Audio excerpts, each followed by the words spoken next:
Mankind stood on the brink of extinction. The evil god Vindrake appeared in the sky, and monsters ravaged the land. 5 of the strongest mages rose to fight. Setsuna ordered everyone to ready their spells. They unleashed a combined elemental attributes fused into one massive strike. The elemental burst slammed into Vindrake, but he stood unhurt. Their magic was dispelled. Vindrake mocked them, calling humans insects, and laughing at their helplessness. Mana dwindled as monsters pressed in. The mages begged Setsuna for direction. He staggered under a blow, bleeding, the battlefield a chaos of fire and ash. He wondered if this was the end. Tired and desperate, Setsuna chanted again and landed a hit that finally wounded Vindrake. He was stunned that the god could bleed. Vindrake declared that was as far as they would go. Blue light flared from Setsuna's chest. In that moment, a memory surfaced. His headmaster had given young Setsuna a necklace said to hold the spirit of time, a single chance to correct a past regret. The headmaster had laughed at his pride but warned it would be needed. Now, regret burned in Setsuna. He should have chosen a different magic path. The light consumed him. He opened his eyes in his classroom. A classmate jostled him and reminded him it was his turn in the blessing ceremony. Leo should not even be here. Setsuna realized he had traveled back 10 years. He smiled, determined not to repeat the defeat. At the ceremony, students whispered about his genius and affinity for every path. A professor called him to choose. Everyone expected long-range magic, safe, powerful from a distance, the path that had once made him the strongest but failed against Vindrake. Instead, Setsuna selected close combat magic. The professor and students reacted with shock and scorn, calling the path outdated and useless body enhancement, only for fighting up close, almost abandoned. Leo protested that Setsuna had said he would pick long range. Setsuna accepted their doubt. He knew the risks, but he also knew Vindrake's weakness. He chose close combat because it was the only way to win. A single close combat mage would now rise to shake the world. As Setsuna selected close combat magic, the glowing symbol appeared on the back of his hand. Gasps echoed through the hall. Students and professors alike were stunned. Cyrus Arclight, head of the long-range magic department, trembled with anger. He told Setsuna that had he chosen long-range magic, he would have been entrusted with Cyrus's full knowledge and promised glory for both mentor and student. Setsuna only thought to himself that glory would mean nothing 10 years from now. Humanity's downfall was 10 years away, 5 until the appearance of the evil god. He possessed knowledge from the past timeline but little practical skill in close combat. The real challenge was mastering it before that day arrived. A campus announcement summoned second-year students to their respective classrooms. Setsuna realized he didn't even know where the close combat department was, and Leo was nowhere to be found. He asked a few students for directions, but they either ignored him or smirked behind his back. Word had already spread. Setsuna Cromwell, the prodigy, had chosen a dead-end path. Deciding to find it himself, he headed toward the courtyard, where a map was posted. There, he stumbled upon a commotion, 3 boys ganging up on a lone girl. They had taken her brooch, mocking her for owning such a fine magical tool. The girl fought back using close combat magic, summoning a mana blade, but the long-range students laughed. A blast of fire knocked her down. She tried to stand, furious and desperate, saying she'd never hand over the gift her mother had worked years to buy. Another fireball was about to strike when Setsuna appeared, pulling her out of harm's way. The bullies froze in disbelief. One recognized him, the boy who had chosen close combat. The leader grinned, calling it the perfect chance to humiliate him. Setsuna stayed calm, thinking how even a weak magic path could still win if used skillfully. The girl warned him that they were upperclassmen, but he stepped forward anyway. The fire user attacked again, hurling flames. Setsuna focused his mana into his legs using physical boost, accelerating so fast he could glide across the ground. The enemy couldn't keep up, his aim faltered. Setsuna cut through a fireball with his mana blade, leaving everyone stunned. He explained that when magic clashes with magic, the one with greater control prevails. Precise control, that was what had once made him the strongest mage alive. He admired the potential of the mana blade and tested its strength, combining it with speed. The fire user, enraged, began charging an enormous spell. His companions warned him to stop before the instructors intervened, but he ignored them. Setsuna closed the distance before the incantation finished and struck him with a single mana-infused punch. Next time, the departmental exams begin, and Setsuna's advance shows no sign of stopping. The fire user fell unconscious from Setsuna's mana fist strike. The other two boys and the girl froze. Setsuna watched quietly, confirming that within his range, close combat magic could hold its own against long-range types.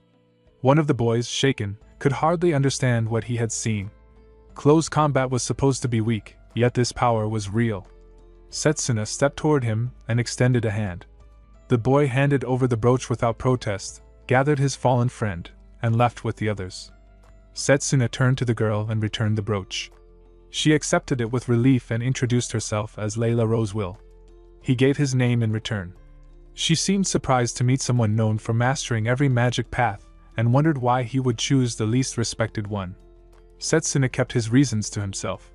Layla reminded him that the department orientation had already begun.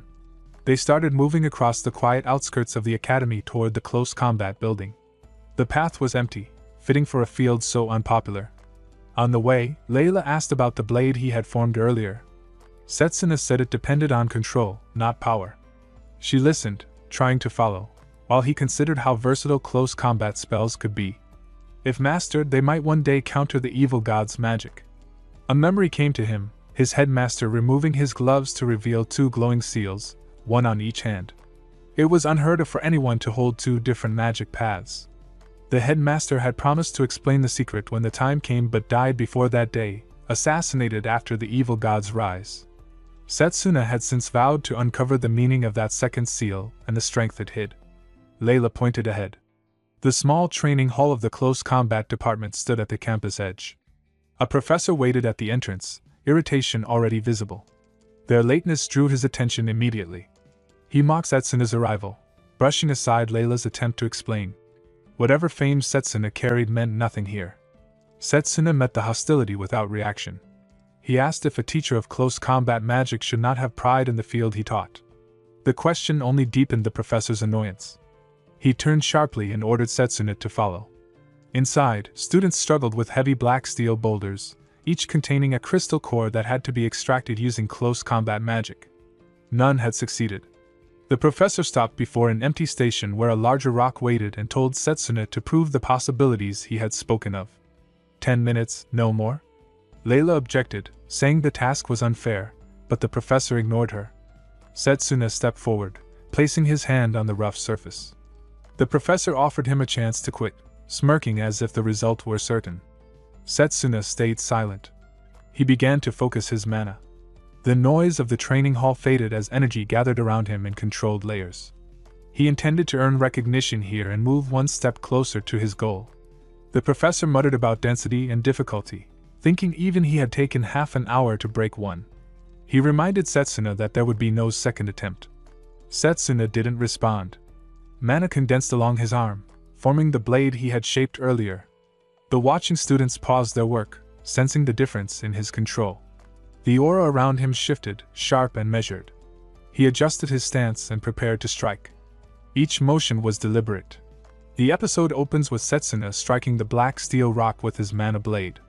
The professor's scolding was cut short when a sharp crack split the boulder apart. The dense surface shattered into fragments, and a glowing crystal rolled into Setsuna's hand. The hall fell silent, the professor frozen in disbelief, while whispers spread among the students who couldn't believe what they'd seen. The professor tried to deny it, claiming it was impossible to destroy the rock in 10 seconds and accusing Setsuna of cheating.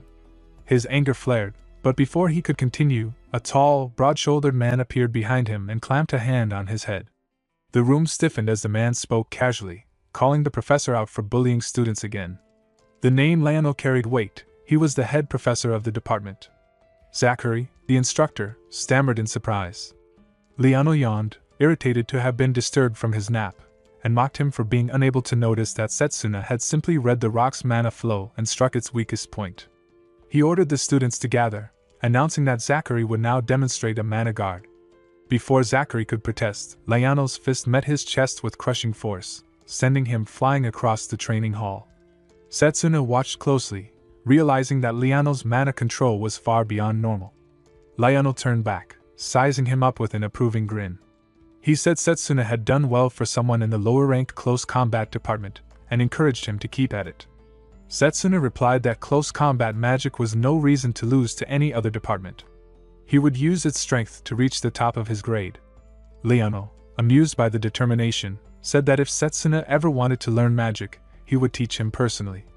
As he walked off, he thought to himself that an unexpected contender had appeared, someone with the same reckless drive he once had. He turned again and formally introduced himself as the head professor of the close combat department, announcing that the representative selection for the upcoming exchange match would soon begin. The exchange match was a prestigious event where all 8 magic departments competed in a tournament for honor and recognition. Each department chose one representative. Setsuna remembered that, before his regression, he had been the champion representing the long-range combat department. This time, he couldn't afford to miss that chance again. His eyes drifted to the fragments of the shattered rock. Leonel noticed and mentioned that Setsuna wasn't the only one who had passed the test that day. Another student had already extracted a crystal using nothing but his fists. The fragments scattered around them had come from that earlier attempt. Leonel called out the name of the student, Drago Okred. A tall, red-haired boy stepped forward, the aura around him heavy with raw strength.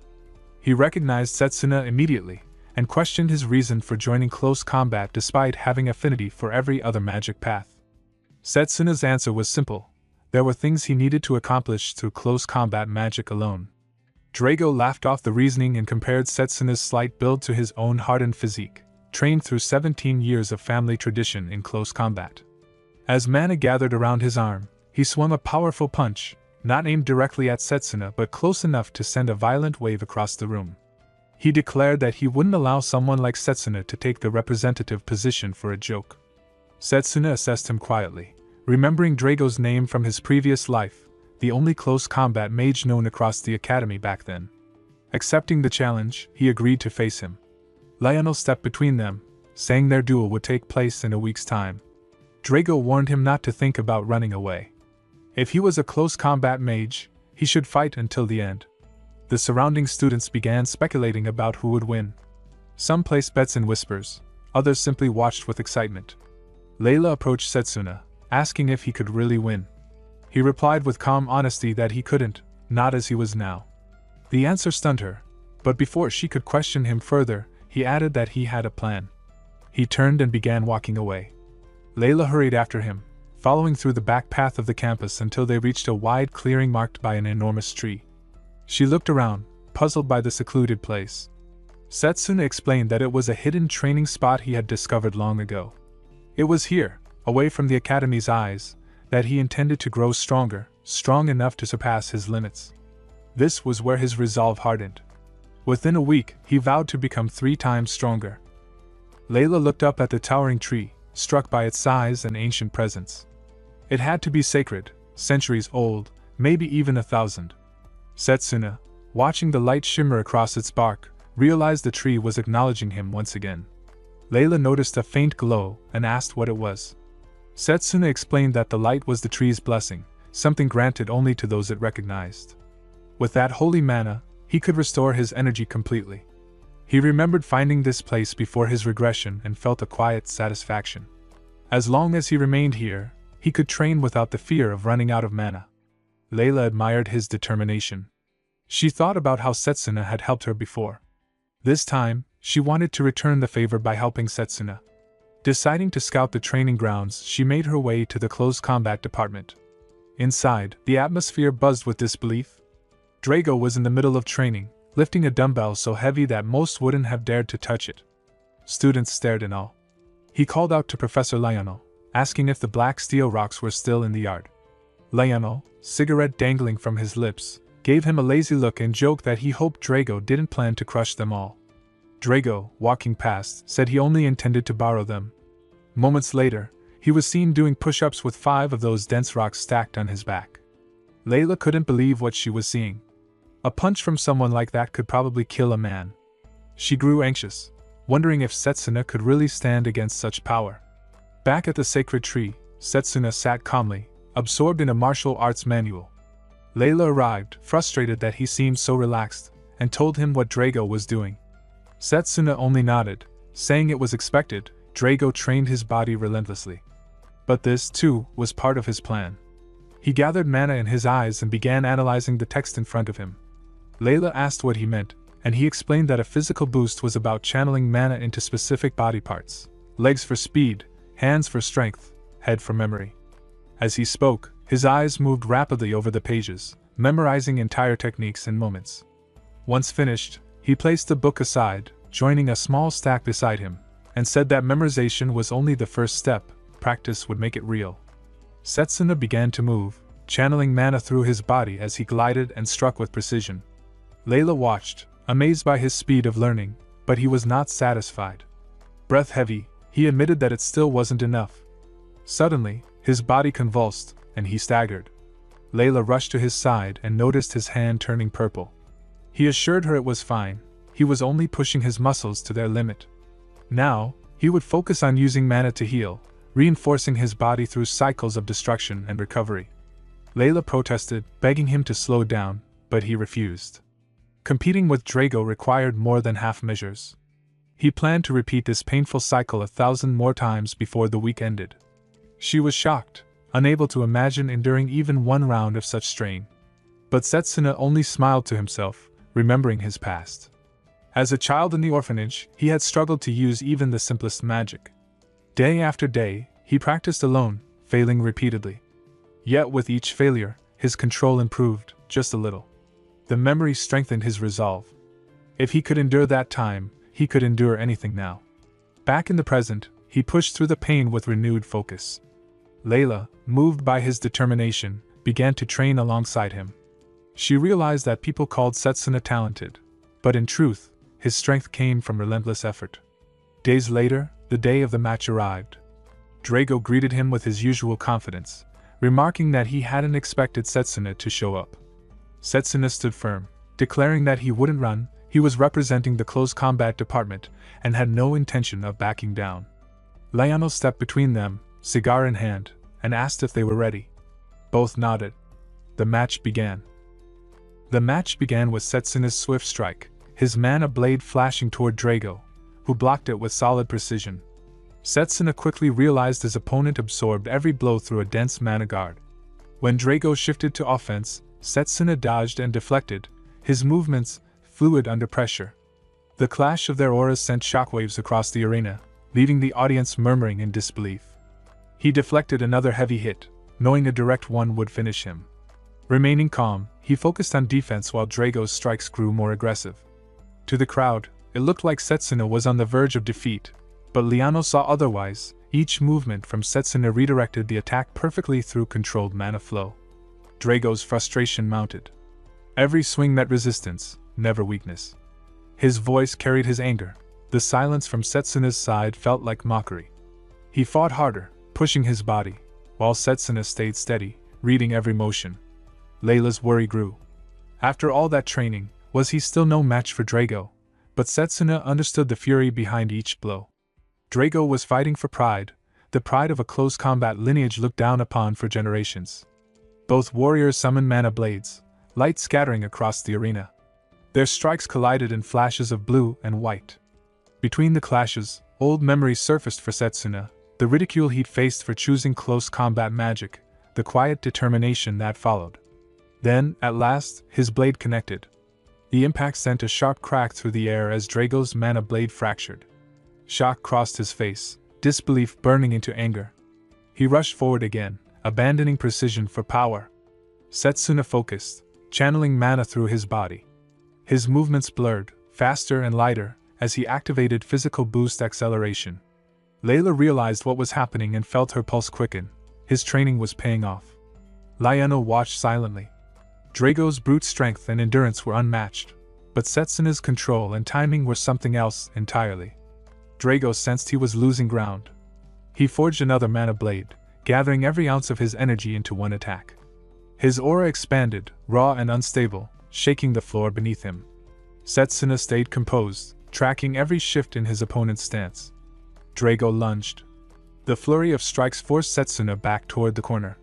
Drago's muscles swelled with mana, his veins pulsing as he prepared the final blow. Layla's breath caught at the sight.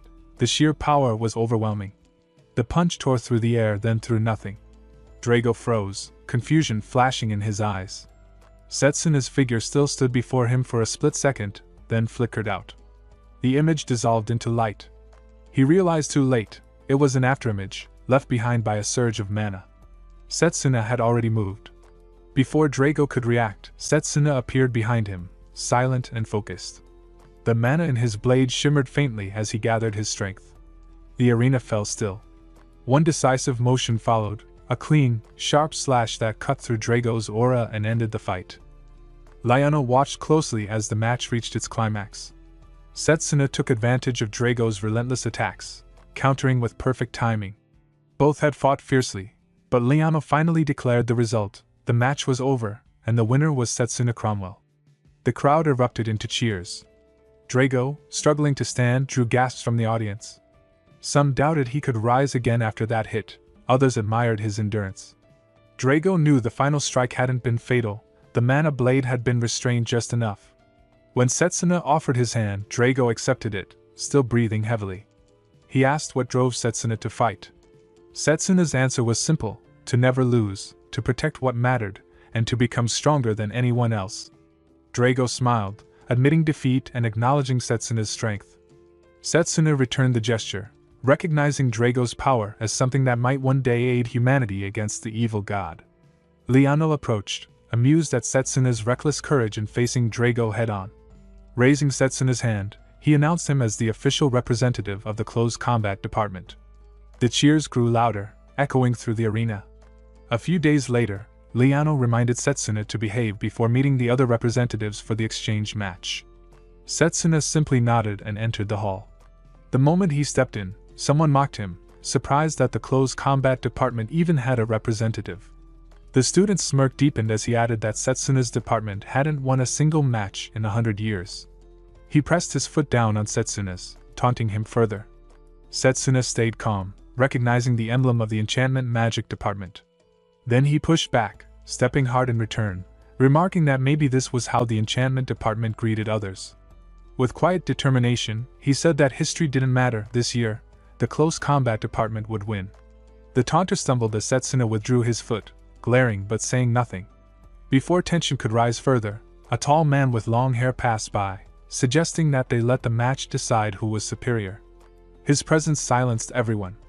Setsuna immediately recognized him, the headmaster. Carol, from the summoning department, greeted him with excitement, promising to give her best in the upcoming matches. Setsuna remembered her, a powerful opponent from the previous timeline, one who had once bested him in fierce combat. He knew not to underestimate her. The headmaster gathered the representatives' attention, congratulating them for earning their positions. He explained the rules of the inter-school exchange, a one-on-one tournament format with randomly chosen opponents. The first match would be close combat versus enchantment magic, Setsuna's fight. The second, healing magic against long-range magic. The third, formation magic versus summoning magic. The fourth, special magic versus alchemy. The headmaster described the event as a chance to learn from other departments, encouraging them to prepare as they saw fit. The matches would take place in 10 days. As the crowd dispersed, Setsuna lingered. This was his only chance to approach the headmaster. He called out to him, respectfully introducing himself as the close combat representative. The headmaster recognized him and waited. Setsuna gathered his courage and made a request. If he won his match, he wanted the headmaster to teach him his magic. The headmaster raised an eyebrow, curious. He pointed out that Setsuna specialized in close combat magic, while his own expertise was in summoning, a completely different art. He doubted it would benefit him. But Setsuna clarified, he wasn't asking about the summoning magic the headmaster was known for. He meant the other magic. The headmaster's expression shifted instantly, surprise breaking through his composure. No one was supposed to know about that. The headmaster's aura filled the room with violent gusts as rage flickered across his face. He couldn't believe Setsuna knew about his second seal. The pressure was suffocating, yet Setsuna stood firm, feeling the overwhelming mana swirl around him. This power was a warning, but also a test. The second magic was humanity's hope against the evil god. There was no turning back now. He explained calmly that while he couldn't reveal his reason, a victory for the close combat department after 100 years would shatter the world's expectations. That alone was worth striving for. Extending a hand, he faced the headmaster's scrutiny head-on. The headmaster's aura didn't fade, but his tone shifted. Suspicion lingered in his eyes as he said that if Setsuna managed to win the championship, he would share the knowledge of his second magic. Setsuna bowed with gratitude, promising to claim victory no matter how difficult the path. The headmaster simply told him to keep that spirit alive. Later, while eating bread in the courtyard, Setsuna thought about how uneventful school life felt after 10 years of battle. The bread was surprisingly good. Layla had been right about it. But with only 10 days left before the exchange match, he couldn't afford to waste time. Just then, a voice interrupted him, mocking his preparations. A stone fist came flying. Setsuna dodged instinctively and steadied himself as dust rose around him. From behind a wall, the mage from the enchantment department emerged, laughing that he'd aimed for Setsuna's blind spot. Setsuna quickly realized what he was dealing with, a golem, infused with life through enchantment. He questioned the mage's behavior, but the reply was filled with arrogance. The mage declared it was simply a continuation of their earlier encounter, and that there was no need to wait for the official match. Setsuna's mana flared across his arms as he prepared for a counter, remarking that the situation was a result of the mage's own choices. The bell rang, signaling class time. Students began walking by, and several more golems appeared behind the mage. Realizing it could cause trouble if anyone reported him for bullying, the mage retreated, warning that the real match would be different. Setsuna watched him go, analyzing his technique. Controlling that many golems at once required real talent, but leaving without picking up someone's fallen bread was simply bad manners. The next day in training, Layano gathered the students and announced they'd be reviewing the fight between Drago and Setsuna to prepare for the exchange match. When asked what they had learned, Drago admitted he'd lost control of both his mana and emotions. Setsuna, on the other hand, recognized that he lacked the raw strength needed to overpower Drago. Layano praised their honesty, reminding them that acknowledging weaknesses was the first step toward growth. Layla asked if their training would reflect the upcoming tournament. Layano confirmed it would, explaining that Setsuna's first opponent, Noel from the enchantment department, specialized in using multiple golems for both attack and defense. Since those constructs had physical bodies, the battle would resemble close combat more than long-range magic. For practice, Layano assigned Drago to simulate fighting as multiple golems, attacking from all angles, while Setsuna would focus on deflecting and countering. As the mock battle began, Drago charged with renewed determination. His punches came faster than before, forcing Setsuna to rely on instincts alone. His reaction still lagged slightly, but Liano's voice guided him to read Drago's movements, anticipate the feints, and counter precisely. Their fists clashed repeatedly until both fell to the ground, drained but satisfied. Drago admitted it had been a good match. Layano handed them water, remarking that with a bit more training, Setsuna would be able to handle several golems at once.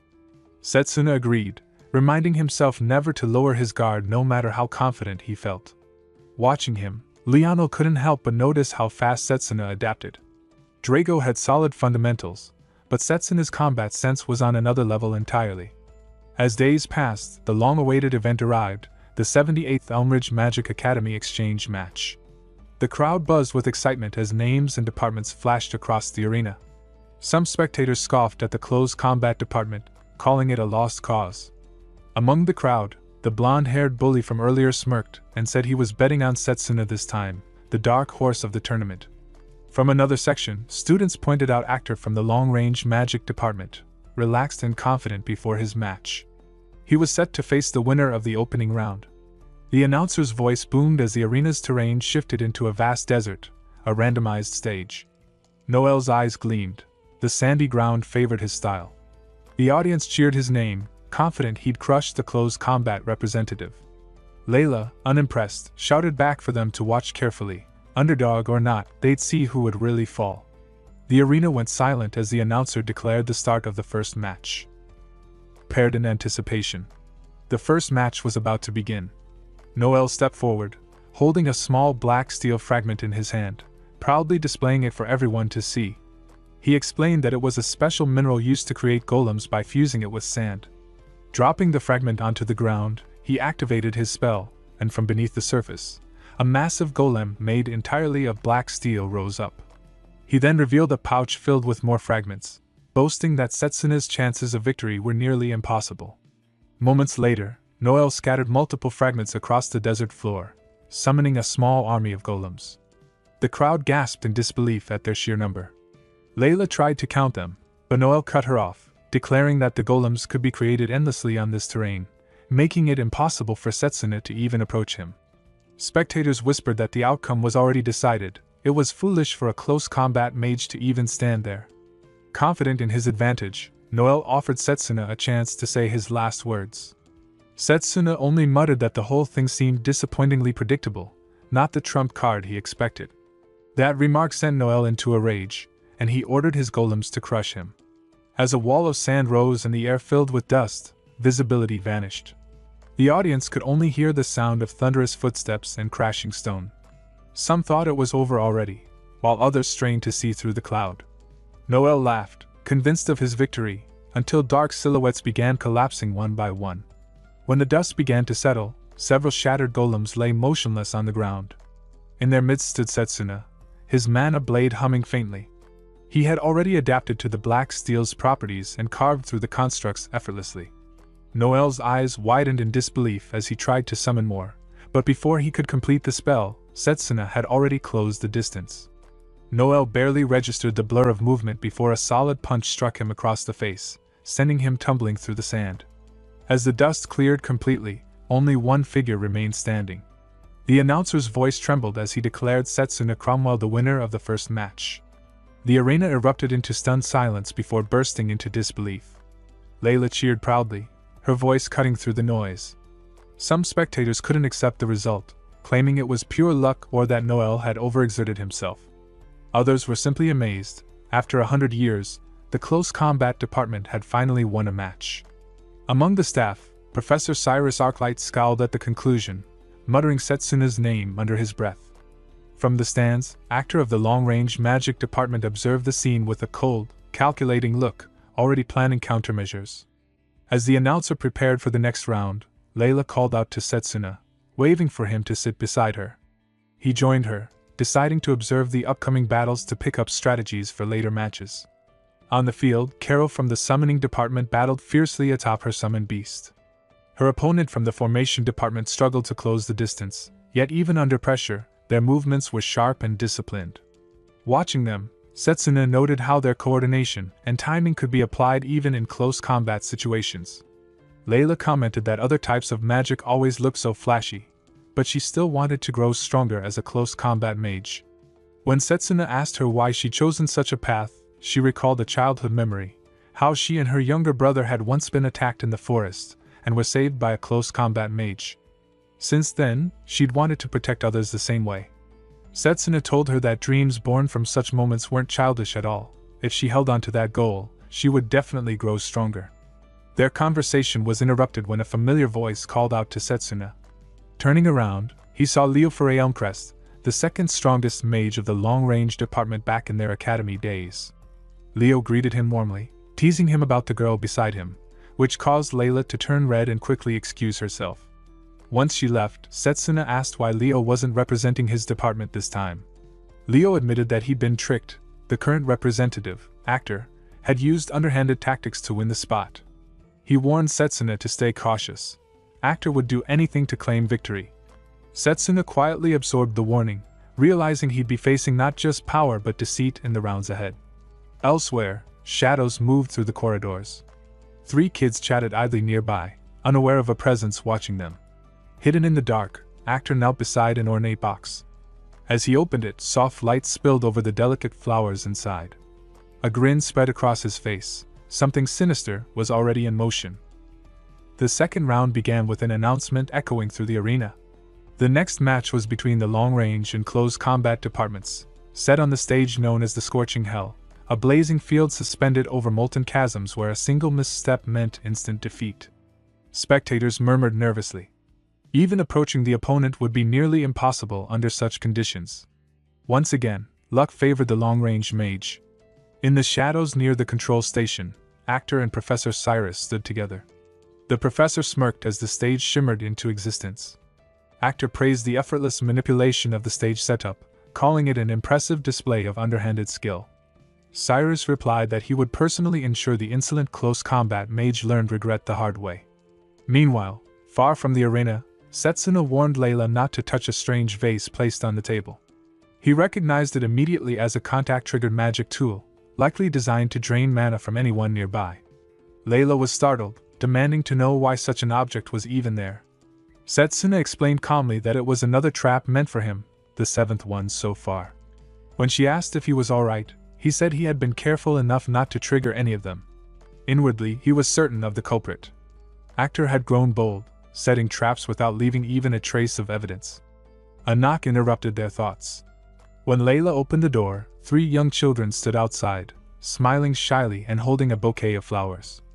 They explained that someone nearby had asked them to deliver it to Setsuna. Layla assumed it was a fan's gift, wondering why the sender hadn't given it personally. One of the children said the man had been too embarrassed. Before she could respond, one of the kids began coughing violently. The bouquet slipped from her hands and fell onto the floor. Setsuna froze, his eyes widened as he recognized the dark spots appearing on the girl's skin. He had seen those same markings long ago, on the battlefield. Without hesitation, he kicked the bouquet away. Layla, alarmed, asked what was happening.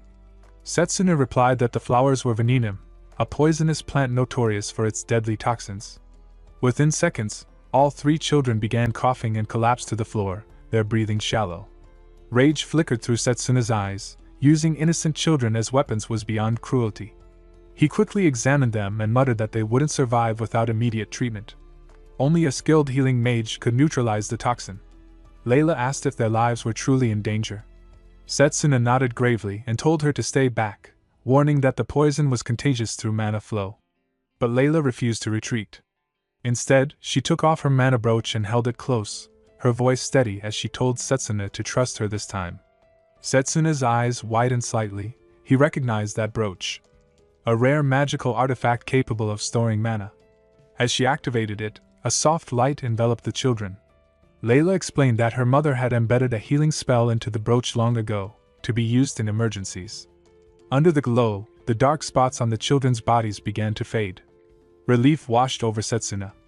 Layla confessed she never thought she would actually use it for something like this. Setsuna thanked her sincerely before grabbing the poisonous bouquet, mana flaring around him. He said he would take care of the rest. He ran through the streets, his mana burning against his veins. Veninum released its most lethal toxins the moment its flowers bloomed. If he tried to dispose of it near people, countless lives would be lost. As he sprinted toward the forest, faint markings began to spread across his own skin. The poison was already seeping in. He reached the sacred ground where the ancient mana tree stood, glowing faintly in the distance. With the last of his strength, Setsuna hurled the bouquet into the air and cleaved it apart with a single strike of his mana blade. The petals scattered in a flash of light, the poison dissipating into harmless motes. The mana tree shimmered brightly in response, purifying the air around him. Exhausted, Setsuna collapsed briefly to one knee. His body felt heavy, the poison eating away at his strength. Still, he forced himself up and began staggering back toward the arena. Back at the tournament, the audience whispered in confusion. The announcer checked the time and regretfully declared that Setsuna had failed to appear, and therefore, by rule, would forfeit the match. Actor smirked confidently from his side of the stage. But before the sentence could be finished, a strained voice interrupted Setsuna's. He stumbled into view, his body covered in faint purple spots, his breathing uneven. Despite the poison's toll, his eyes burned with resolve. He declared that he would not forfeit. Actor's grin widened as he looked him over with mock amusement, remarking that it was foolish to challenge anyone in that miserable state. Setsuna didn't reply. His gaze stayed fixed on the opponent before him, the true cause of all this. The second round began under the blazing arena lights. Actor stood confidently, amused that his earlier gift of poison had reached its mark. Setsuna recognized the taunt and the cruelty behind it. He knew innocent children had suffered because of Actor's scheme, and the anger in his eyes made that clear. Actor only feigned confusion, pretending to know nothing, his smugness feeding Setsuna's resolve. The signal to start the battle echoed through the arena. Actor unleashed a volley of storm magic, sending violent gusts slicing across the field. Setsuna evaded each strike, moving through the turbulence with effort. His breathing was uneven, his mana flickering irregularly. Drago, watching from the stands, noticed how Setsuna's energy seemed distorted. The remnants of poison were still circulating in his body, slowing his reaction and numbing his focus. Though the sacred tree had purified most of it, the recovery was incomplete. From the audience box, Cyrus watched with a satisfied grin, confident that the plan to humiliate Setsuna was unfolding perfectly. Setsuna's mind, however, was elsewhere for a moment. He looked toward the stands, hoping Layla had managed to get the poisoned children treated. The concern distracted him just long enough for another burst of wind magic to graze his shoulder, drawing blood. Actor saw the stumble and pressed his advantage, circling him with relentless attacks. The crowd's impatience grew. They began to murmur that Setsuna was merely running away, unable to stand against a long-range opponent.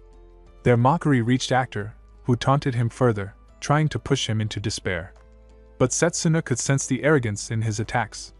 There was precision, but no intent to finish the battle. It puzzled him until he realized the reason. Actor was creating distance, widening the gap between them with each step.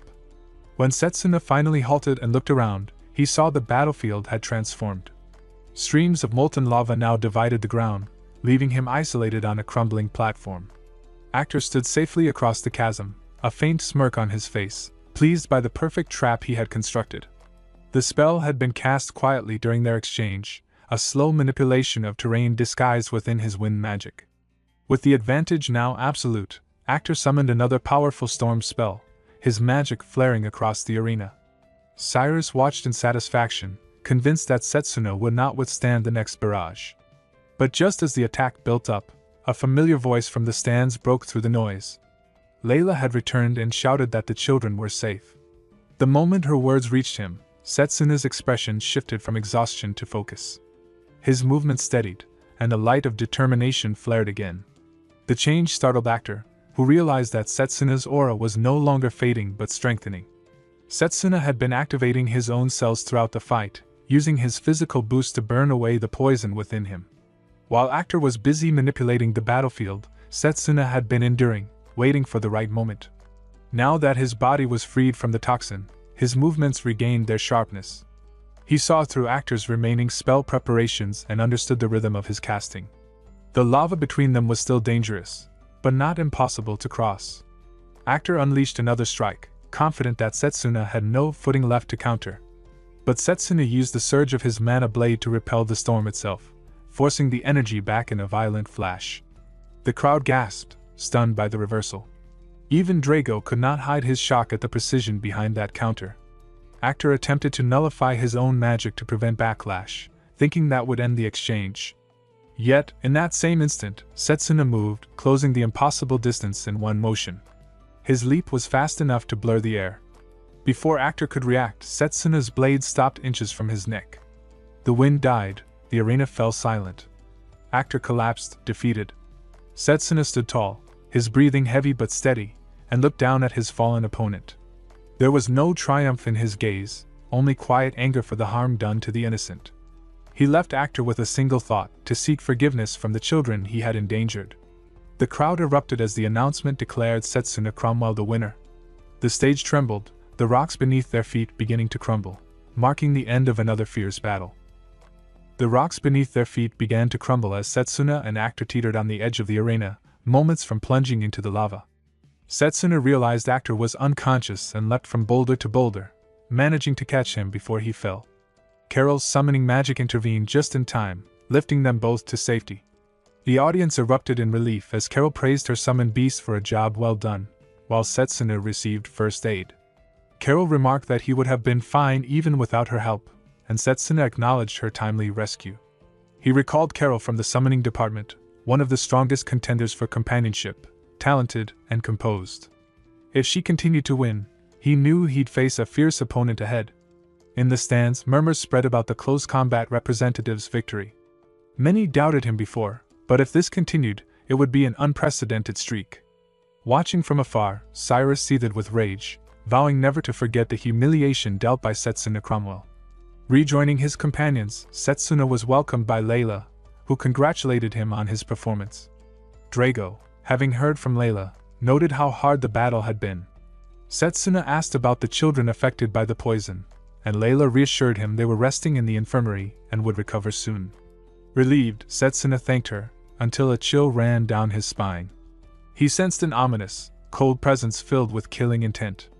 When Layla asked what was wrong, He simply remained alert, wondering what sinister force lurked within the tournament grounds. Days later, Setsuna trained alone, reflecting that the final match was only a week away. That mysterious aura still haunted him. He needed a new power to counter it, and he knew exactly who possessed it. He called out to Lionel, who approached with mild confusion. Setsuna asked for his guidance once more, addressing him by a name that startled the professor, Fist of Comet. Lionel hadn't heard that title in years. Setsuna had only known it from stories within the magic core before his regression, tales of a close combat mage so powerful he could defeat dragons with a single blow. Bowing, Setsuna requested to learn Lionel's magic. Though surprised, Lionel asked why he sought even more strength when he was already formidable. Setsuna's answer was simple: his current power wasn't enough. He refused to lose to anyone, not even a god. Amused by his determination, Lionel agreed to teach him, despite the risks of such training for a still-growing body. Setsuna watched as immense mana gathered in Lionel's fist, the air trembling from the sheer energy. Lionel explained that this was the very technique that earned him the title of Fist of Comet, a spell consuming vast mana, usable only once per battle. When he struck, the force carved a clearing into the ground, the earth itself shuddering from the blow. Setsuna could barely believe the sight. Lionel warned that the technique required continuous mana accumulation, making it unsuitable for tournament duels. Setsuna, unfazed, accepted without hesitation, determined to master it. Lionel nodded, impressed, and led him away to begin their training. Elsewhere, Carol enjoyed a calm tea break, chatting cheerfully with a companion about reaching the finals. When asked about her confidence against a close combat opponent, she answered modestly that victory or defeat often came down to luck, and she only hoped for a fair, good match. Offering another cup of tea, she rose, unaware of the faint glow forming at the back of her neck. In the next moment, a seal appeared, and Carol collapsed unconscious. Her companion watched quietly, his expression unreadable. Whether she won or not no longer mattered. What mattered was that if circumstances shifted, the plan would still proceed. The chapter opens with Setsuna training under Professor Lionel. After finishing another intense session, Setsuna asked for his evaluation. Lionel was genuinely impressed. He hadn't expected Setsuna to memorize the entire sequence of the technique in less than a week. Privately, Lionel admitted that it had taken him over 2 years to master it himself. He commended Setsuna for his remarkable progress, stating that he had now learned the legendary close combat spell once known as the Fist of Comet, but more accurately named Charged Bullet. Soon after, the arena echoed with the announcer's voice, declaring the long-awaited final match of the 78th Elmbridge Magic Academy Exchange. The favored champion, Carol from the Summoning Department, was set to face the rising underdog, Setsuna from the Close Combat Division. Excited chatter filled the audience. Many bet on the undefeated summoner, while others had begun to cheer for the newcomer who had surprised everyone. In the crowd, 3 children from before waved, calling out their encouragement to Setsuna. The stage for the final match was set in the ruins of the goddess, surrounded by a reinforced magical barrier to contain the immense energy that was sure to be unleashed. Layla felt relieved that, for once, the battleground wouldn't disadvantage Setsuna. Lionel, watching quietly, hoped she was right.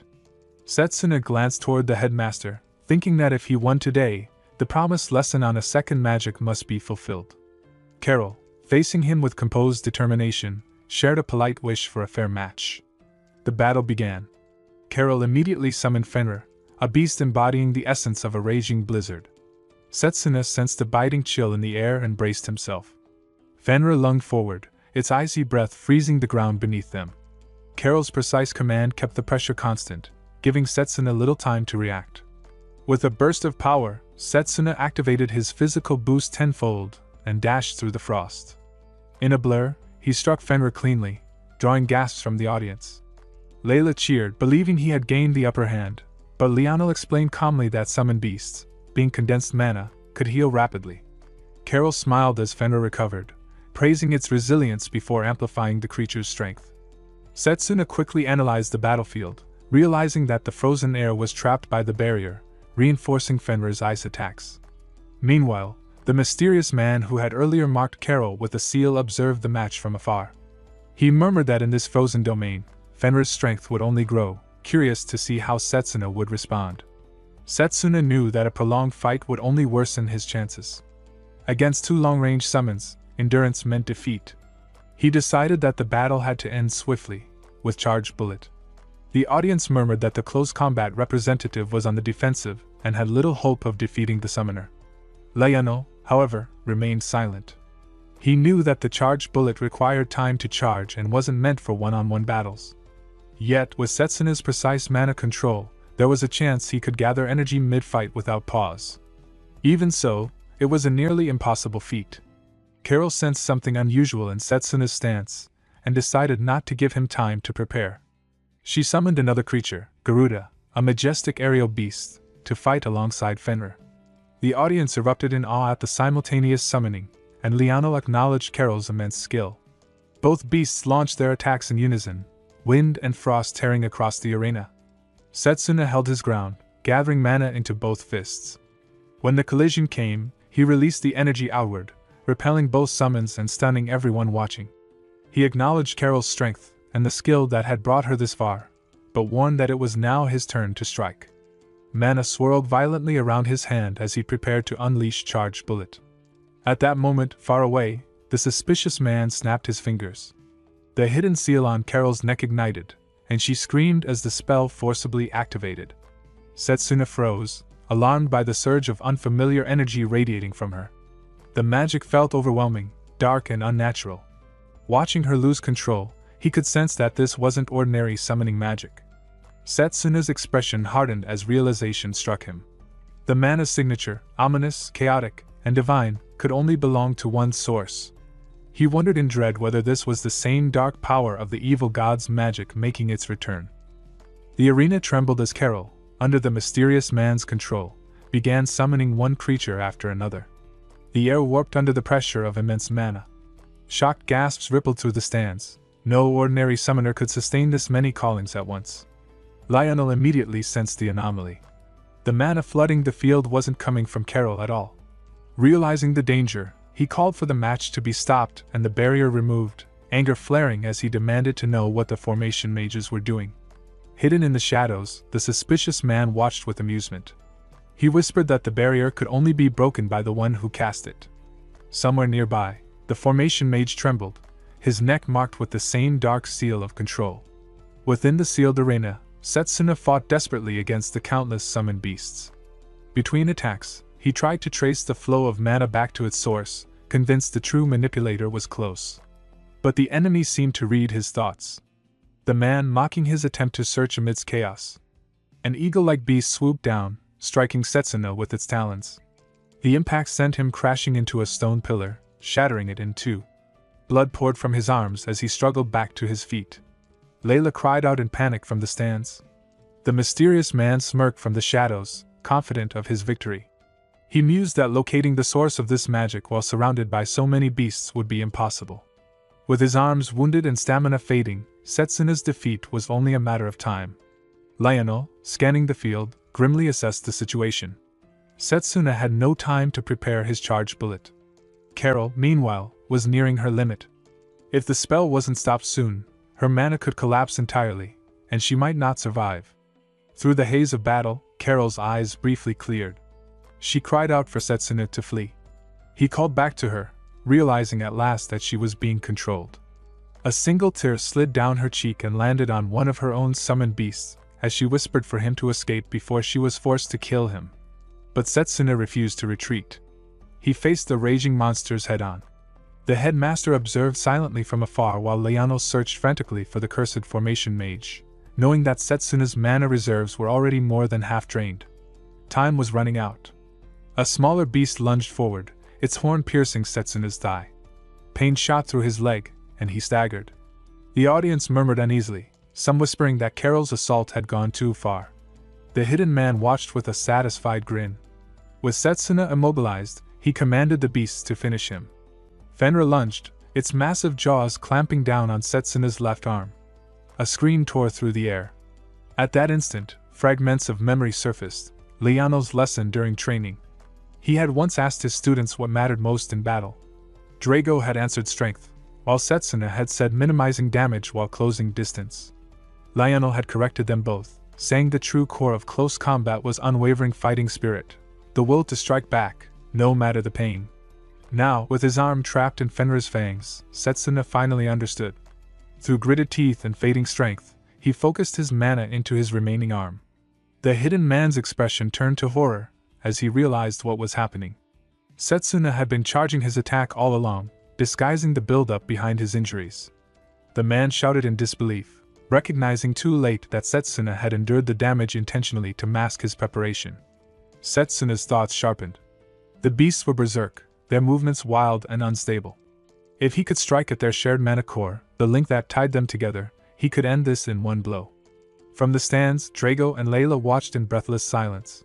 Summoning the last of his energy, Setsuna declared within himself that all his remaining mana would be poured into this final strike. Power swirled violently around his right fist, the condensed energy of every ounce of will and endurance he had left. He released it, the charged bullet. The impact erupted like a thunderclap. The blast tore through Fenrir and the other summons, dissolving them into streams of raw mana. A brilliant beam of light streaked across the battlefield. The summoned beasts dissolved into motes of light. Carol collapsed, unconscious, and Setsuna caught her before she hit the ground. Relief washed over him. The crowd reacted in stunned disbelief. Rumors spread immediately that the summoning department's star had been defeated. The announcer declared the winner, Setsuna Cromwell. It was the close combat department's first victory in a century. Cheers erupted, voices full of awe at the blow that had ended the chaos. Near the barrier, the suspicious man watched his plan unravel. He admitted to himself that he had underestimated Setsuna's growth. Turning to the formation mage he had used as a pawn, the man withdrew the control seal from the mage's neck and stepped away. His usefulness ended. Liano moved first across the arena. He checked the formation mage and confirmed the man was alive but unconscious. With the seal removed, the barrier collapsed. The headmaster descended into the ring and moved to Carol's side. He recognized the signs of external control and called it the work of a device. He healed Carol with a touch of mana until her breathing eased. To Setsuna, the headmaster kept his promise. He acknowledged Setsuna's true power and told him to come to the chamber the next day to begin the lesson on the second magic.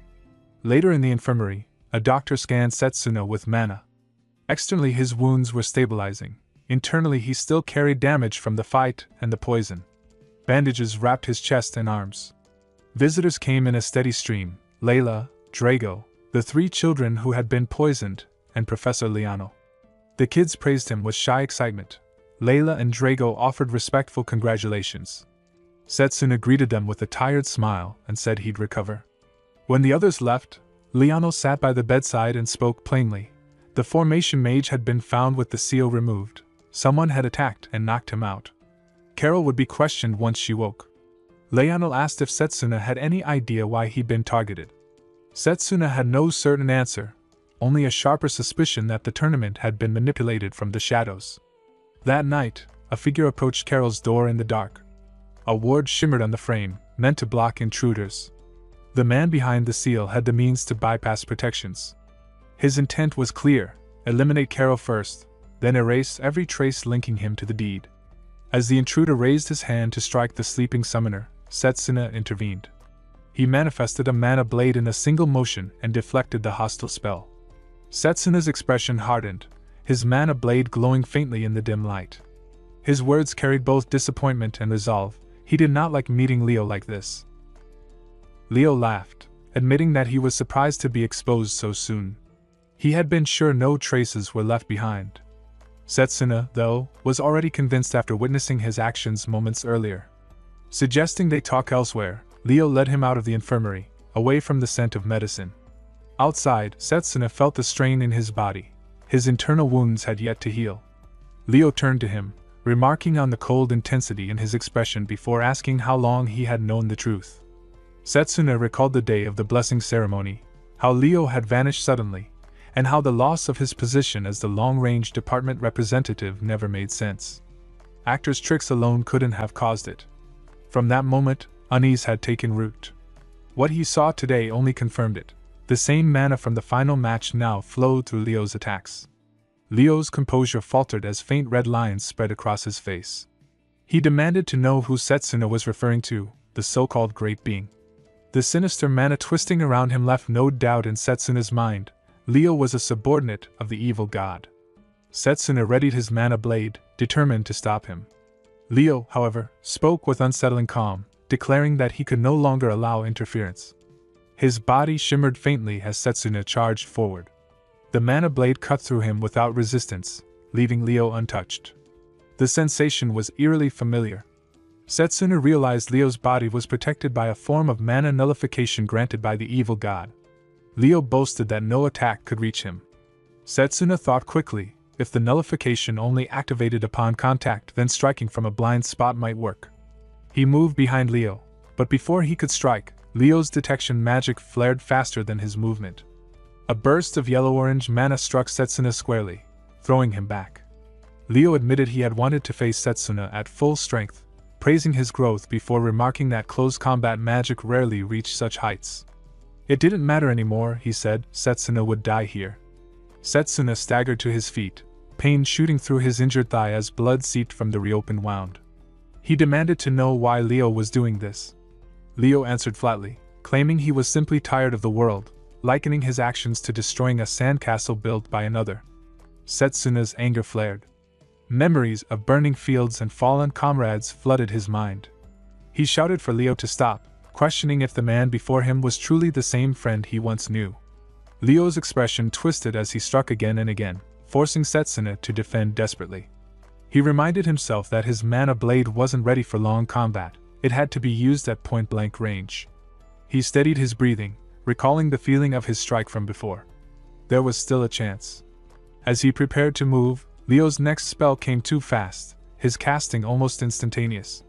Setsuna's thoughts raced, this speed, this power, it could only be from the evil god. A sudden command cut through the chaos. Everything halted as white flames ignited across the night sky. The overwhelming light tore through the distorted mana, and a massive white dragon descended above them. On a nearby rooftop stood the headmaster, his presence radiant and unyielding. The headmaster descended alongside his white dragon, apologizing for his delay. Setsuna, exhausted but standing, acknowledged that his arrival had already saved him. Facing Leo, the headmaster identified him as the one behind the chaos of the exchange match. Leo admitted it without hesitation. The headmaster explained that he had traced the residual mana to him, earning a faint smirk from Leo, who called it expected of the academy's finest. With visible regret, the headmaster said he never wished to suspect his own students. Light surged around him as he resolved to restrain Leo Foray Elmcrest. The white dragon unleashed a brilliant torrent of energy that shook the ground. Setsuna could only marvel at its overwhelming force, yet Leo remained unharmed. Leo acknowledged the dragon's strength but claimed that, without the divine authority he carried, he might have been in danger. The headmaster recognized it as true mana nullification, a power long believed only theoretical. He mentioned an ancient warning from the archives of the House of Silverrock. When unknown darkness awakens, the world will face ruin, and nullification will rise among those powers. Leo's tone grew sharper as he pointed out that the same law applied to the headmaster himself. Gathering elemental energy in his hand, he shaped it into a compound of 3 elements, and hurled it forward. The headmaster's eyes gleamed faintly as he ordered Setsuna to step 2 paces right. They moved just as the blast tore through the space where they had stood, leaving Leo briefly stunned that it missed. The headmaster countered that Leo's magic was not the only one capable of defying limits. Leo's grin tightened, and he gathered more energy, vowing to erase them both. The headmaster accepted that the battle would not be an easy one. Setsuna, watching the mana distort the air, realized that if they fought seriously here, the entire academy could be destroyed. The headmaster called to him, and Setsuna understood immediately. The old mage invoked a flight spell, his chant summoning ethereal butterflies that lifted both him and the dragon into the sky.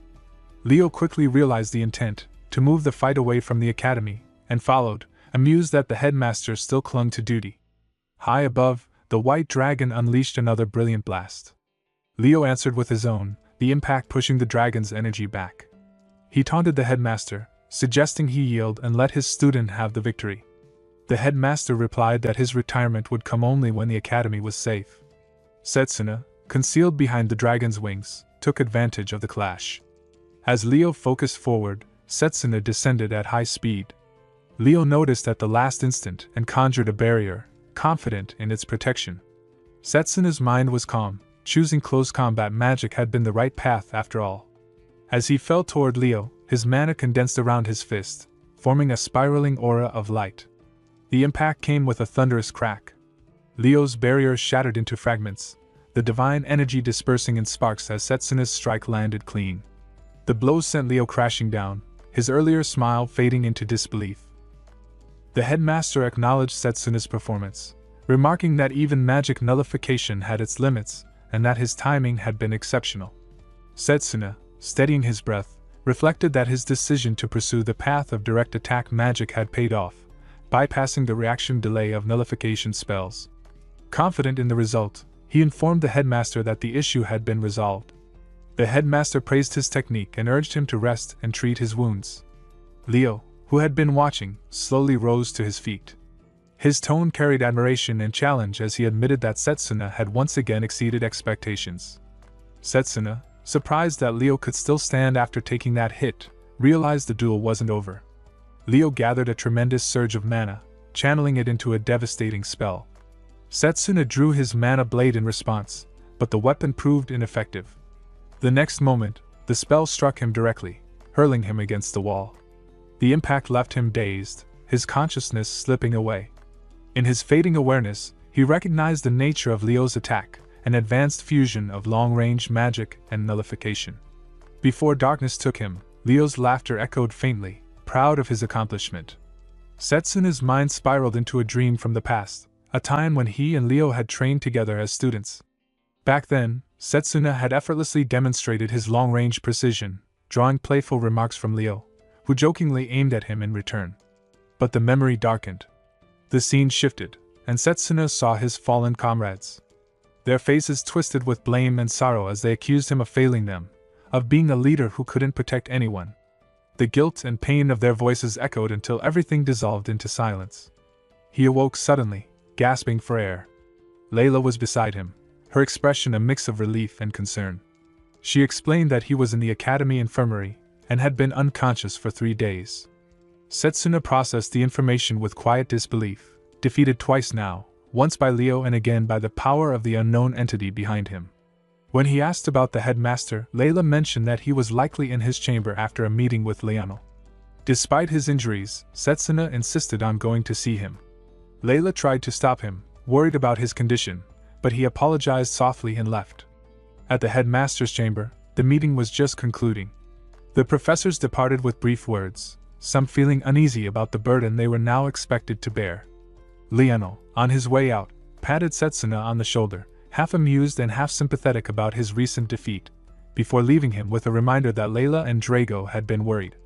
The headmaster welcomed Setsuna with calm reassurance, glad to see him awake. Setsuna bowed his head slightly, apologizing for having disappointed him, and asked about what happened after he had lost consciousness. Pain rippled through his body as he struggled to stay upright. The headmaster urged him not to push himself and began recounting the events. After Setsuna's collapse, Leo had stood victorious but visibly drained. He admitted to overexerting his mana yet seemed amused by the fight's outcome. Before departing, he expressed his intent to meet the headmaster again someday and disappeared into a portal of swirling energy. The headmaster had considered pursuing him but stopped, sensing something beyond that portal unlike anything he had ever encountered. Returning to the present, Setsuna's expression grew grim as he recalled the strange presence he had sensed from within the portal. He realized it was not merely Leo's power, it was something greater, something foreign. When the headmaster asked if he knew what it was, Setsuna hesitated, understanding that the truth he carried was heavier than words could easily convey. In that moment, he knew the path ahead would not be easy. Defeat had shaped him once, strengthened him twice, but this third time, it would define him. Setsuna's next battle, the one that would determine his destiny, had already begun. The headmaster removed the glove from his left hand, revealing the second seal etched into his skin. He studied Setsuna carefully, asking if there was something more he knew beyond this. His tone softened as he admitted he wanted to believe him, yet needed to understand how he knew what he did. Setsuna hesitated. The idea of revealing the truth about the future clawed at his mind. Images of fire, the evil god, and a city reduced to ashes flashed through his thoughts. Even if he spoke of what he had seen, could anyone believe it? The headmaster's voice broke through his silence, asking if there was a reason he couldn't speak. Something clicked in Setsuna's mind. he asked the headmaster to examine the necklace of revival. When the headmaster did, his expression changed. The blessing of the spirit of time had vanished, its power spent. That could only mean one thing: it had been used in another timeline. Setsuna confirmed it. 10 years in the future, he had activated the necklace's power because he carried too many regrets. The headmaster listened quietly, understanding the weight of the revelation. The pieces fit together: his own death, the destruction of the world, and the evil god's return. Though the truth was difficult to accept, the evidence was undeniable. The headmaster acknowledged that such a reversal of time would have required immense sorrow. Placing a hand on Setsuna's shoulder, he commended his strength for bearing such tragedy alone, and assured him that he would no longer face it by himself. For the first time in a long while, Setsuna allowed himself to smile. Gratitude replaced the heaviness in his chest. Perhaps, with the headmaster's help, there was still hope to rewrite the world's fate. The headmaster decided to teach him something new, a form of magic unknown to standard systems, a technique meant to counter the evil god itself. They left the chamber and arrived beneath the sacred tree, an ancient place filled with memories of their training. Setsuna felt a wave of nostalgia, recalling how he had once practiced there as a student. The headmaster explained that spirit magic was unlike ordinary techniques. It fused one's essence with that of the spirit world, using mana as a bridge, and granted abilities that defied normal boundaries. Setsuna was intrigued by the possibilities, though the explanation barely scratched the surface. The headmaster's golden eyes glowed faintly as he decided to demonstrate rather than continue explaining. Setsuna noticed that same golden light, the same he had seen during the battle against Leo. The headmaster smiled faintly, proposing a small test. Though Setsuna found the idea strange, he understood the lesson behind it. Despite multiple attempts, he couldn't win even a single exchange. The headmaster revealed that the glow came from the spirit of time itself, a precognitive power that allowed glimpses a few seconds into the future.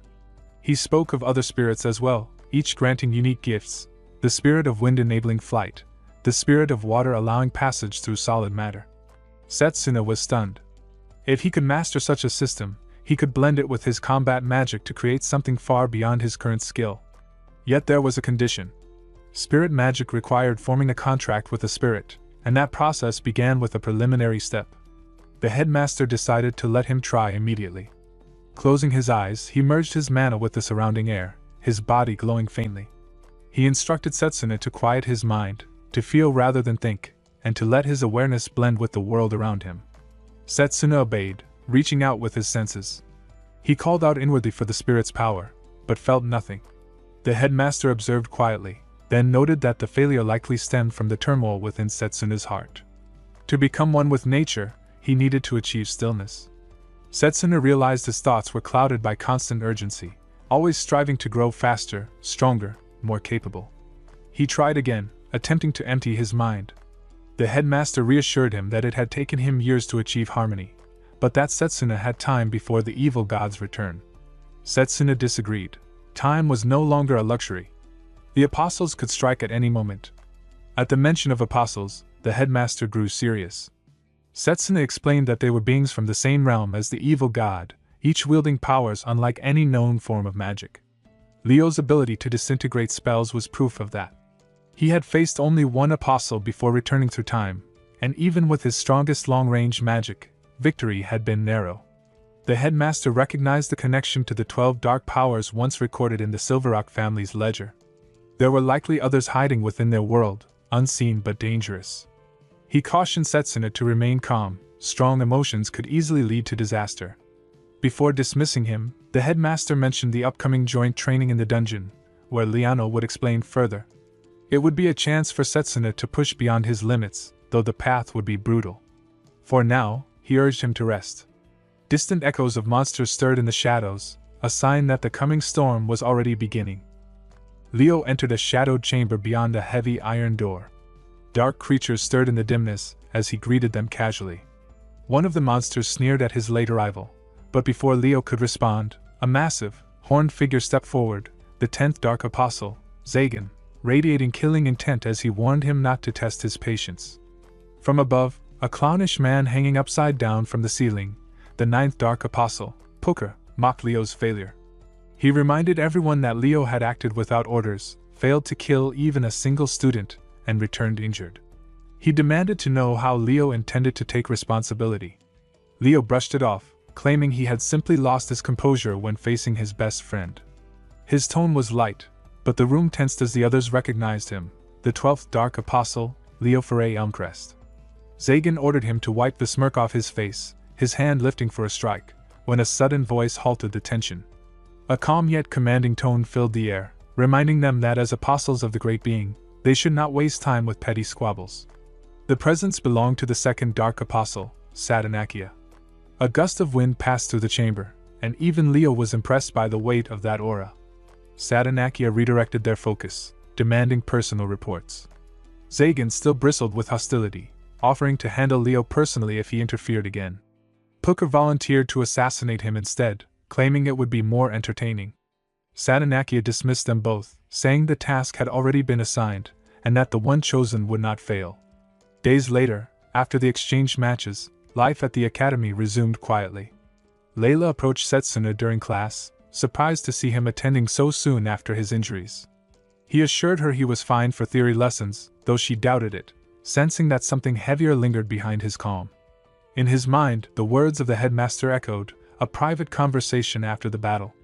The existence of the evil god and his apostles was to remain secret from the public. Only a few trusted professors would be informed, and the search for Leo was now in their hands.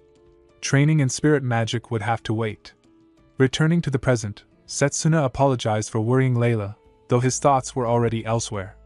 He had to recover quickly and grow stronger. Professor Lionel entered, calling the class to order. He announced the upcoming joint training between faculties, an opportunity to not only study one another's combat styles but also to surpass individual limits. Setsuna understood immediately that teamwork was the true goal. Lionel revealed that the training would take place in a one-star underground dungeon. Participation was voluntary, but danger was guaranteed. The training would begin in 2 weeks, giving everyone time to prepare. Setsuna quietly resolved to heal before then. Layla invited him to dinner, insisting that proper recovery started with good food. He agreed, realizing she was right. As they walked, whispers followed him through the halls, admiration from students who had once mocked him, now praising the close combat mage who had triumphed in the exchange match. Layla found it amusing how quickly opinions shifted, and Setsuna admitted she was right again. Ahead, 3 boys blocked their path. One of them, Carl, a noble with a strong reputation, stepped forward, recognizing Setsuna as the winner. The name spread quickly among nearby students. Carl was known for his powerful bloodline and rumored army prospects. Carl extended an invitation to join his noble salon, a private circle reserved for the highest-ranking mage families. It was rare for anyone without noble blood to be offered a place, and the onlookers whispered excitedly. Yet Carl's thoughts were more self-serving. Having the champion of the exchange match in his group would elevate its status. He added that such connections were vital for Setsuna's future, warning that wasting time with an unworthy companion, like Layla, would only hold him back. Setsuna rejected the offer immediately, telling him that bloodline had nothing to do with true magic, and that the real waste was continuing this conversation. The crowd murmured in disbelief, some even laughing at Carl's humiliation. Enraged, Carl summoned his weapon and lunged at Setsuna, but before his strike could land, Layla intercepted him. She twisted his wrist and pushed him back, reminding him that personal fights were forbidden in the academy. Carl spat out an insult, calling her a commoner, but his friends dragged him away before the situation could escalate further. Watching her stand firm, Setsuna realized that Layla's strength had grown in ways he hadn't fully noticed before. Just then, a familiar voice called his name. Turning, he saw Carol approaching, her expression bright and grateful. She thanked him for saving her and mentioned that she wanted to properly express her gratitude. With a shy smile, she invited him to visit her room, a request that left Setsuna momentarily speechless as the next chapter of his path quietly began to unfold. Carol thanked Setsuna for saving her and decided to prepare a homemade meal for him. He accepted politely while she started cooking. Layla offered to help, thinking it was just cooking after all, though her flustered expression suggested otherwise. Drago entered, puzzled by his invitation. Carol laughed lightly, saying more people made things livelier. Layla noticed the use of healing ingredients, and Carol proudly called them healing foods. Setsuna quietly reflected on the headmaster's words. Carol's missing memories of Leo's incident might be due to shock or perhaps tampering. Though relieved she was safe, he feared others could be targeted next. Drago noticed his expression and told him to stop overthinking, to rest once in a while. From the kitchen came the sounds of chaos, and Setsuna thought it resembled combat training more than cooking. Drago smirked, calling it nonsense, but soon Carol asked him to help. Moments later, he appeared reluctantly in a maid's apron, grumbling while Carol giggled. When the meal was ready, Carol presented the dishes proudly, and Layla apologized for making too much. Setsuna decided to finish everything, using a physical boost to speed digestion. Layla asked if he was fine, and Setsuna replied that the egg soup tasted rich and deep. Drago, still in the apron, announced that it was his doing. As they ate together, Setsuna thought how peaceful this felt compared to his past life, when the evil god destroyed everything. He vowed silently that such tragedy would never repeat. 2 weeks later, dungeon, joint training day at the dungeon entrance, Drago noted that Setsuna looked ready. Setsuna thanked him, crediting the healing meals for his quick recovery. Being on the same team brought him comfort, he could rely on Drago now. 2 upperclassmen approached, Mifune from the formation department, and Yuzuha, his teammate. After introductions, Mifune seemed cheerful and confident, while Yuzuha remarked on Setsuna's calm aura. Drago found Mifune unusually cheerful for a senior from the formation department, and Setsuna quietly agreed. Yuzuha, standing beside him, carried a calm yet unsettling aura. Her gentle smile seemed almost too practiced. Mifune laughed in response to their impressions, but for a brief moment, his eyes darkened, as if something else stared back through them. Soon, Professor Giovanni Bertolini began the briefing. The formation and close combat departments would train together in the ancient dungeon of the Sealed Demon, a 1-star area filled with undead and monsters. Each student's results would be recorded by a memory bracelet, with rewards based on points and loot collected. The top team would receive academy medals, and anyone exceeding 100 personal points could join the kingdom's Magus battalion training. Setsuna thought of the battalion, the strongest mages of the realm, and his lost comrades. He wanted to see them again. Giovanni handed out bracelets, warning them not to go too deep, and to use mana for teleportation in emergencies. Setsuna set his target at 200 points. At that same moment, Drago voiced the same goal. They exchanged a knowing glance, silently challenging each other. The professor raised his hand, signaling the start. The atmosphere thickened with tension and purpose. The joint training had begun. Setsuna and Drago dashed in as the dungeon gates opened. The ruin of the Sealed Demon, a 1-star dungeon built by an ancient civilization, spread out before them, its depths still mostly unexplored. Every creature inside would treat them as intruders. Setsuna noted that even with teleportation magic, this would be a dangerous mission. Drago whistled in awe at the vast underground hall, impressed by its size. Kneeling, Setsuna examined a strange plant, wondering if a whole civilization once lived here. He recalled the headmaster's words about this training being vital for future missions. His current goals were clear: master spirit magic and earn every possible point. Mifune and Yuzuha soon caught up. Mifune laughed about their speed, while Yuzuha pointed deeper into the ruins. Students gathered to discuss splitting paths. One suggested turning back, but Mifune insisted the deeper route held the real rewards. Setsuna quietly admitted that for a point-based challenge, Mifune wasn't wrong. When asked if he was worried, he tapped a wall, saying it felt hollow. Drago confirmed curiously, and Setsuna pointed out that the vegetation looked out of place. He suspected a hidden chamber. Mifune dismissed it as coincidence, but before Setsuna could finish explaining, Drago smashed the wall with a single punch, revealing a new passage. The group stared in surprise. Mifune grinned, calling it a splendid sight and praising Drago's strength. As they advanced, a huge boulder crashed towards Setsuna, but Drago cleaved it apart with his mana blade. Setsuna complimented his energy, and Drago replied that he wanted close combat mages to earn respect, and didn't plan on losing him. A glow flashed behind Setsuna, and he narrowly dodged an arrow aimed at his neck. White light erupted from a magic circle ahead, forcing them to react quickly.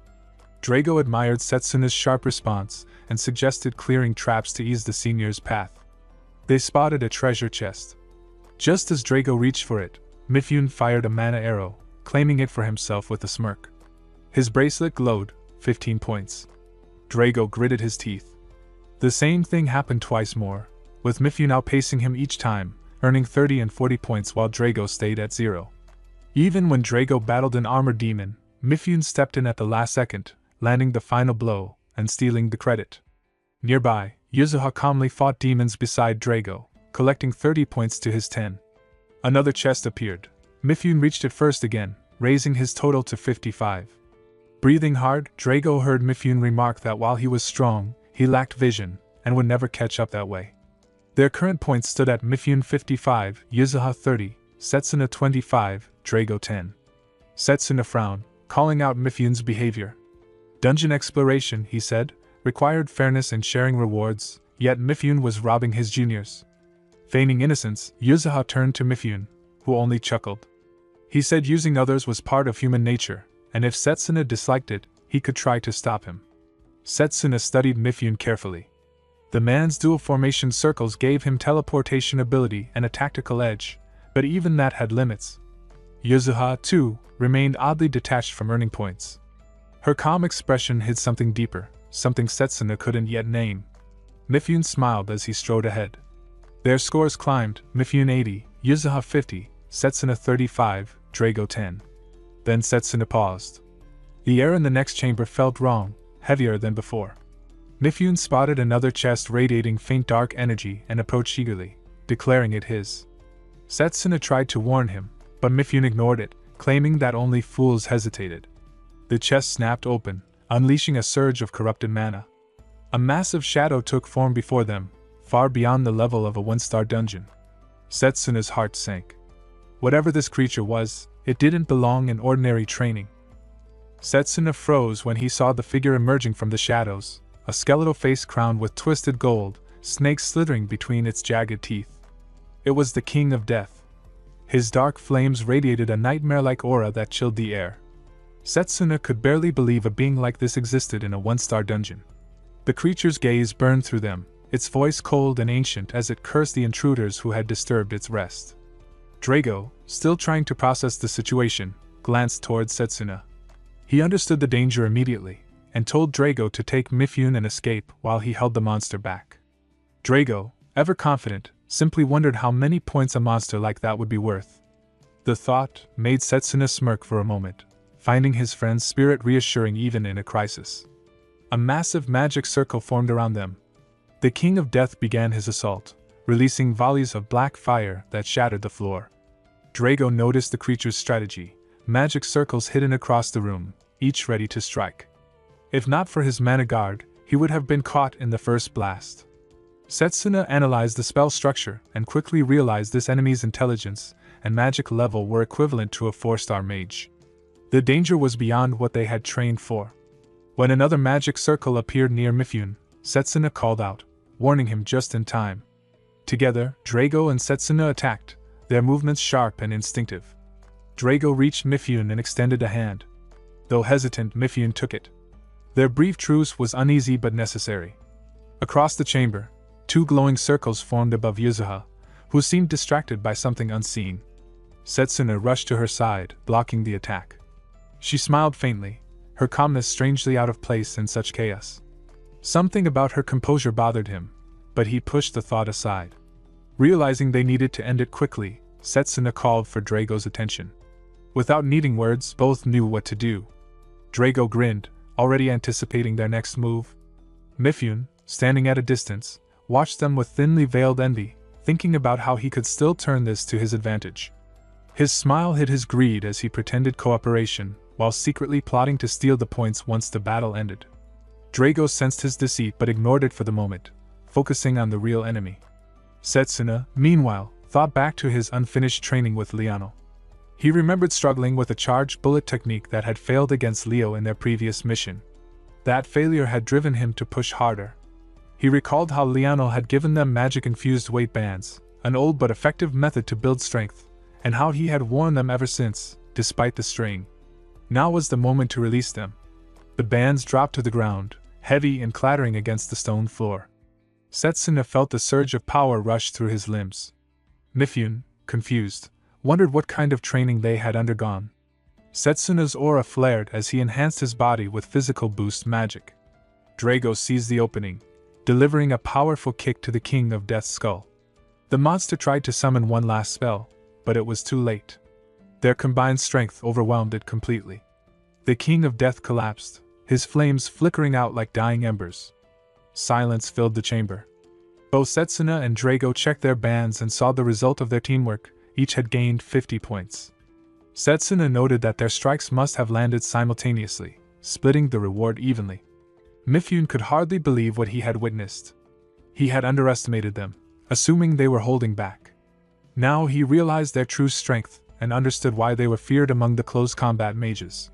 Setsuna turned toward him, noticing a wound along his arm. He stepped forward to examine it, asking where Yuzuha had gone. Before anyone could answer, the ground began to tremble violently. Cracks spread beneath their feet, and the stone floor gave way. Mifune stumbled toward the edge, but Setsuna caught his arm just in time, pulling him back to safety. Below, the ruins shifted and revealed swarms of undead crawling through the darkness. Their hollow eyes glowed faintly, filling the chamber with a cold dread. Drago realized the danger and urged retreat before they were surrounded. As they pulled back through the collapsing tunnels, Setsuna couldn't shake a lingering thought. Something about this dungeon was far more sinister than they'd been told. Whatever force was at work here, it wasn't just a one-star anomaly. As the undead swarmed from all sides, Setsuna focused his energy, aiming precisely for their heads. Even with their teamwork, the creatures kept coming, their bodies collapsing and rising again under the pull of dark magic. Mifune grew frustrated. No matter how many they defeated, the points on his band didn't increase. Setsuna quickly realized why. The darkness itself was reviving the fallen. Drago gritted his teeth, slashing through another wave. There seemed to be no end to them. Mifune muttered that something was off, that these monsters didn't belong in a one-star dungeon. Setsuna, scanning the surroundings, sensed a sinister current beneath their feet. The true source of the magic was coming from the lower floors. He asked if the others could feel it, though Mifune doubted him. Setsuna, however, was certain. The energy might even belong to Yuzuha. Drago suggested they head downward. Mifune tried to object, unsure if he wanted to follow, but Setsuna pointed out that staying behind alone would only mean a slower death. Mifune bristled, accusing Setsuna of underestimating him. Setsuna replied calmly, saying he was only being realistic. Mifune's skills so far had been limited to stealing Drago's points.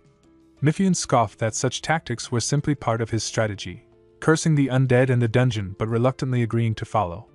As they moved deeper, Mifune noted how easily Setsuna and Drago coordinated in battle. They seemed used to fighting together. Drago smirked, telling him to save his breath for combat. Setsuna's senses sharpened. The source of the dark magic was close. Ahead, an eerie presence awaited them, an enormous eyeball creature, pulsing with black veins and floating midair. Setsuna had never seen anything like it. Normally, dungeons drew energy from magic circles, not living entities. While Setsuna studied it, Mifune plotted silently, waiting for a chance to strike and steal the points once the monster fell. But Drago caught his intent and drove an elbow into his side, knocking him back. Stretching his shoulders, Drago seemed almost eager to fight again. Setsuna attacked first, destroying the eyeball and earning 10 points. But their victory was short-lived as the undead began to rise again, more restless than before. He suspected they had angered the dungeon by breaking its source. From now on, they would need to fight strategically to clear the area and earn what they came for. Drago, still grinning, welcomed the challenge, claiming it was a good way to release tension. Mifune tried to shake off his frustration and decided to aim for 100 points before escaping. Setsuna then asked him about Yuzuha's whereabouts. Mifune claimed ignorance, suggesting she might have fled in fear, but Setsuna doubted it. Even when the King of Death appeared earlier, she hadn't shown fear. Something about her had been off from the start, and now, combined with the strange monsters and dark energy, he began to suspect something deeper, possibly linked to the apostles. If that were true, Drago and the others were in grave danger. The undead surged again. Drago charged forward eagerly, cutting them down one after another, laughing at the bonus points each kill brought. Together, they pushed through the horde, their bands steadily tallying up. When the dust finally settled, Setsuna checked his band, 225 points. Drago followed with 210, while Mifune lagged behind at 125. Mifune declared he was done and started preparing to leave. Drago asked if he wasn't going to help find Yuzuha, reminding him she was part of their team. Mifune brushed it off, saying she had only joined yesterday and probably escaped already. That answer made Setsuna pause. Yesterday? Something didn't add up. As Mifune pressed his band to teleport back to the surface, nothing happened. Panic flashed across his face. The return function was disabled.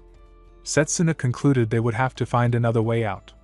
Drago tested his own band and confirmed the same. The air suddenly thickened with that same oppressive energy. Setsuna could feel it again, stronger and closer than before, the same magic that had fueled the undead. He decided to go deeper in search of Yuzuha, instructing the others to return if possible. Mifune mocked his concern, wondering if he was infatuated, but Setsuna ignored him. Drago refused to let him go alone and joined without hesitation.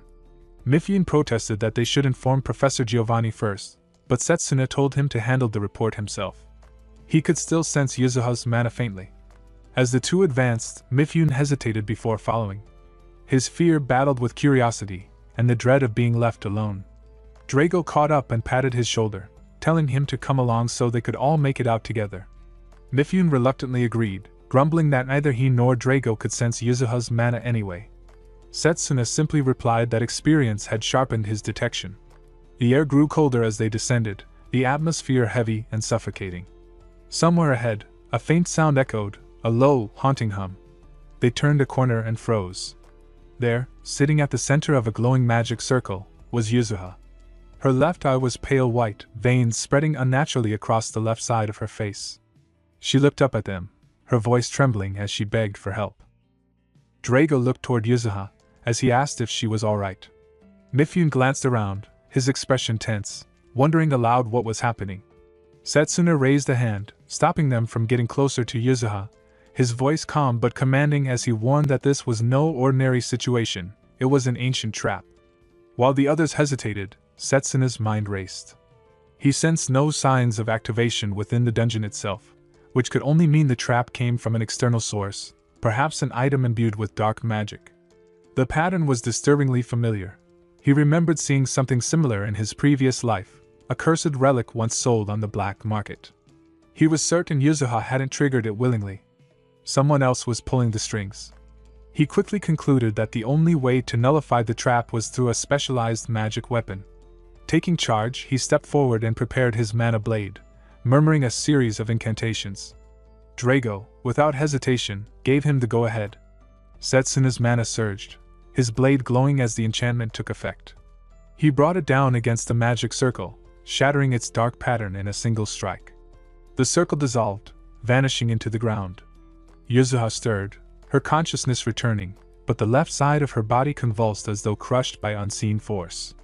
She collapsed into Setsuna's arms, weakly murmuring words about not letting him go any further before losing strength again. Setsuna froze for a moment, confused. He didn't understand what she meant. Dark waves began to seep from Yuzuha's earrings, the cursed energy pulsing visibly. Setsuna's eyes narrowed. So the source was the earrings after all. Mifune blamed Yuzuha's recklessness and asked what would become of her now. Carrying Yuzuha on his back, Setsuna replied that he wasn't sure yet, but regrouping with the others was their best option.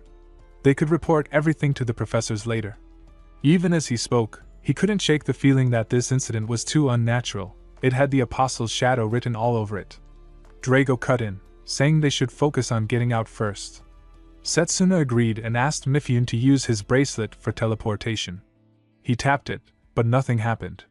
As expected, he muttered bitterly, realizing the bracelet wasn't functioning. Suspicion fell on Giovanni, wondering if he had provided defective magic tools. Setsuna checked Yuzuha's bracelet next, only to find it dead as well. The teleportation seals had all been disrupted. Before they could act further, the entire area began to shake violently. Mifune gasped. It was an earthquake. Drago shouted for everyone to run. The ground split, dust and debris filling the air as rocks tumbled from above. Mifune cursed under his breath, unable to understand what was happening, while Drago threw his fists at a massive boulder, his mana-charged blows echoing through the narrow corridor. Setsuna quickly assessed the situation. The path ahead was completely blocked by rubble. Using brute force would only waste energy. He suggested they search for another route instead. Meanwhile, somewhere deeper in the dungeon, Layla and her group were scouring the tunnels. Hearing faint cries, she called out to see if anyone was there. A weak voice responded. She rushed over, helping her team remove the rubble to free a trapped student. As they pulled the injured student out, Layla knelt and used healing magic to ease the pain. The student asked about the others, and another weakly mentioned that someone was still trapped behind the collapsed wall. Layla's heart tightened with worry. She silently prayed for Setsuna and Drago's safety.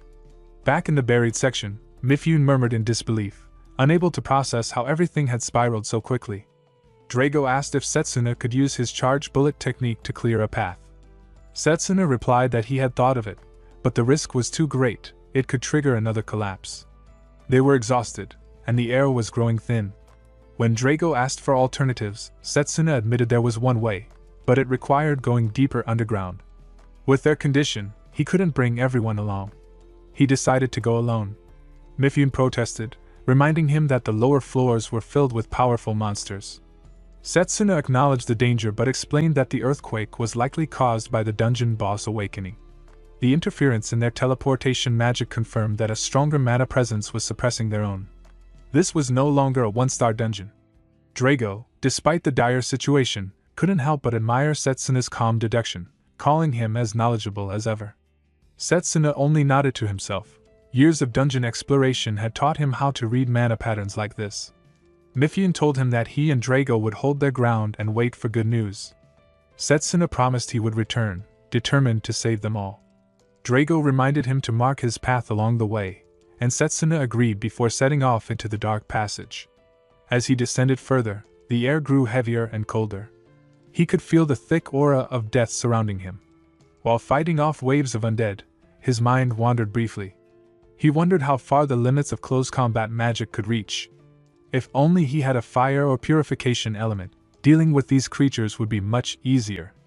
Close combat spells relied purely on force and lacked elemental power, but lately, he had begun to feel something stirring inside him, a faint burning sensation, as if another power was awakening. He cut through the last wave of undead and continued deeper, searching for an escape route. Back at the block tunnel, Drago was tirelessly breaking apart smaller rocks. Mifune, slumped against the wall, spoke bitterly about how he had always relied on shortcuts, pretending strength while others trained sincerely. He called himself the fool for not realizing sooner. Drago, focused as ever, told him there was no time for regrets, they had to survive. A faint voice echoed through the rubble, asking if someone was there. Drago shouted back, his heart leaping at the sound. From the other side, students responded that they could hear him. Layla's voice soon joined in, desperate but hopeful, calling out for Drago and asking about Setsuna. Drago yelled back that they were alive, though Setsuna had gone to find another route. Mifune tried to reply but his voice failed her, exhaustion taking over. Layla urged her group to clear the debris faster. Deeper below, Setsuna could feel the dungeon's atmosphere shifting. The mana here was dense and suffocating, the very heart of the dungeon. Ahead, a faint glimmer caught his eye, a small, half-open door radiating dim light. It could be a path to the exit. Yet, as he approached, he sensed a barrier blocking the way, strengthened by dark energy. It was strange, despite the suffocating pressure, the chamber beyond was eerily empty. His instincts screamed for caution. A sudden tremor passed through the ground. Setsuna looked up, eyes widening as something massive loomed above him. A gaping maw with jagged teeth lunged from the darkness. He rolled back just in time as the creature's jaws slammed shut where he had stood. When he turned, he froze. The monster had two heads. The air trembled from its roar. Before him stood a double-headed hydra. Setsuna stared up at the double-headed hydra, the creature's corrupted flesh and the way its severed heads knit back together, making his skin crawl. The dungeon's anomalies converged here. Whatever animated this beast was tied to a far darker source. Only someone wielding power like the evil god could force such resurrection. The hydra spat a glimmering projectile. Setsuna rolled out of the way, instincts telling him it was venom. If this fight dragged on, the dungeon would only worsen. He inhaled, steeling himself to finish the thing quickly.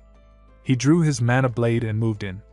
Memories surfaced unbidden, his past battles with hydras. They never died until every head was destroyed. Their skulls were thick. A blade rarely did lasting damage. The trick had always been to find the soft spots. He charged. His first strike split one head cleanly. He vaulted back as the hydra sprayed green poison. Some of it splashed his armor, burning like acid. The beast began knitting the missing head back to its neck, the regeneration a mockery. Killing only one head wouldn't suffice. He needed to sever both at once. A flash of frustration came with the memory of past failure. He had once tried to wield blades in both hands and failed. Liano's reprimand echoed. The body must catch up to the mind, and for close combat mages, internal mana conditioning took years. Setsuna had trained with weight bands, pushed until his body adapted, but dual wielding remained precarious. He forced himself to be practical. Start safe with a single sword, stabilize, then attempt two. He pushed forward again, muscles burning, poison stinging his lungs. The Hydra lunged. Both heads slammed into a stone wall in a blind charge. For a heartbeat they were disoriented. Setsuna seized the moment, manifesting a blade in each hand and driving both through the beast's necks in simultaneous arcs. When both heads hit the floor at once, the monster shuddered and did not regenerate. The exceptional recovery that had sustained it faltered when all heads were taken together. Setsuna's double blade trembled in his grip.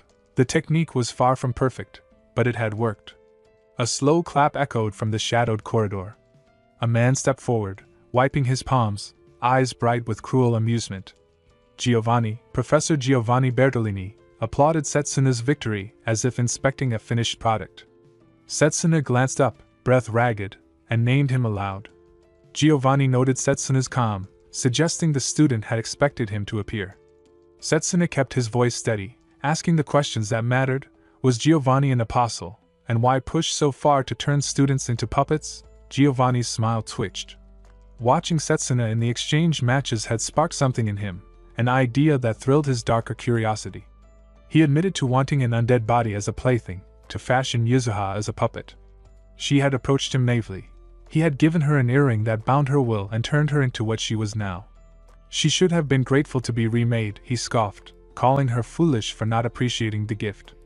Rage flared hot and bright in Setsuna's chest. Words failed. Giovanni's casual cruelty was a blade itself. He stepped forward, knuckles white, promising retribution for every violated life. Students clawed at the rubble until one of them gasped that he could not move.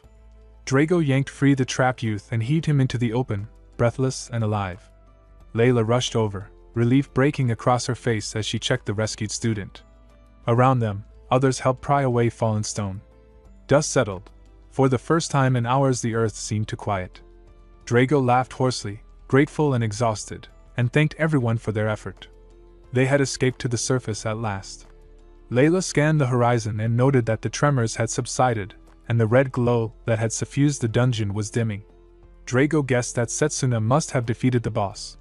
Mifune, checking his bracelet, announced that the device's mana signature had returned. Layla urged them to move up so the teleport function could send them back to safety. Drago hesitated only a moment before telling Layla he would go check on Setsuna. He left the group in her care and plunged back into the dark. Layla nodded and promised to wait at the rendezvous. Drago sprinted onward.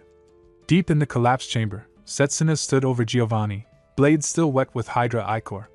His voice was low and cold. The professor had engineered this, he would pay for it. Giovanni only smiled, amused by the hatred in the young man's eyes. Setsuna launched himself forward. He used Frost Phantom, a trick of speed and cold that blurred the air around him. An ice shard flashed up from the floor and sliced at Giovanni's cheek, but the professor merely chuckled. He praised the move as effective against a direct attacking close combat mage and taunted the limits of such tactics. Setsuna realized the depth of Giovanni's preparation, formation magic woven into traps and counterattacks, the professor's circuits triggering at predetermined moments. His own mana was already drained from the Hydra fight. Giovanni's formations required prearranged anchors, teleport spots and activation nodes, much like Mifune's setup. Setsuna tested that theory and paid for it when a poison slash bit his shoulder. The wound began to spread its burning sickness through his veins. Giovanni sneered that Setsuna was pathetic and urged surrender. Setsuna spat back that he would never yield and would break the curse he placed on Yuzuha. The professor's reply was a grin and an offer of terms: give allegiance, and perhaps the curse could be undone. He seized Setsuna by the hair, trying to force obedience. The idea of pledging himself to such a man was an insult. Setsuna struck free and lunged again. Giovanni flickered away with a practiced shift of formation magic, teleporting into the shadows. Setsuna read the mana trails and followed, fast enough to reach the arrival point the moment Giovanni reappeared. He slashed, catching the professor across the throat. Giovanni's shock was genuine. Nobody had unraveled his teleport pattern so quickly. Before the student could press the advantage, Giovanni's hands and face knit back together, regeneration coursing through him. Setsuna realized, in horror, that Giovanni was not merely human. The professor confessed with proud malice that a great being had spared him at the brink of death and granted him immortality. He considered himself the being's masterpiece. He spoke of humanity's weakness, aging and death, and of his desire to bestow immortality upon chosen ones by turning them into undying puppets. Yuzuha had been a foolish, eager recruit who failed to understand the earring's true nature. For Giovanni, she was a prototype. For Setsuna, she was a person to be saved. Consciousness began to slip from Setsuna as poison and fatigue coalesced into darkness. Then he felt a surge of mana, not his, but approaching fast. Giovanni, believing the ritual to bind Setsuna complete, had already started a conjuration and encircled the student with a glowing pattern of ancient script. A massive rock hurtled through the corridor and smashed into Giovanni, who was flung off balance and thrown towards Setsuna. The blow disrupted the ritual and landed Giovanni within reach of a mana-infused punch. Drago's timing had been perfect. The two friends exchanged quick words. Drago asked after Setsuna's wounds. Setsuna asked for news of the others. Drago confirmed Layla and the surface party were safe. The small reassurance steadied Setsuna. Layla had become reliable. His worry eased for one beat. Giovanni, recovering in a ragged, furious state, reached into something embedded in his skull. He howled an invocation, calling out to the hydra carcasses he had left behind. The corpse matter convulsed, scales knitting and bones reforming. A voice from Giovanni twisted into something inhuman as he commanded a fusion. Hydra, merge. Warned that Giovanni might rise in a new, worse form, Setsuna barked at Drago to keep his guard up. Giovanni roared that he would not forgive being forced to use the relic entrusted to him by the Great Being. The item pulsed darkly, venomous energy coiling like a serpent. Giovanni's flesh started to shift, sinew rearranging into a snake-like shape. Setsuna's consciousness blurred as pain surged through his body. Each breath felt heavier, his thoughts scattering amid the chaos. At this rate, both he and Drago would be finished. His vision dimmed, and just before the darkness claimed him, he caught a glimpse of a faint flame flickering nearby. Something was there. A presence. The headmaster's words echoed through his fading awareness. Spirit magic was not about thinking, but about feeling. One had to empty the mind, let go of reason, and merge with the spirit through pure instinct. The meaning struck him. So this was the state of emptiness, where the spirit's presence could be felt. Summoning his last strength, Setsuna extended a trembling, blood-stained hand toward the tiny flame, silently begging for power to protect his friends. A harsh voice thundered in his mind, ordering him to be silent. In an instant, the dungeon vanished. He was standing in a desolate realm, the ground cracked and dry, jagged rocks floating weightlessly through the air. Confusion hit him. This place felt far removed from the dungeon, as if it belonged to another world altogether. Then, before him, rose a massive being, a towering form of living fire. The sheer intensity of its mana pressed down like a storm. Setsuna could barely remain standing. The fiery titan's gaze bore into him, its aura searing. Heat washed over him even at a distance. The spirit's tone carried disdain, unimpressed by a human's plea. Rocks spun around him, trapping him within a circle of flame. He could feel his skin burning, the air itself turning molten. Still, he held his ground. The spirit's voice rumbled through the air, claiming it had no obligation to listen, its flames blazing hotter as the surroundings ignited. This world, once cold and still, was now turning into a furnace of pure wrath. The flames licked at his body. The agony was unbearable, yet Setsuna's resolve hardened. If he failed here, everything would end. He needed to reach the spirit, no matter the cost. The spirit noticed his endurance. A human should have collapsed long ago, yet he still clung to consciousness. Then the mark of the spirit of time shone faintly upon his skin. The entity paused, recognizing the power it sensed within him. Setsuna's body trembled, his words steady even as fire devoured him. He wasn't here for selfish gain. His purpose was to end the evil god's reign and protect those still fighting above. The spirit's rage flared again, dismissing the idea as futile. No human could resist this realm, or its eternal flame. But even as the world burned, Setsuna refused to yield. His determination pierced through the heat. The spirit observed him in silence. The flames roared higher, testing his will. His thoughts wavered, fragments of memory, voices of his friends, and glimpses of the real world drifted in and out. He struggled to breathe, to move, yet one thought held him together. He couldn't die, not until the evil god was defeated. With that final burst of resolve, he broke through the flaming prison, pushing aside molten rock. His body trembled, his mana nearly spent, but his heart burned stronger than ever. He called upon the spirit once more, not for himself but to ensure no one else would fall to the darkness above. The flames calmed. The spirit regarded him with faint amusement. A year had passed within this distorted time, a single moment outside, yet an eternity of endurance within. The fiery being found itself reluctantly impressed. As Setsuna collapsed, unconscious but unbroken, the spirit marked his hand with its seal and vanished, leaving behind a quiet promise. Back in the dungeon, Drago's battle raged on. Giovanni's serpentine form towered over him, his attacks unrelenting. Drago's guard faltered. His nerves had gone numb from the previous strike. Ice-infused mana tore through his defenses. Giovanni mocked him, his words dripping with arrogance. The next blow would finish everything. Drago's body refused to respond, but in the depths of his fading mind, he saw his parents, his father's proud smile, his mother's warmth. He remembered his father's words, to be the shield that protects others, to embody the strength of the close combat mage. He whispered a silent apology, knowing he could no longer move. Giovanni laughed, preparing to end it, until he paused. The air trembled. Drago was no longer where he stood. A surge of heat cut through the cold. Flames rippled through the dungeon's shadows. Giovanni turned, eyes narrowing as an unfamiliar pressure filled the air. A figure stepped between him and Drago, hair now glowing orange, eyes blazing with the same fire that once tried to consume him. Setsuna had returned. Setsuna moved in a burst of blinding speed, carrying Drago to safety before vanishing again. Giovanni blinked, confused by the sudden disappearance. A scorching heat followed. Setsuna had already reappeared behind him, his attack landing before Giovanni could react. For the first time, Giovanni felt unease. The strike was more than physical, it burned through his regeneration.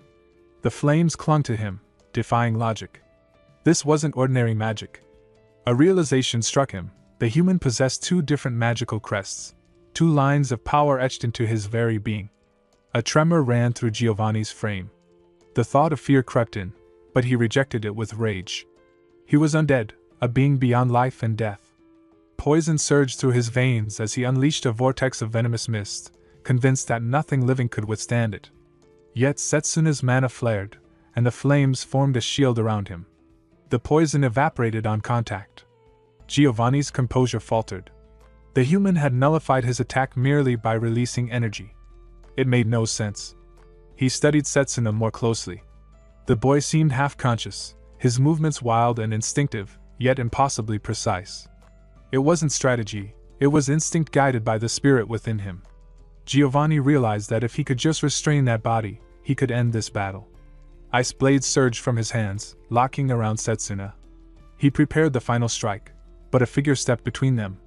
Layla's mana blade intercepted the attack, sparks scattering through the air. She stood in front of Setsuna, blood tracing down her arm, her breath ragged yet steady. Giovanni sneered at her interruption. His focus had been so entirely on the flame-wreathed human that he hadn't sensed her approach. He readied his blades again, determined to cut down both at once. Layla's eyes flicked towards Setsuna. His body trembled, heat radiating off him, flames spiraling like living energy. His consciousness seemed to waver, yet something deeper kept him standing. She remembered his words, that strength came from resolve, and that even someone like her could grow if her heart didn't waver.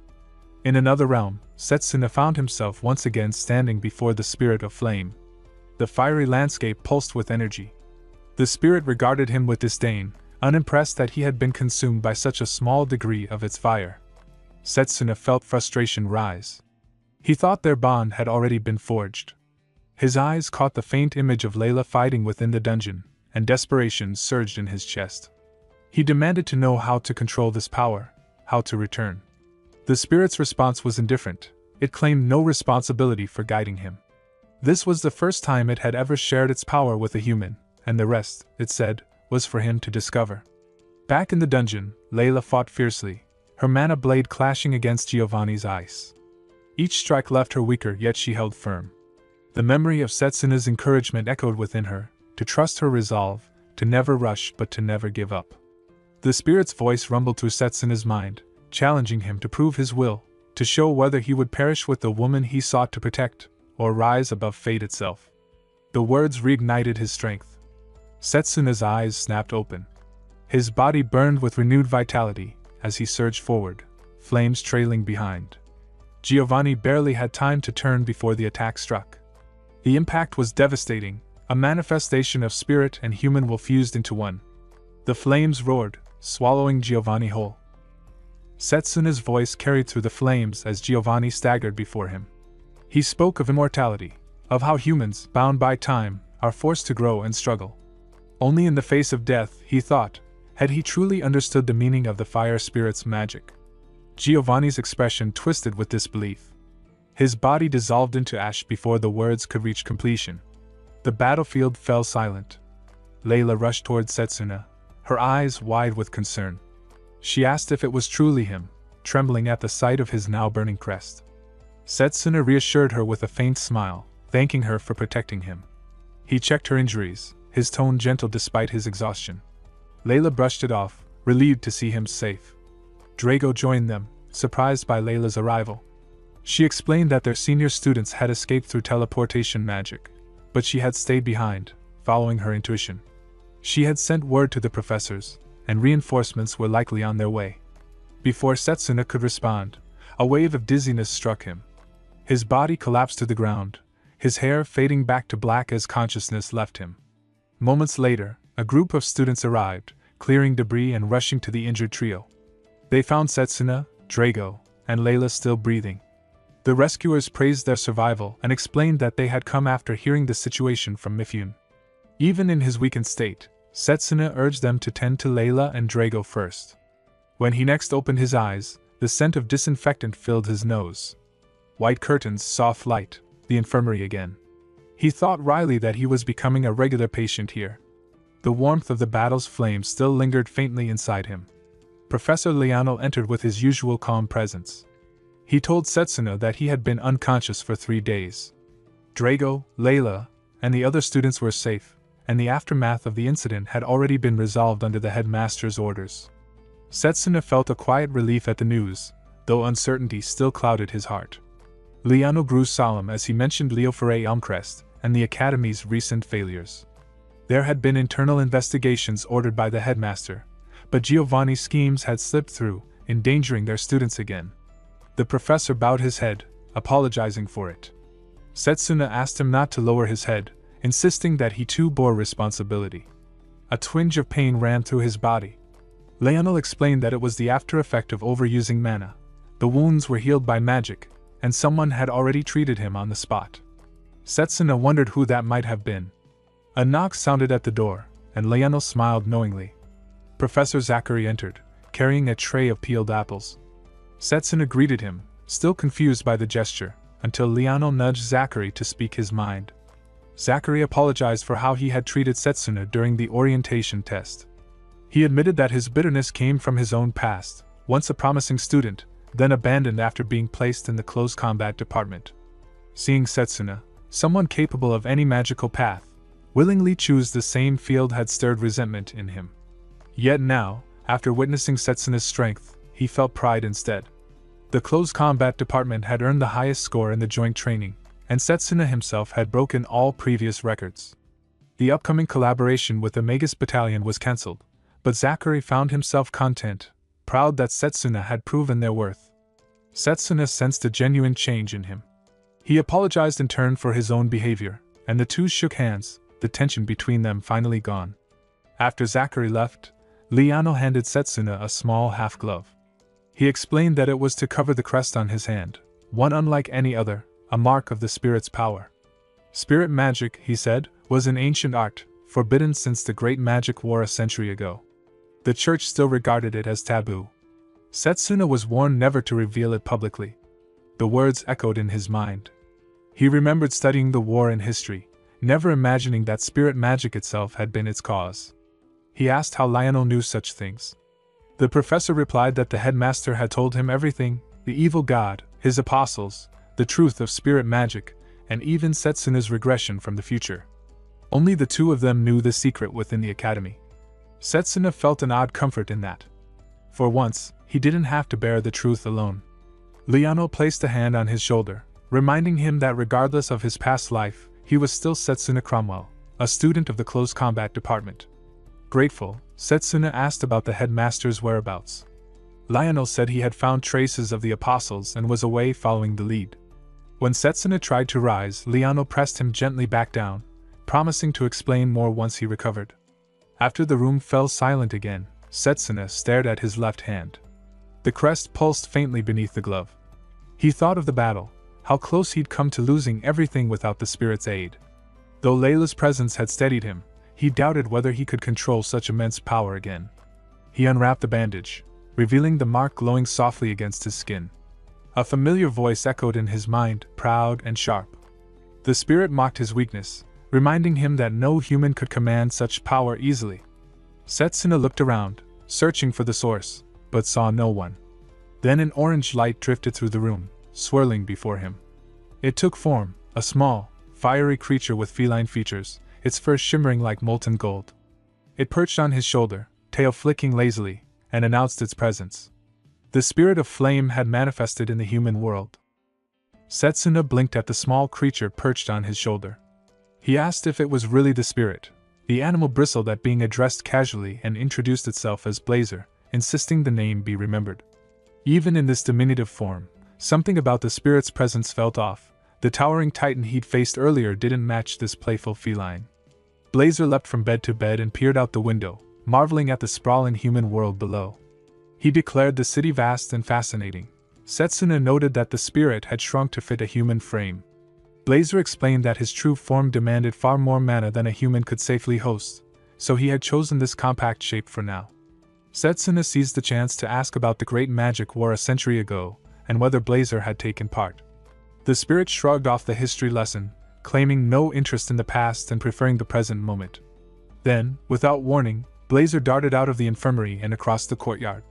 Setsuna scrambled after him, snapping a glove onto his left hand and thinking ahead. If the Holy Church ever learned a spirit lived with him, trouble would follow. He had to keep Blazer hidden. Outside, students gaped at Blazer, mistaking it for a strange, lively pet. Setsuna chased after the spirit, breathless, while Blazer teased him about his weakened body and whether he could keep up. Noel appeared in the courtyard and barked at Setsuna, taking the victory at the exchange match as cause for scorn. Setsuna ignored him, calling after Blazer instead. Carl intercepted, making a veiled comment about the red-haired girl. Setsuna deflected and moved on. Mifune caught up, noticing Setsuna panting. Gossip swirled among nearby girls praising Setsuna's joint training score. Mifune, blunt and pragmatic, scolded anyone mocking his friend, then explained Yuzuha's situation. She was unconscious but alive, now detained and under professor interrogation. Setsuna asked if anyone had seen a small red animal. Mifune pointed toward the courtyard window.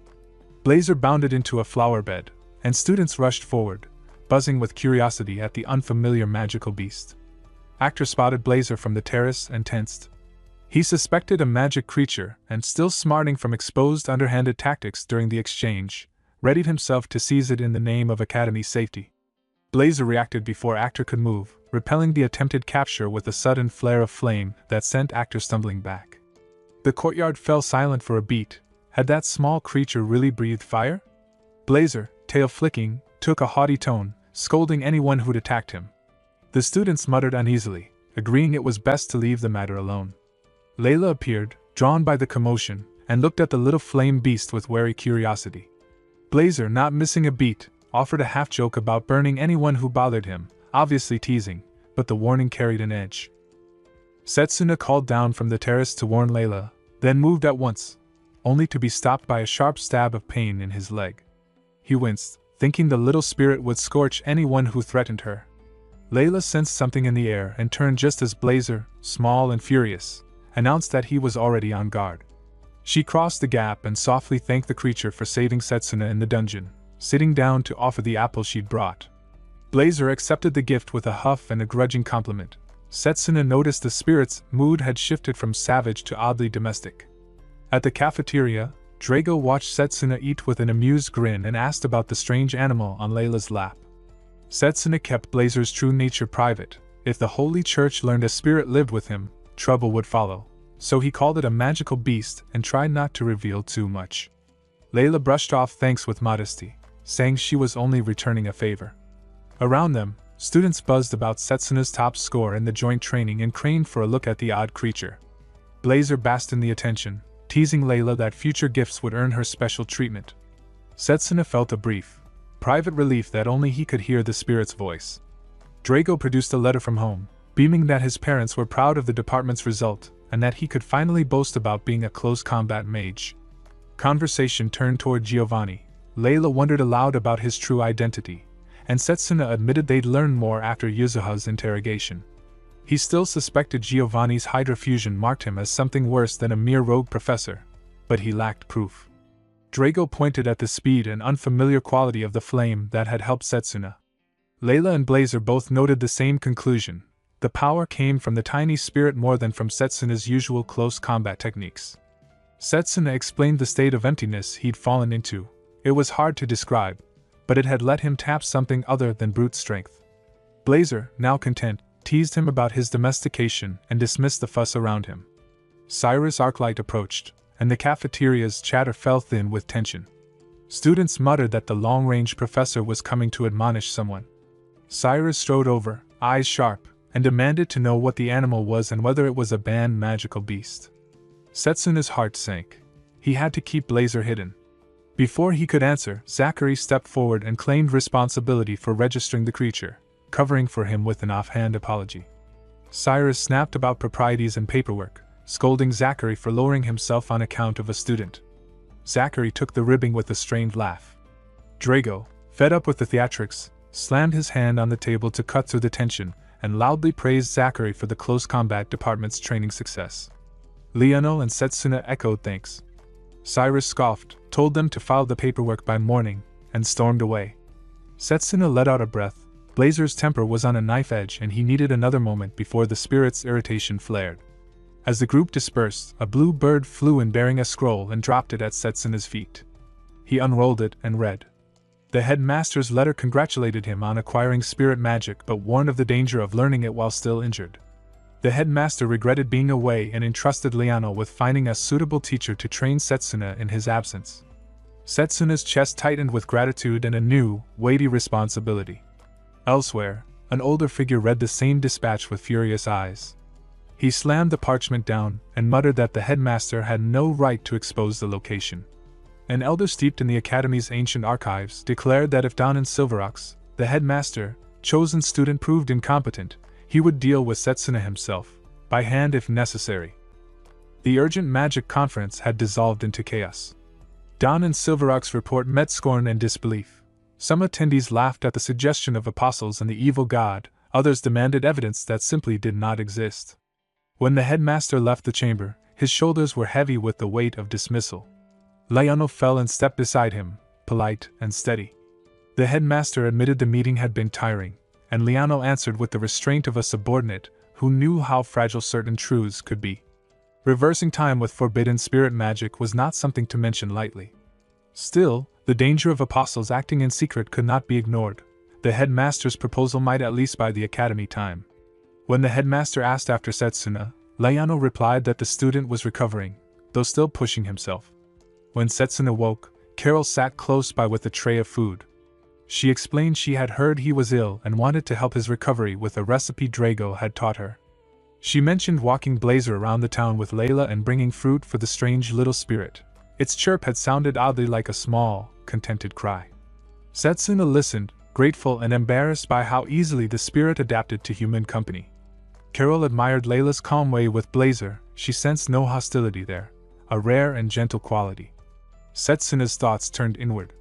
Spirit magic had been forbidden for centuries. It had sparked the Great Magic War 200 years ago, when those who mastered such powers clashed and left ruin in their wake. Only a handful ever wielded it. The knowledge was a poison in polite society. Exposure meant interrogation or worse. Yet the very possibility of controlling spirit magic felt like a step towards stopping the evil god. If history had shifted around him, if Giovanni's rampage or Leo's betrayal were new variables, then every choice carried consequence. A few days later the group prepared to leave for training. Farewells were light but earnest. Drago bragged about family letters and pride in the close combat result. Layla and Carol reminded Setsuna to be careful. The journey would be long and they would travel by lizard carriage, awkward for many, but familiar to Setsuna from his prior life. He mounted easily and settled in, the rhythm of travel already steadying his mind. The road offered a rare quiet. Between stretches of chatter, Setsuna and Liano talked about motion sickness and the unfamiliar sway of the carriage. Then, ahead, human figures stood in the path. Lionel slowed. The three women were not bandits. Their calm, precise bearing felt wrong for passers-by. They introduced themselves as servants of Morgana, a name Setsuna had seen in the headmaster's letter. The voice that answered them seemed layered, not merely one person but a chorus tuned to another presence. Lionel watched carefully. He too recognized the danger. These were not ordinary humans. Setsuna suspected constructs, dolls animated by alchemy or spirit craft, and when they spoke it became clear their master was far from benevolent.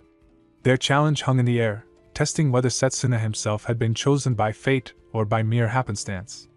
Leono's demeanor shifted from diplomatic to ready. He drew a great mana sword with an effortless motion, the edge humming as arcane energy gathered along the blade. Setsuna readied himself beside him. The servants moved in synchronized grace, and the first clash of magic against metal shattered the road's fragile calm. Setsuna braced himself. To gain Morgana's recognition, he would have to defeat the dolls. Leono stood ready beside him, resigned to the inevitability of combat. The enemy moved first, a sphere of compressed water forming between their hands. Leono ordered him forward and intercepted the blast himself, cutting through the torrent with his mana blade. The impact rippled through the clearing, scattering droplets like shards of glass. Their opponent observed calmly through the dolls. Setsuna's eyes caught the glint of another weapon, water infused with lightning, its energy writhing with lethal intensity. Leono warned him to stay alert. Even a touch would be enough to paralyze. Setsuna focused, recalling how dangerous elemental attacks were for close combat magi. Unlike those who fought at range, their mana was intertwined with their bodies. One wrong movement and the backlash could tear them apart. The voice of Morgana's projection drifted through the battlefield, condescending and clear. She mocked the old art of close combat, declaring it obsolete in an age ruled by golems and summoned constructs. Her dolls pressed harder, their strikes fast and synchronized. Setsuna admitted to himself that the woman had a point, but he refused to yield. Close combat magic was not yet at its peak. He dashed forward, breaking past the rhythm of their assault, and struck two dolls hard enough to send them crashing into the ground. They were not destroyed, merely forced into temporary stasis. Drawing on instinct, he recalled the weapon most suited for this terrain. The mana blade in his hand shifted form, adapting to the uneven ground, his body moving with the precision of countless hours of training. Leono's presence grounded him. When another doll darted toward the professor, Setsuna called out, adjusting their positions through practiced coordination. Every movement built on their shared understanding, technique layered upon technique, mana weaving through muscle and will. Together, they began to turn the tide. Then the dolls clasped hands, forming a circle. Energy gathered in the air, coalescing into a massive sphere of mana-infused water. The barrier pulsed like a living thing, impenetrable by ordinary means. Setsuna calculated quickly, even charged bullets would dissolve on contact. A familiar voice echoed in his mind.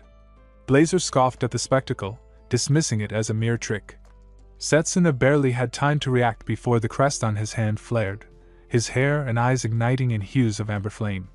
The spirit's power surged within him, wild and hungry. Blazer's excitement crackled in his thoughts, urging him to unleash destruction and end it in one blow. But Setsuna pushed back. This was a test, not a battle to the death. He needed Morgana's recognition through his own strength, not borrowed power. The light dimmed, his breathing steadied, and the fire receded. Moments later, the dolls lowered their hands. The hostile energy faded. Morgana's distant voice returned, this time calm, commanding her servants to guide the intruders. Confused but cautious, Liano and Setsuna followed as one of the dolls led them deeper into the forest. Inside an ancient grove, a figure awaited them. The true Morgana regarded Setsuna with quiet curiosity. She spoke of his restraint, how he had chosen not to wield spirit magic, even when pressed to the edge. Setsuna explained his reasoning. The danger was too great, the risk to nature, and the lives within this forest too heavy a price.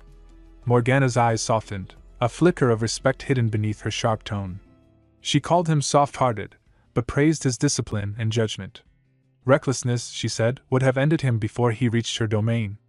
With that, she acknowledged him, a rare honor, and agreed to guide him in taming the spirit within. Blazer bristled immediately, indignant at the idea of being tamed. Morgana smirked, calling him a boastful pet bound to a fragile form. The spirit's pride flared. His power surged through Setsuna's body without restraint. Setsuna gritted his teeth, forcing control over the torrent of energy as flames licked the ground around him. The pressure grew suffocating, threatening to ignite the entire grove. He steadied his breath, feeling Morgana's gaze linger on him, not with disdain, but with interest. If he lost focus, the forest would be consumed in seconds. Yet amidst the chaos, a strange calm filled him. He had no need to prove strength through destruction.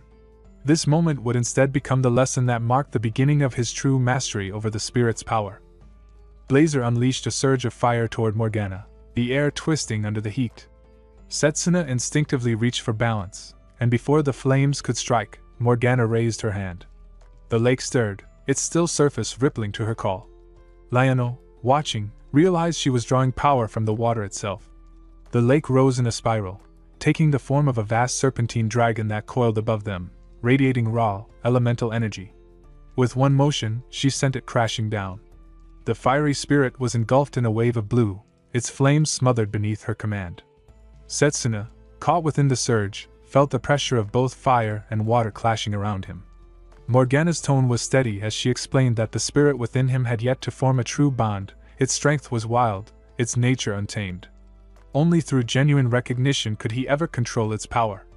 Setsuna, steadying his breath, understood the gulf between mastery and force. Morgana spoke of the path ahead, unity with nature, entry into the spirit realm, and earning a spirit's trust. He had skipped the first step, she noted with faint disapproval, blaming the headmaster's lax teaching. Setsuna thought her remark almost irreverent, yet she was right. The forest around them pulsed faintly with life, and she declared it his training ground. Beginning the next dawn, he would live among the spirits until they deemed him worthy. Setsuna trained without pause, his body tested under waterfalls, his will shaped through combat and meditation. In time, he sensed the quiet rhythm of nature flowing through all things. Morgana acknowledged his progress, impressed that he had reached that state within 2 weeks. It was enough to begin the next trial. In the spirit world, she said, strength meant nothing, only will endured. The spirit he sought to tame was ancient, fierce, and far beyond his command. She would accompany him to ensure his consciousness survived the process. Blazer's distant presence pulsed with scorn but also anticipation. Setsuna met that challenge with calm resolve, intent on earning the spirit's acceptance. Morgana warned Lionel that while their minds wandered beyond the veil, their bodies would remain vulnerable. Lionel promised to guard them. Setsuna steadied himself, entered the same stillness Morgana had taught, and the world around him faded. The spirit realm unfolded, a horizon of fire and molten sky. Blazer emerged in full form, majestic and burning, its eyes filled with primal power. Morgana observed quietly, conceding that the creature's pride was well-earned. Setsuna could now sense the spirit's essence clearly, every spark alive with intent. Blazer tested his will, its flames roaring in defiance. Morgana wove a barrier to protect his consciousness, warning that even a flicker of hesitation could shatter his mind. Setsuna stood firm, unmoved by the heat. Spirit power, like magic, answered only to balance. He had learned that harmony, not domination, was the key. The realm trembled as their wills collided, fire against focus, pride against resolve. Back in the physical world, Lionel felt the shift. The air grew dense, charged with energy. He muttered that it had begun and that Setsuna would endure. Then, an unfamiliar aura pressed against the hideout, dark and heavy, distinctly hostile. The door creaked open, and a figure stepped through with quiet ease. Lionel recognized him instantly, Leo Foray Elmcrest, the missing student. His casual tone hid an unmistakable malice. Lionel's expression hardened as the air behind Leo warped, revealing another figure cloaked in black-violet energy, Zagan the 10th Dark Apostle. Zagan spoke with amusement, announcing his intent to seize Morgana and Setsuna. Leo dismissed the plan, saying his business was with Setsuna alone. Liano's grip tightened on his weapon, the atmosphere crackling with pressure. Both men radiated power, their presence suffocating. For a brief moment, Liano considered the odds, then steadied himself. No teacher from his academy would ever abandon a student. Drawing his mana blade, he faced the intruders head-on. Blazer demanded that Setsuna prove his earlier words. Setsuna steadied his resolve, reminding himself that this world was ruled by willpower. In the real world, Morgana sensed something dark approaching. The forest had already fallen under an evil force. Realizing what it might be, Setsuna urged her to go on ahead. Morgana warned that breaking the barrier could burn him by the spirit's will and risk his return, but Setsuna accepted it, determined to overcome the trial alone. She left, telling him to come back alive. Facing Blazer again, Setsuna apologized for the delay. The spirit questioned his obsession with power that was far beyond his reach, asking if he wished to destroy himself. Setsuna revealed that in the world before his regression, everything had been lost: the army manipulated by the apostles, the collapse of humanity, the death of his comrades and mentors. That grief had awakened the Time Spirit's power and sent him back to this era. This time, he vowed to protect what remained. Blazer found his motivation petty yet fascinating. The courage to face despair without fear intrigued him. Accepting the challenge, Blazer declared that Setsuna sought not just a fragment but the whole of his power. Shrinking to human size, he prepared for a clash of wills. Both lunged forward, fists colliding with blazing energy. Meanwhile, in the real world, Liano battled Zagan. Despite repeated heavy techniques, Zagan's strength only grew. As he struck, Morgana's alchemy doll intervened, releasing a wave of magical energy that forced Zagan back. The air trembled with mana. Liano realized Zagan's power wasn't fading but rising unnaturally. Leo joined in, launching his attacks while keeping his distance. A sudden light burst across the battlefield. Morgana had returned, fully awakened. She scolded them for their noise before preparing to engage Zagan herself. Together, she and Liano struck, yet their combined assault seemed ineffective. Morgana noted that Leo's ability nullified magic, but his decision to dodge hinted at a limitation. She theorized that his nullification required direct focus, leaving openings at close range. Leo countered calmly, noticing her attempt to strike from beneath, but Morgana was already forming an immense sphere of water overhead. Her intention was to engulf both him and Zagan in one devastating sweep.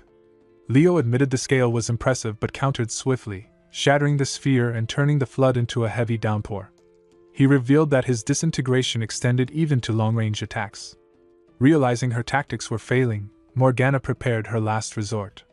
Leo taunted that it would serve as a fine farewell to the underworld and gathered a final purple orb of destruction. Just as he unleashed it, his attack was interrupted. His face met the blazing fist of Setsuna, now returned in his fiery spirit form. Morgana watched, relieved and astonished, recognizing that he had succeeded in defeating the spirit. Zagan and Liano's attention turned toward Setsuna. Liano, battered and bleeding, managed a faint smile as he watched the boy stand wreathed in searing flames so intense they should have consumed the forest, yet Setsuna kept them perfectly restrained. Zagan studied him with a sharp grin, amused by the fiery aura. Blazer's presence flared within, remarking that the foes before them seemed worthy of burning, but Setsuna stayed alert, warning him not to underestimate them. Blazer teased him for his humility, amused that the man who had bested a spirit would still speak with restraint. Moments earlier, in the spirit world, Setsuna and Blazer had traded fierce blows that shook the ground. Blazer marveled at the boy's sheer willpower even as he noticed the tremor in Setsuna's bloodied hands. The spirit wondered why his opponent was trembling yet smiling through the pain.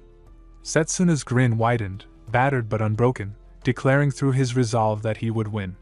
He evaded the next strike and countered sharply. Blazer pressed with full force, surprised that a human could withstand the full brunt of his strength. Setsuna, panting, explained that Blazer's undefeated nature was his weakness. One who has never known defeat cannot understand how to rise again. Setsuna had fallen countless times before, and each failure had taught him to stand taller. That unyielding will, he said, was what led him to victory. Their final clash erupted like a storm, fists colliding in a blaze of crimson fire and spirit energy. When the dust cleared, Blazer stood silent, astonished. He acknowledged Setsuna's victory and asked when he had grown strong enough to claim it. Setsuna replied that in the midst of the battle, he felt Blazer's fierce will merging with his own, two flames becoming one. Realizing this, Blazer recognized him as an equal and entrusted his power, meeting his fist with pride. Setsuna smiled in gratitude as their spirits aligned. Now back in the present, Zagan advanced, his claws gleaming with malicious mana.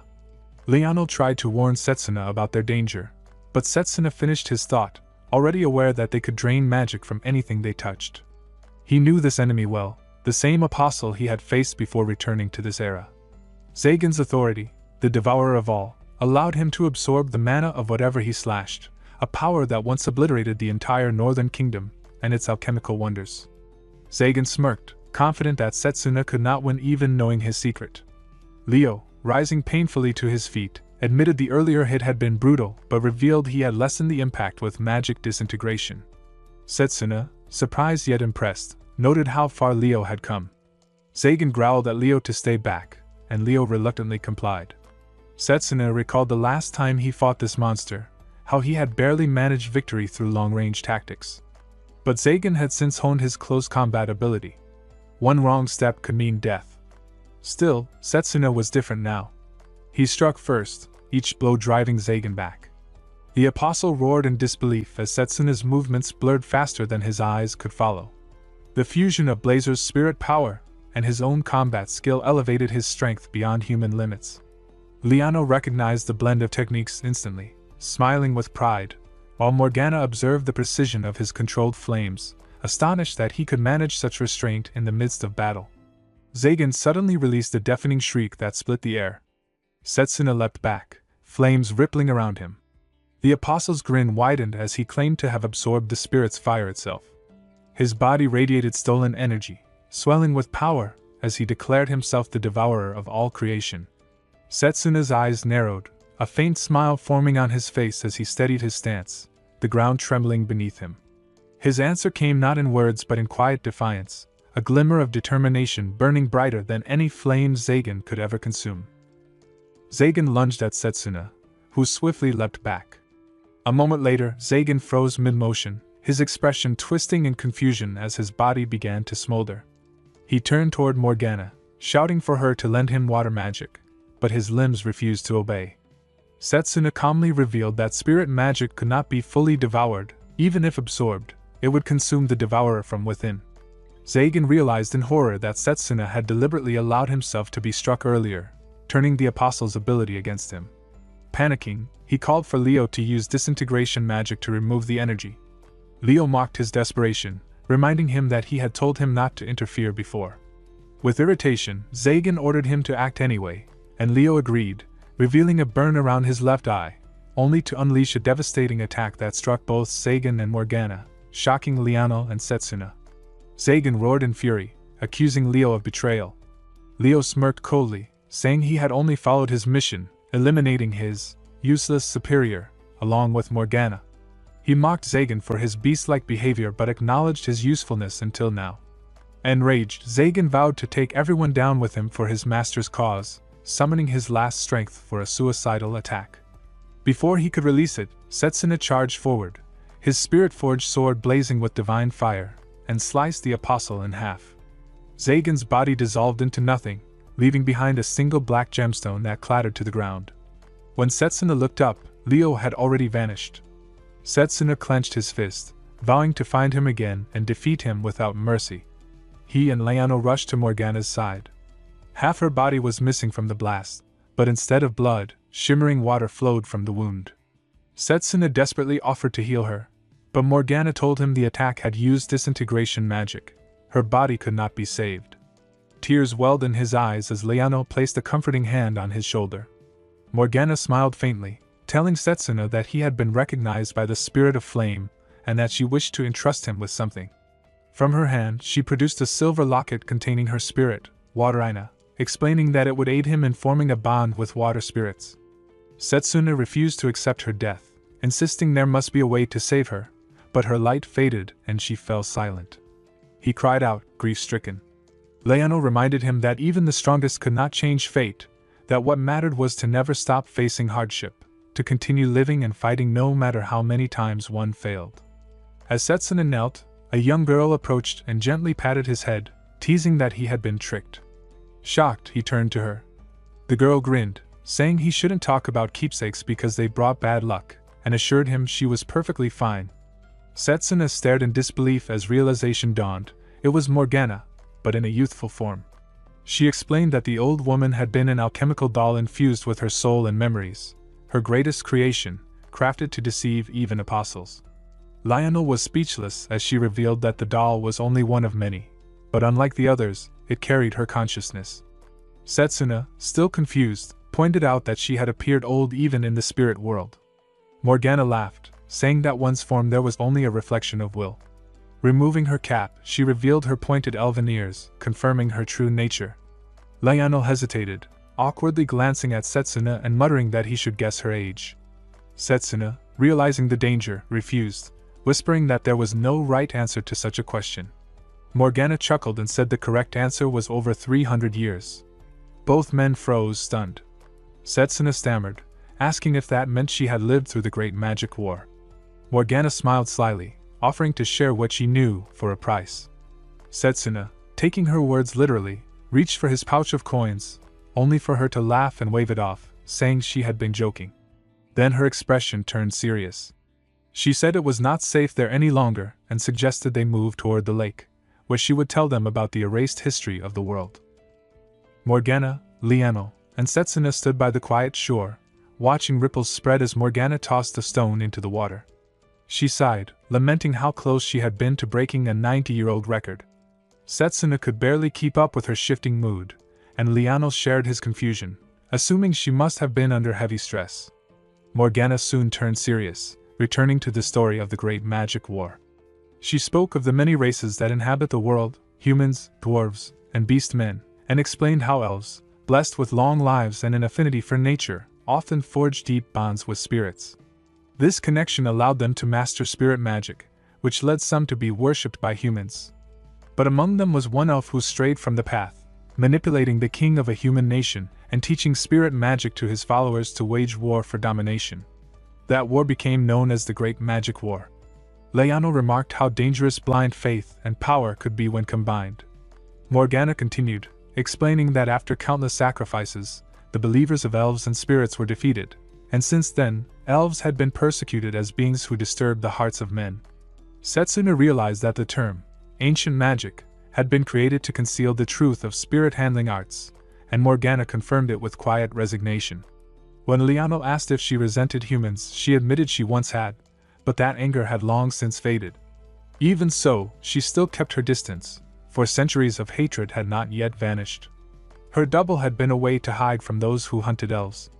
When Setsuna asked why she revealed her true form to them, she said that Dahanan had trusted them deeply, and after seeing Setsuna's tears, she felt it was right to show her true self. Setsuna protested in embarrassment, making Morgana and Lionel laugh. As the conversation faded, Setsuna's gaze drifted to the crest on his hand, remembering the price of forbidden power used in the Great Magic War. Morgana thanked them for their help, saying they would part ways there.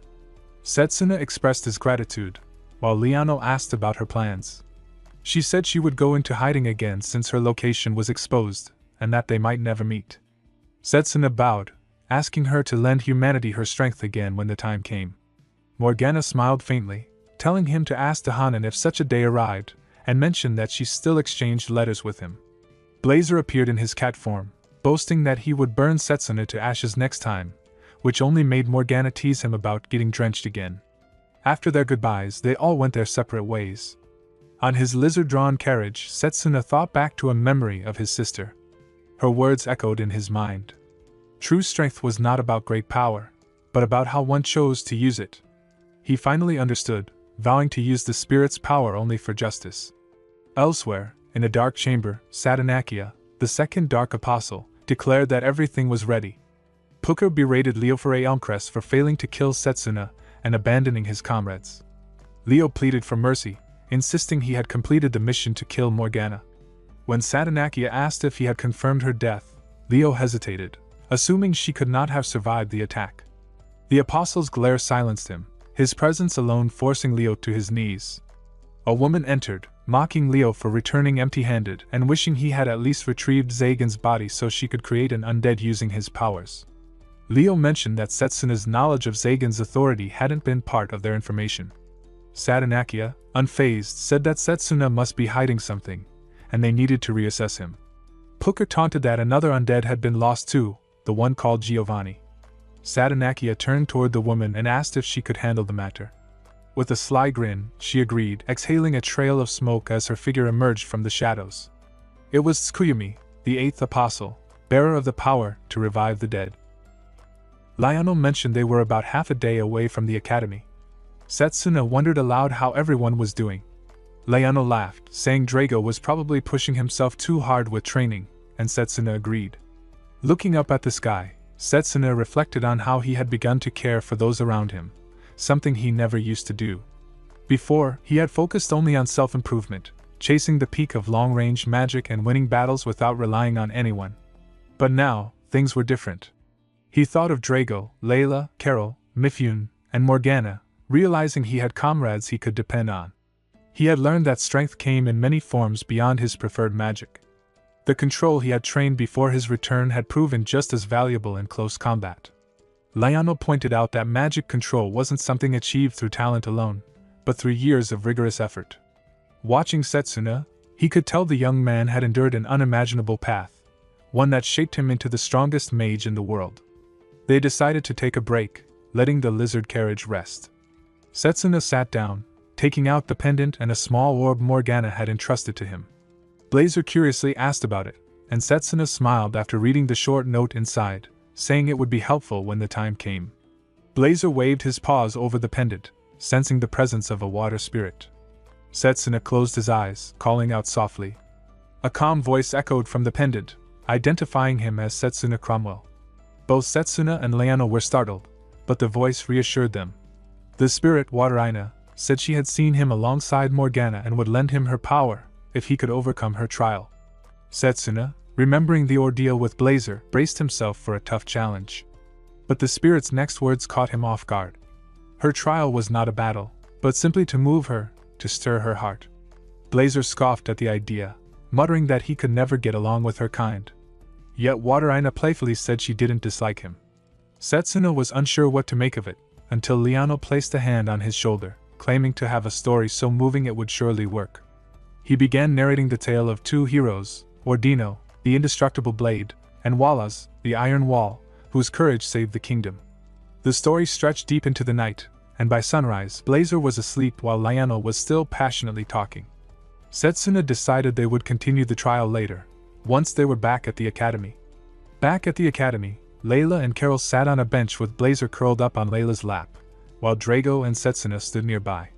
Layla mused about the trial that moves hearts, and Drago asked if something had happened during Setsuna's trip. Setsuna said it was just a bit of training. Layla invited everyone to an art museum, mentioning she had a friend there who might help. Drago and Carol both agreed enthusiastically. At the museum, Layla's friend shared an emotional tale, but the pendant remained silent. Drago tried next, proudly showing off his hardened physique to no effect. Carol's summoning beast created a snow replica of itself that delighted everyone, until Blazer pounced on it in a fit of excitement, ending the attempt. Later, Setsuna returned to train at the sacred mana tree. Blazer praised his progress, acknowledging how far Setsuna had come in mastering his power. Setsuna smiled, saying his new technique was nearly complete. As the first snowflakes began to fall, he realized winter had arrived, and with it, the time of a coming crisis. He admitted he hadn't yet formed a contract with Wateraina and decided to put the trials on hold. When Blazer asked if his training was over, Setsuna replied that it was just the right time. The sacred tree's mana was depleted after their intense sessions and needed years to recover. Bowing respectfully, he thanked the tree for its guidance, feeling confident in his mastery of Blazer's power. As they prepared to leave, Setsuna said the long academic break was near, but there was no time for rest. Blazer asked if a major battle was coming. Setsuna's expression turned grim. He said that before his return, humanity had been defeated by the evil god, and that one of the 4 great causes of that defeat would occur in just 7 days. Blazer asked what the 4 great causes of defeat were. Setsuna explained that among the invasions by the evil god, There had been 4 particularly fatal events: the Great Plague of Dragon Silence, the destruction of the Magus army, the overnight disappearance of the royal capital, and in 7 days, the army of the underworld would begin to move. It would be a sudden appearance of massive undead forces, causing tremendous losses to both the Magus army and civilians. Blazer frowned. Undead weren't usually that much of a threat, were they? Setsuna shook his head. That would be true if they were ordinary undead, but these were once heroes, highly respected and admired across the world. He suspected the existence of a power that could turn the dead into special undead. At first, he had assumed Giovanni was behind it, but it seemed unlikely that Giovanni could command the army of the underworld. Setsuna's mind turned to the upcoming grave robbery in Eldina, his hometown. Bodies of heroes would be taken from their graves during the Saints' Festival. Initially, it had been thought that the thieves were after treasures, but Setsuna knew the real goal was the corpses themselves. He resolved to reach the royal cemetery before nightfall to stop the incident. At the cafeteria, Layla asked Drago if he was going home for the winter break. He nodded, explaining that his father would teach him the family's secret close combat techniques. Carol chimed in, saying she would spend time with Fenrir in her family's icy plains, and asked Blazer if he would come along. Blazer refused. Layla remarked on the impressiveness of Carol's family territory, thinking to herself that as an innkeeper's daughter, she could hardly imagine such wealth. Then she turned to Setsuna. "How will you spend your time?" she asked. Setsuna, caught in thought, asked her to repeat herself. Layla wondered if he was hiding something dangerous, recalling that he had returned from the last break injured. Carol whispered to Layla that Setsuna had a quiet popularity among the girls and warned her not to miss her chance. Layla blushed but denied it. Carol waved it off. Then Layla asked where Setsuna was from. He replied that he had grown up in an orphanage in Eldina. Layla noted that it was close to her family's inn. Carl, a nobleman, walked by and commented on the inn. Setsuna asked who he was, and Carl angrily introduced himself, warning Layla of the luxurious vacation she could enjoy if she joined his salon. Suddenly, with a snap of a finger, a tree sprouted from the ground near Carl, lifting him into its branches. Everyone around gasped. Setsuna recognized the magic immediately. A girl appeared, sternly warning Carl not to touch Layla. Carl protested that he hadn't yet. Layla looked at the girl and recognized her. The girl rushed forward, hugging Layla tightly and teasing her about how much cuter she had become. Setsuna, surprised, asked who she was. Layla introduced her as Roberta, a relative who had come to bring her home for winter break. Roberta explained that she wanted to help with the Saints' Festival in Eldina. Setsuna confirmed his knowledge of the festival, explaining that it involved praying to the heroes resting in the royal cemetery. He recalled that the festival had been the trigger for the grave robbery incident, as security was weak and the heroes' corpses had been stolen. Roberta, satisfied, determined that they were not a threat. Drago asked what she meant by ulterior motives, and Setsuna introduced himself, Drago, and Carol as Layla's friends. Roberta smiled, placing a hand on Setsuna's shoulder, remarking on his skills and noting she had heard about him from Layla. Layla mentioned that Setsuna was also from Eldina, and Roberta offered to give him a ride. Setsuna agreed gratefully. As the carriage moved, Layla couldn't help but notice that Setsuna and Roberta were alone together, remembering Carol's warning about his popularity. Layla expressed her wish to join the Saints' Festival, but the carriage jolted to a stop. Roberta looked out and saw a pack of demonic dogs approaching. Monsters had been growing stronger recently. She quickly threw seeds infused with mana, which sprouted into trees, stopping most of the dogs. Setsuna was impressed, realizing she had repurposed healing magic for offense. Roberta explained that by sending mana into the plants, their growth could be accelerated. Setsuna decided to help. She warned him about the danger of close combat against demonic dogs, but he assured her it would be fine. Gathering mana in his fist, he struck, defeating the remaining dogs. Roberta was astonished by his control and power. She bombarded him with questions about his training, master, and magical tools, noticing the special glove he wore. Setsuna suggested they check on the others before answering. Layla observed him, suspecting he was hiding something, and they stopped at an inn for the night. During dinner, Roberta pressed for more information. Later, Layla, unable to sleep, decided to ask Roberta to change the route so she could attend the Saints' Festival. Outside Roberta's room, she overheard her mentioning Setsuna. Roberta spoke about his possible status as a practitioner of ancient magic and mentioned arranging 10 or even 20 purification nights, asserting she would execute judgment on the spot if necessary.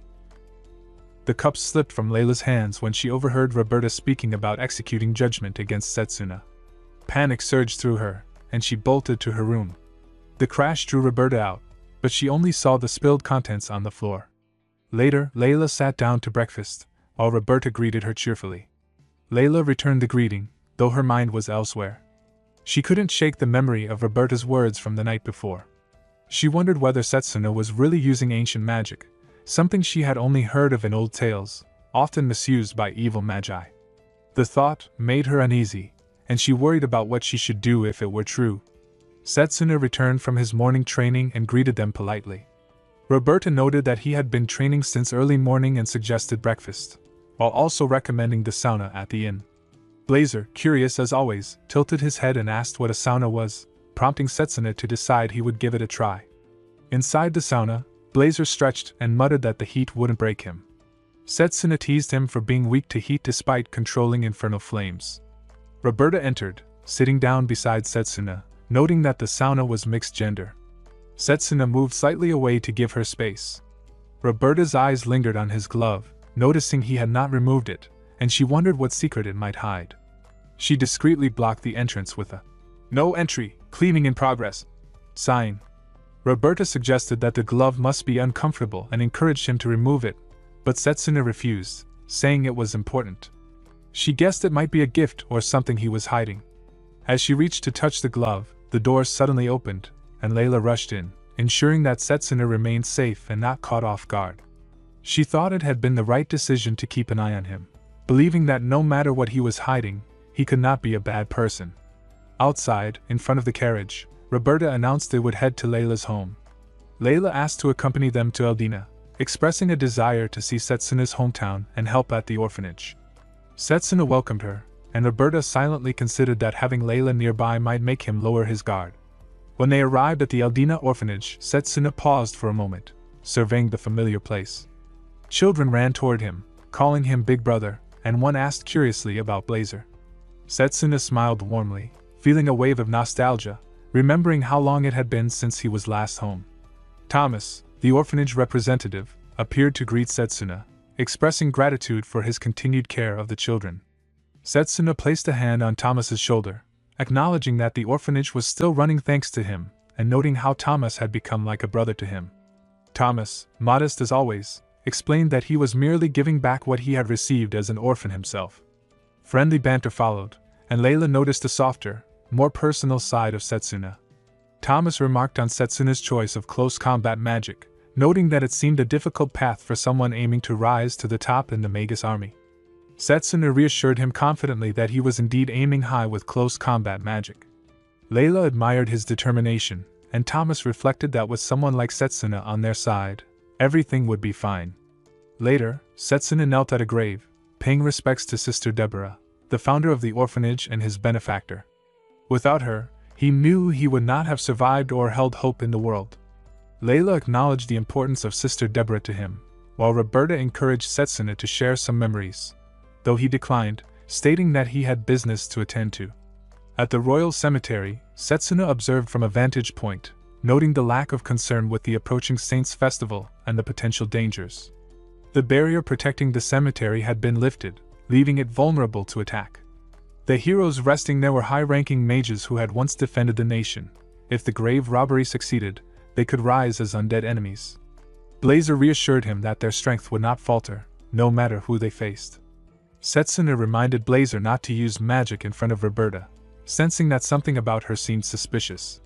He silently resolved that the decisive battle would happen the night after next and that he would fulfill the vow made long ago. Roberta asked Thomas about Setsuna's time in the orphanage, but Thomas hesitated, explaining that Setsuna preferred not to talk about it. She revealed her Inquisitor badge, making it clear that her request was no longer optional. Thomas stiffened, realizing the severity of her authority.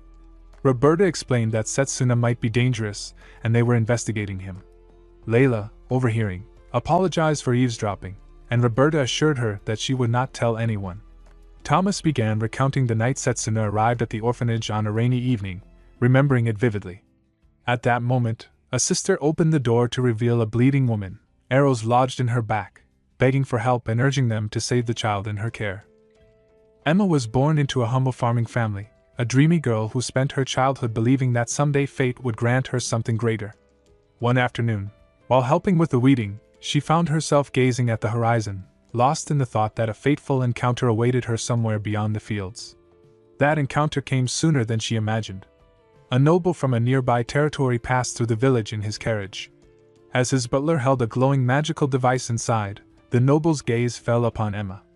The butler murmured about the strange brilliance of the light, unaware it reacted to Emma's latent magic power.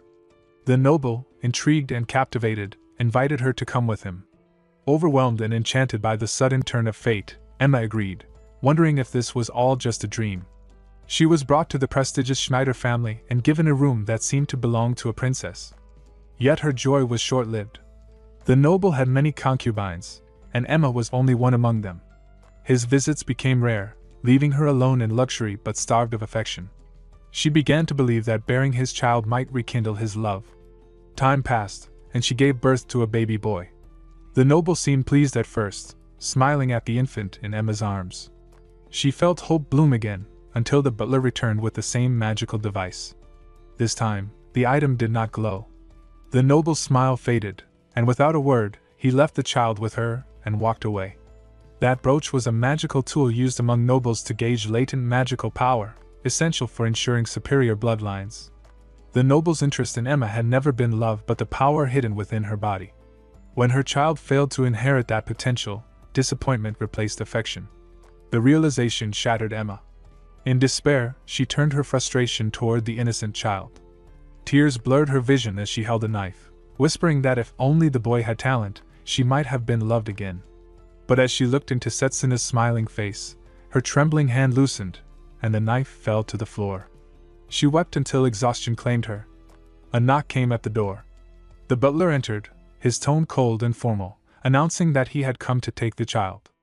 In noble society, an unwanted offspring could bring dishonor. Take was merely a polite way to say dispose. He reasoned that Emma should not be burdened and should focus instead on bearing another superior heir. Emma agreed quietly, asking for time to prepare. But when the butler returned, the room was empty. The windows stood open, curtains fluttering in the night breeze. Furious, he ordered the guards to capture both mother and child, alive or dead.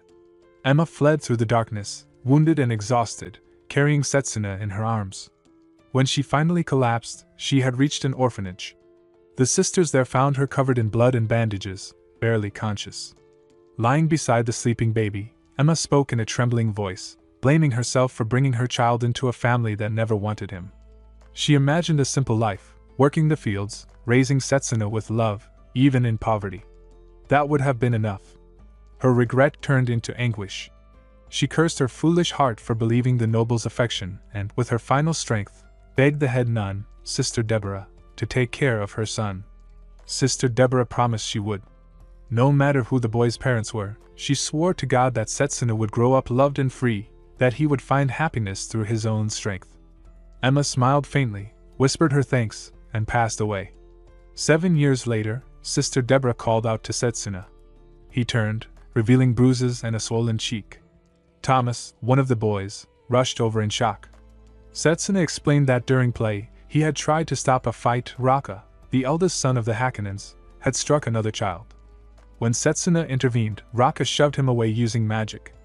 Setsuna confessed that Raka mocked him, saying commoners could never match nobles because their magic power was inferior. He looked at Sister Deborah with earnest eyes, asking if that was true, if praying to God could change it.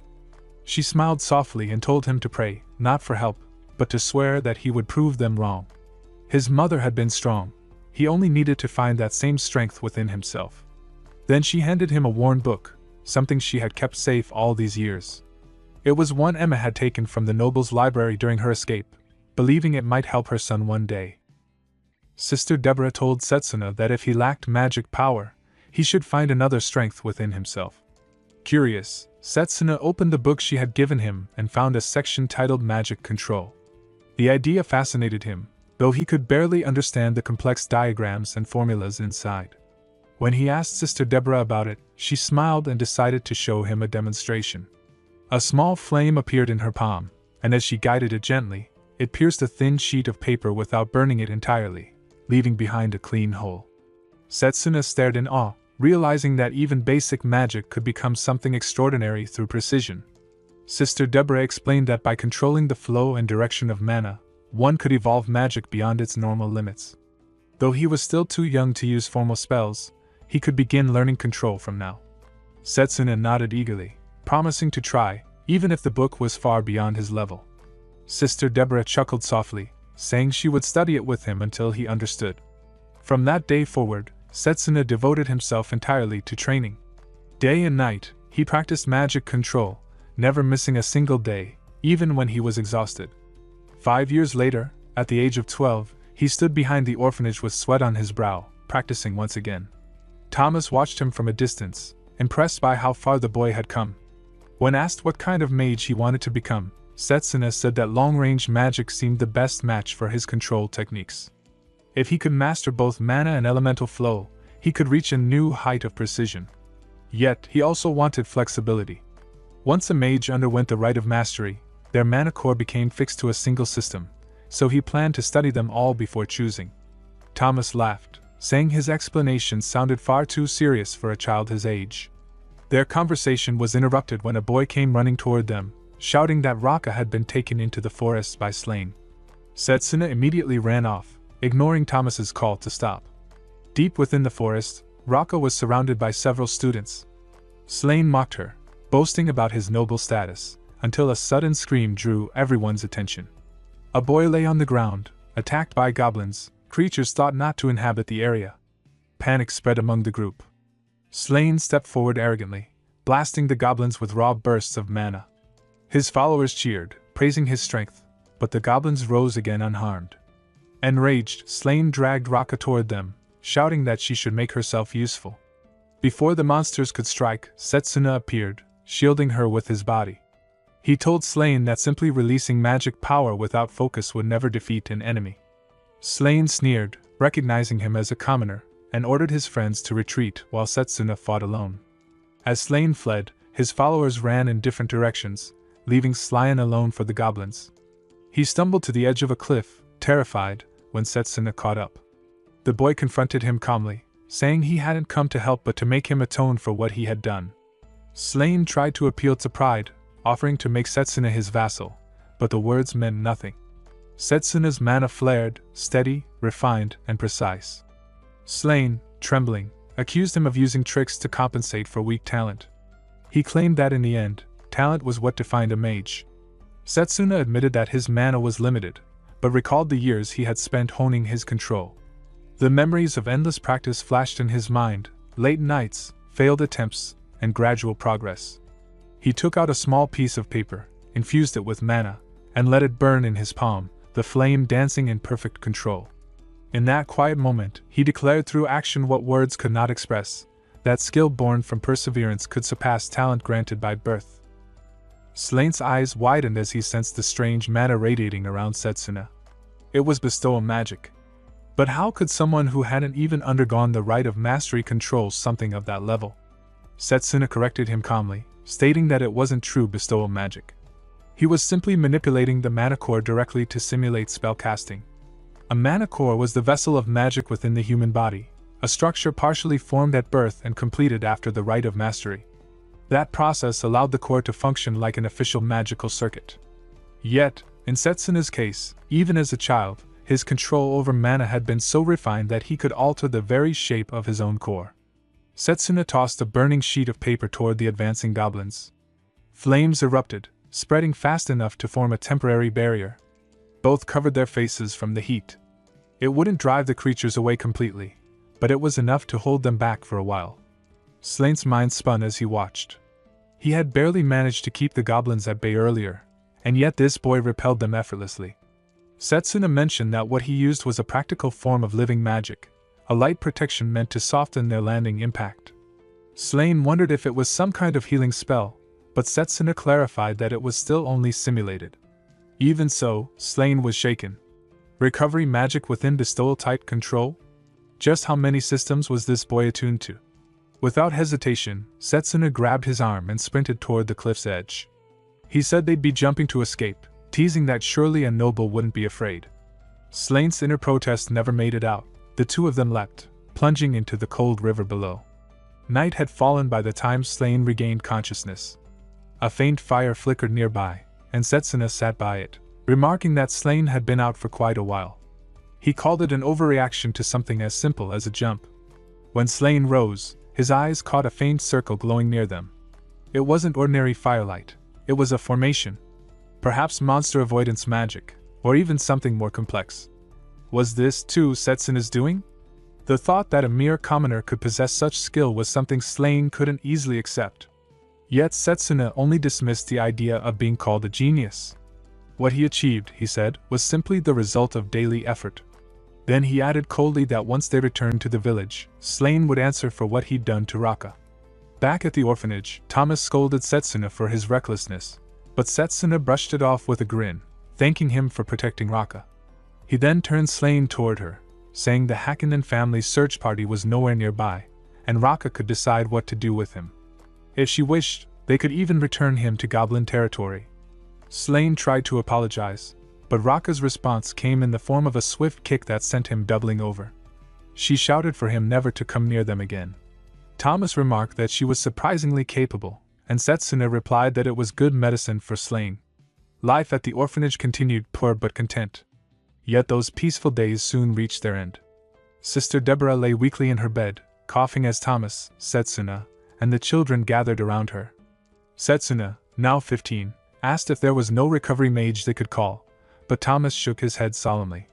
He declared that he would aim to become a priest, to protect the orphanage in her stead. Sister Deborah smiled faintly, assuring him he could. Setsuna then announced his decision to enroll in the Magic Academy, and she congratulated him softly, tears in her eyes. He said it was all thanks to her guidance and training, and she told them both they had grown into fine individuals. Her expression turned sorrowful as she confessed her past. She had once served in the Magus battalion, fighting endlessly for the sake of peace. On the night the monsters attacked Eldina, she had failed to protect the village. Among the dead were the parents of the children at the orphanage. Cursed by the monsters, her body had rotted from within, stripping her of the ability to bear children. After leaving the battalion, she returned here, raising the orphans as a way to seek forgiveness for her failure. In truth, she said, it was her way to ease her own heart's weakness. She wept, calling herself pitiful, recalling the smiles of the children that had given her life meaning. Her voice trembled as she thanked them for those memories. Their laughter had been the core of her heart. Setsuna told her it was she who had given them their smiles back. Because of her, they had lived this far. She had been the light that guided his path. He vowed to become the strongest long-range mage, graduate at the top of his class, join the Magus battalion, and one day support the orphanage under a name she would be proud of. Her tears softened into peace as she told him she could finally rest easy. Not long after, Sister Deborah passed away. Time moved forward, and Setsuna soon entered the Magic Academy. In the present, Layla listened quietly as Setsuna's story came to an end, her eyes reflecting sorrow and admiration. Roberta, however, remained thoughtful. So that was how his control had been refined, years of hardship and discipline from a young age. It explained his unmatched precision, though one question lingered. Why choose close-range combat magic when long-range was the path to success? There had to be something he valued more than prestige, something worth throwing away his future for. Later that night, Setsuna returned to the dorms, unaware that Roberta was waiting. Her suspicion burned quietly. Ancient magic was said to mark its wielder with an evil crest. She would confirm it herself. As he approached, she flicked a sharp wooden splinter toward him. It struck his left glove, tearing the fabric. Beneath the torn glove, Roberta's eyes widened as she saw the faint burn scar on Setsuna's hand. Realization flickered through her expression as she stepped from the shadows. Setsuna called her out, calmly identifying her magic and asking why she had done such a thing. Roberta revealed the emblem of the Holy Church and declared herself an inquisitor. He was under suspicion of being a wielder of ancient magic, she said, and demanded to see the back of his left hand again. Without hesitation, Setsuna complied, explaining that the mark she saw was nothing more than a burn he had received during the Academy's joint training exercise. It was unsightly, so he preferred to keep it covered. Roberta examined closely but found no trace of tampering or concealment. Her suspicion melted into embarrassment as she apologized to him, bowing deeply for her earlier discourtesy. Setsuna urged her to raise her head. The misunderstanding was cleared, and that was enough for him. When she asked why he was there so late, he explained that he was helping patrol the royal cemetery. Every year as the Saints' festival drew near, incidents tended to occur. Roberta acknowledged his vigilance and excused herself, murmuring that Layla's affection for this man was understandable, and perhaps it was for the best. After she left, the faint glow of an orb emerged from the burn mark on Setsuna's hand. Blazer's voice echoed from within, complaining about how stifling the situation had been and asking why Setsuna hadn't dodged her attack when he easily could have. Setsuna replied that evading her would have only made her more suspicious, letting her see the false scar was all part of his plan. He recalled Morgana's letter about the orb, a magic tool infused with alchemy and the power of a water spirit. When blended into the skin, it temporarily erased the glow of the crest, concealing it even from advanced detection. It was one of Morgana's original creations. Setsuna silently thanked her for it. With Roberta's doubts cleared, only the grave robbers remained to deal with. On the day of the Saints' festival, the streets were alive with color and sound. Roberta approached Layla, confirming that Setsuna's name had been cleared. She admitted that her misunderstanding had caused trouble for many and apologized again. Layla smiled, saying she had never doubted Setsuna's character. Roberta expressed relief, teasing that since Layla was so close to him, perhaps she should invite him to the festival that night. Flustered, Layla stumbled over her words. She said it wasn't like that, but at the academy, they had always been together, so maybe, just maybe, she wanted to spend some time with him alone during this trip. Roberta laughed lightly at her awkwardness, then softened her tone. If that was the case, she said they should make sure he saw it properly. Elsewhere, Setsuna placed a pendant, Morgana's gift, into a drawer. If it fell into the hands of the apostles, either Lady Morgana nor Water Ina would be safe. It could even be destroyed in battle, so he chose to leave it behind. He called out to Blazer that it was time to leave, but the spirit played idly with the orb, tossing it toward a cabinet where it bounced and rolled away. Before heading out, Setsuna ran into Thomas. The man asked if he was going to the festival, but Setsuna explained he was only patrolling and warned him to keep the children indoors. Thomas was confused until Setsuna told him something terrible might happen. He remembered the past. Before his regression, on the day of the Saints' festival, the children had vanished. They had been caught up in an incident, and Thomas himself had died trying to protect them. Setsuna's mind flashed with the memory of fire and ash, of the orphanage burning, of Thomas's charred body. He swore that this time, he would stop it before it began. As he was leaving, Roberta gave Layla a small push that sent her stumbling into his back. Embarrassed, she apologized and asked if he would attend the festival with her. Setsuna declined gently, saying he had duties to patrol the royal cemetery. Roberta tried to urge him to adjust his schedule, but Layla quickly told him to be careful instead. Setsuna thanked her, and Layla prayed quietly for his safety as he walked away. At the cemetery, 2 guards were patrolling the grounds, chatting idly about the festival. One joked about hearing the lively sounds of celebration even from such a distance, though his partner laughed at the impossibility of it, until the ground itself began to shake. The laughter died instantly. Purple magic circles spread beneath their feet, and from them, corpses began clawing their way to the surface. The guards tried to fight back, shouting in panic as the undead advanced, but Setsuna arrived in a blur. His mana-charged fist struck through the corpses like lightning, forcing them back. He ordered the guards to evacuate, introducing himself as a support officer for the patrol.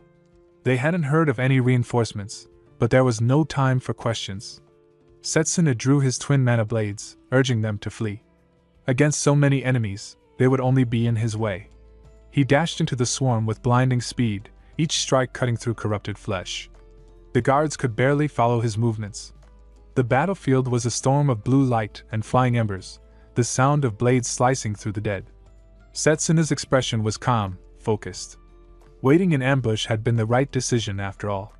Before the night of the festival, as Setsuna sat on his bed, Blazer spoke to him about the nature of the undead.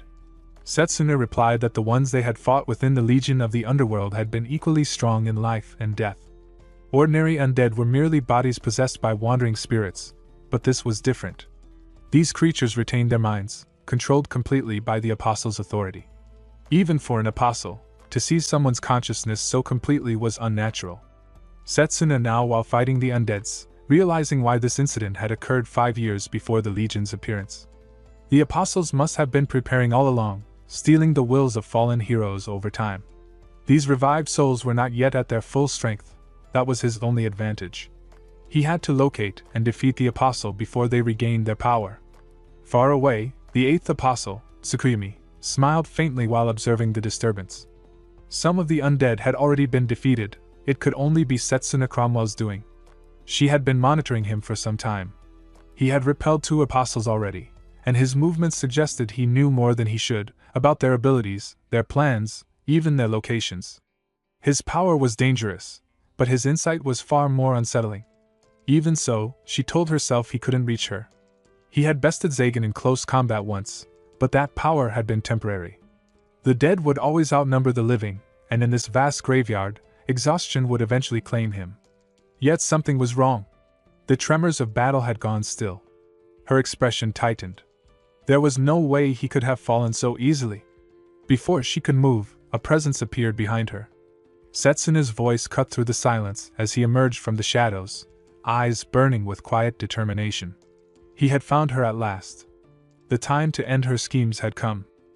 Setsuna advanced, his mana blade glowing faintly as he swung toward Tsukuyomi. She stood calm in the moonlight, her eyes narrowing with quiet amusement. His mind flickered to a memory, the image of Yuzuha. Setsuna asked her about Yuzuha. A faint smile curved her lips as if the thought itself entertained her. She acknowledged it easily, admitting that Giovanni, in his devotion, had always sought to create shadows of her image. Yuzuha, she said, was chosen because she resembled her. Her voice carried a trace of curiosity, as she acknowledged how quickly he had arrived, questioning the method behind it. Setsuna's focus stayed unbroken. He recalled how he had strengthened his hearing through a physical boost, tracing every echo of movement until he had followed the trail of the undead back to its center. Among the lingering traces of dark energy, he had felt something unique, the faint signature of genuine apostle magic flowing through an earring he now carried. That path had guided him straight here. Tsukuyomi seemed intrigued by his explanation, recognizing that his sharp instincts went beyond normal combat skill. She noted that Giovanni's obsession with him now made sense. Yet she still wondered what had led him to appear at this exact time. As she spoke, the atmosphere thickened. Setsuna noticed faint ripples of mana forming around them, the undead, gathering in silence, closing in from every direction. Her stalling made sense. She had been waiting for her army to assemble. Realizing her plan, Setsuna steadied his breath and raised his weapon again. He had no intention of letting her drag this out any further. But Tsukuyomi, still calm, lifted her hand. A dark circle of runes spiraled beneath her feet, and her expression shifted into a smirk as the ground shook. 2 enormous figures began to rise from the soil, each cloaked in ancient armor, their presence unmistakable. The air turned heavy, their auras filled with stories of countless battles. Setsuna's heart tightened as he recognized them. These were not ordinary undead, they were the legendary pair from the old Academy tales, Walas, bearer of the Iron Wall, and Ordino, wielder of the Severing Iron. The shield and spear that had once protected the world now stood against him, bound to the will of an apostle. The sight alone stirred memories of Liano's stories, standing for 3 nights on a narrow bridge, defending the helpless against 1,000 monsters. And now their souls had been chained to darkness. Setsuna could almost hear their echoing pride, buried deep beneath Tsukuyomi's control. She sat lazily atop a heap of corpses, surrounding herself with the undead as though enthroned upon decay, mocking his anger with cruel satisfaction. The corruption of such heroic spirits burned through Setsuna's chest. To turn the protectors of humanity into puppets was something he could never forgive. While Setsuna faced the resurrected legends far from the battlefield, Roberta had been moving with restless suspicion. Her earlier conversation with Layla replayed in her mind. She remembered how Setsuna had insisted on patrolling near the cemetery despite it being his homecoming, how his behavior had seemed uncharacteristically distant.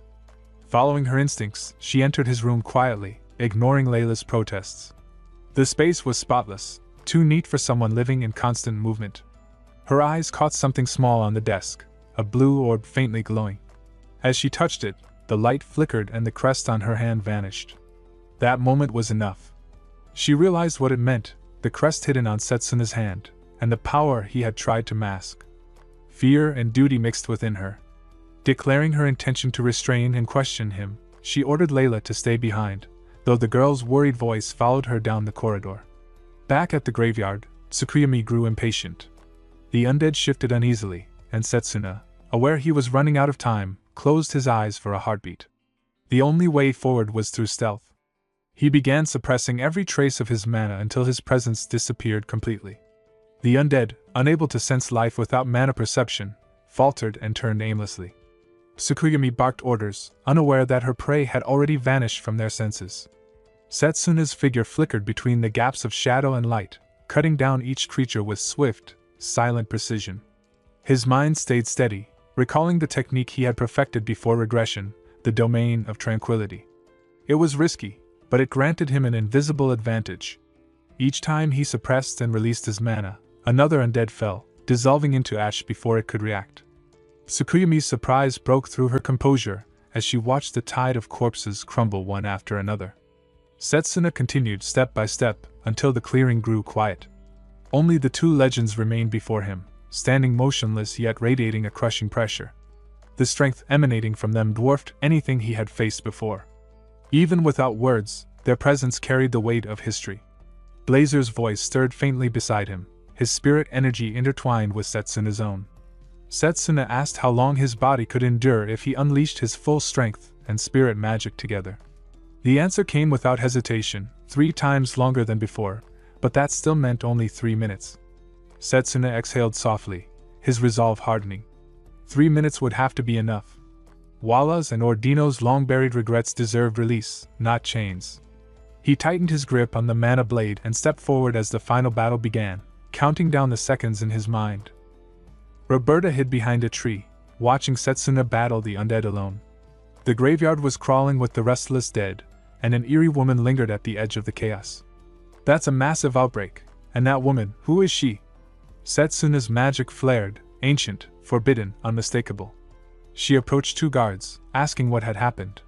They admitted they didn't know why the undead appeared, but the young mage had saved them and urged her to leave before it got worse. Roberta's gaze returned to Setsuna. He had let the guards escape and faced the swarm alone. Was he really trying to do the right thing?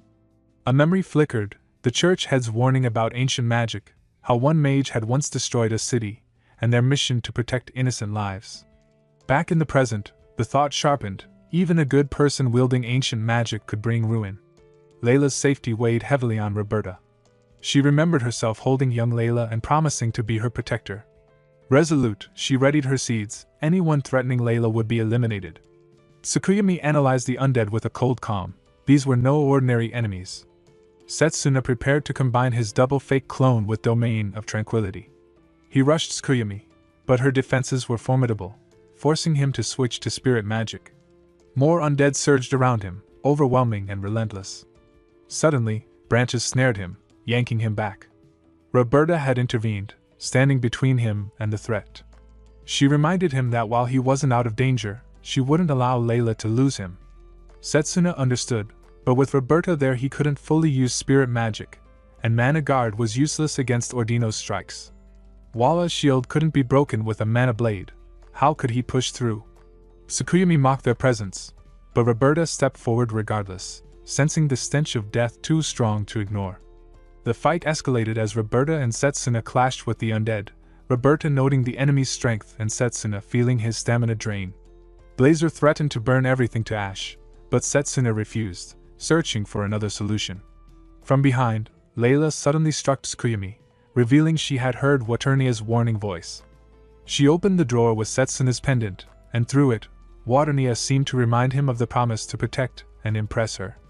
Setsuna realized Layla's connection to spirits was strong, maybe through Waternia. She joined the fight willingly, unafraid. The 3 of them battled side by side, but danger remained. Ordino targeted Layla, and Setsuna realized he couldn't reach her in time.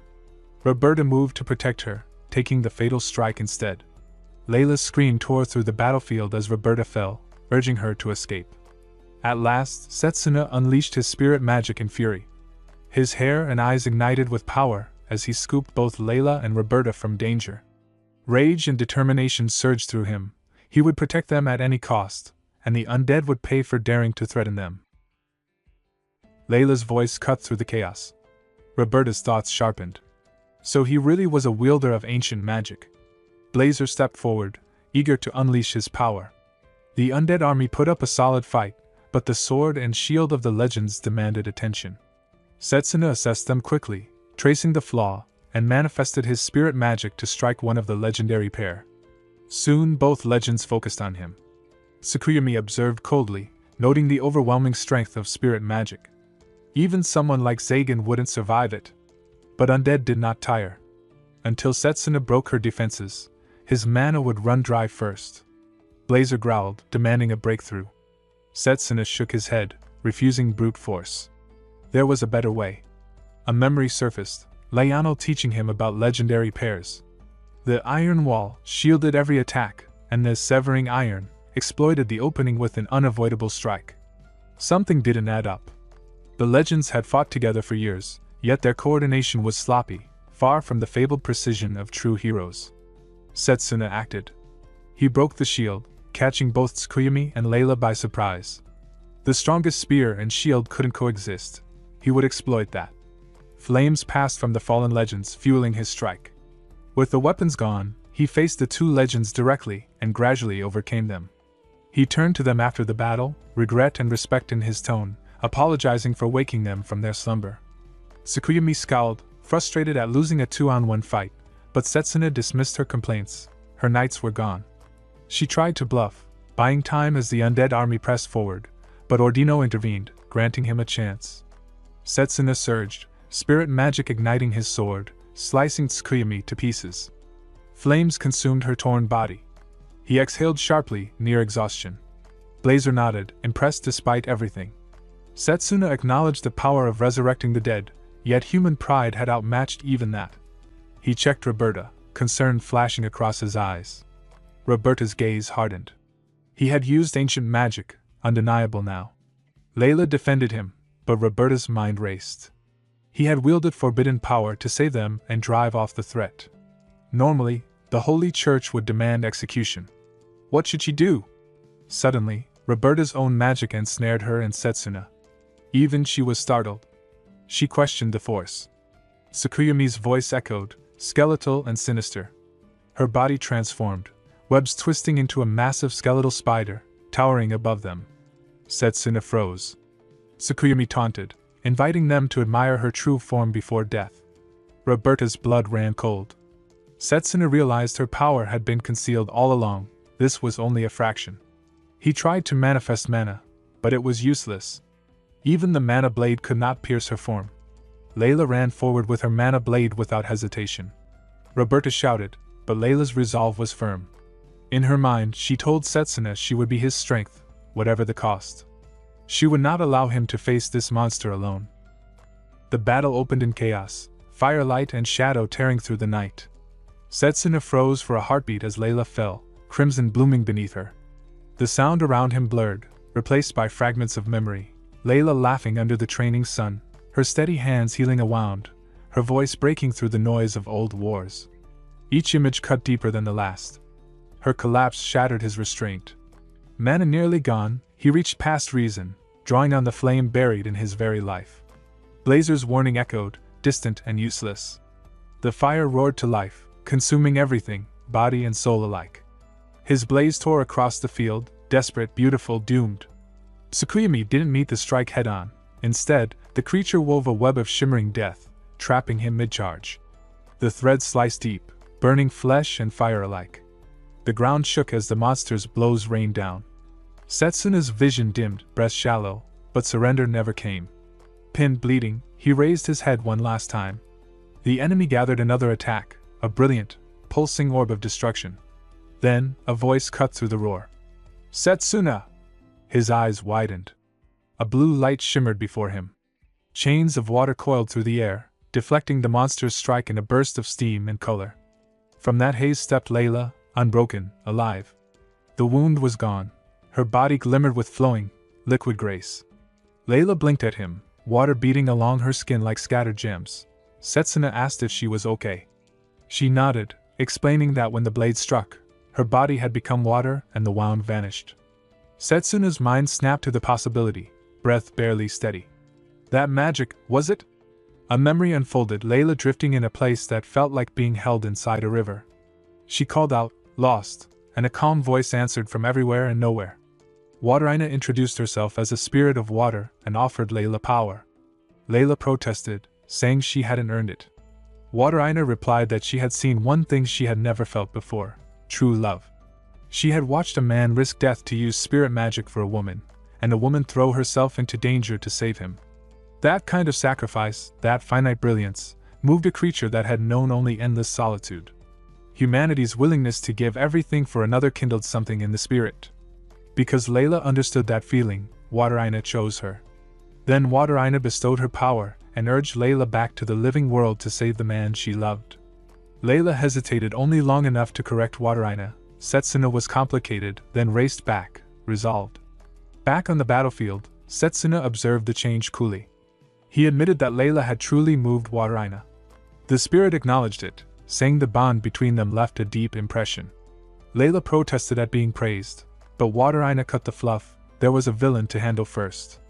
Layla's body shimmered, liquid light tracing her limbs. Wateraina explained that this was spirit magic.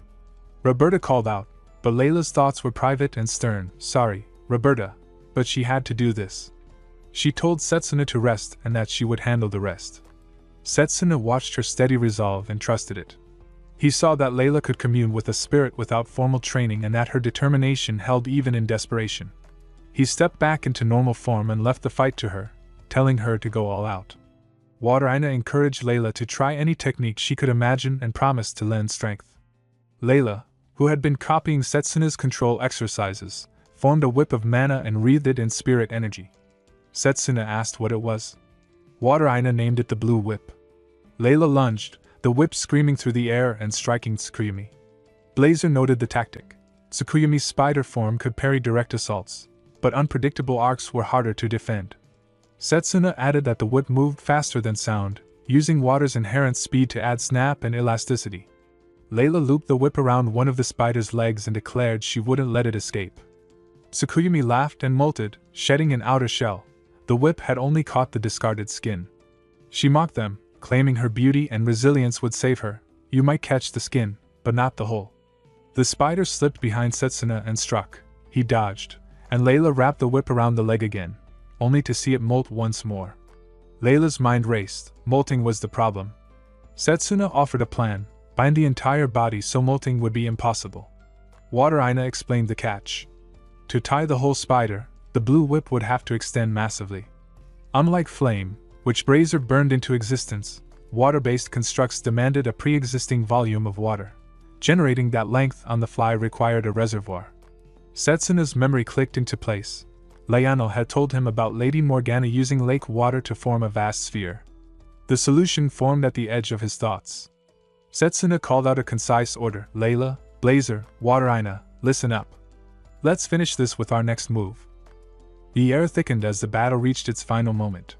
Setsuna and Layla stood side by side, fire and water intertwined, their magic radiating in perfect contrast. Setsuna's flames burned fiercely, melting the snow in wide circles around them, while Layla's body shimmered with flowing liquid light. He steadied his breath, gathering the last of his mana. Layla gave a firm nod, her determination reflecting his own. Together, they moved as one. The monstrous Tsukuyumi, towering in her skeletal spider form, observed them with mocking amusement. She was confident in her immortality, certain that her molting ability rendered her untouchable. But her arrogance blinded her to the plan unfolding before her eyes. Layla lunged forward, summoning her whip of condensed spirit water. The blue whip cracked through the air, looping around Tsukuyumi's legs and abdomen. The creature scoffed, expecting the same failed tactic, but the whip split, extending further until it enveloped her entire body, binding her from head to core. Tsukuyumi struggled violently, unable to molt. The realization hit her too late. Around her, steam began to rise as the melted snow gathered into water, fuel for Layla's spell. The heat flooding the battlefield came from Setsuna's flames, each breath he took searing the frozen ground into liquid. The trap complete, Setsuna gathered all his remaining energy into his fist, the fire swirling brighter and denser until it roared like a miniature sun. The monster tried to negotiate, offering immortality and power, but her pleas fell upon silence. The decisive strike landed, a blazing punch that ignited the water-soaked web and Tsukuyomi herself. Her body erupted in flame, the molten shell collapsing as her voice faded into the hiss of burning mana. Silence followed, broken only by the sound of melting snow. Layla's strength gave out, and she collapsed forward, caught gently in Setsuna's arms. Waternia's voice called out in concern, but Layla managed a faint smile before slipping into exhaustion. Setsuna reassured her softly and thanked both her and the spirit before his body, too, gave in to the strain. He lost consciousness, falling beside her as the battlefield grew still. Far away, within the dark halls of the Apostles, Satanakia received word of Tsukuyomi's defeat. Puka reacted with laughter, while Satanakia analyzed the report in cold silence. It was too clean a victory to be mere chance. Suspicion stirred. He ordered Puka to observe Leo closely, suspecting the existence of a spy among them. Back in the aftermath, Setsuna awoke to find his head resting on Roberta's lap. She was healing him with gentle magic, the faint glow of her spell flickering against the fading daylight. She scolded him for his recklessness, yet chose not to arrest him despite his forbidden use of ancient magic. Her voice carried both anger and uncertainty. Layla stirred soon after, startled to find herself sharing Roberta's lap with Setsuna. He assured her they were safe, then suggested they go somewhere once their healing was complete. When their wounds had finally closed, Setsuna led both women to a high vantage point overlooking the city. The view stretched endlessly beneath the twilight sky, the lights of the city flickering like countless stars. Layla marveled at the beauty, and Roberta asked why he had brought them there.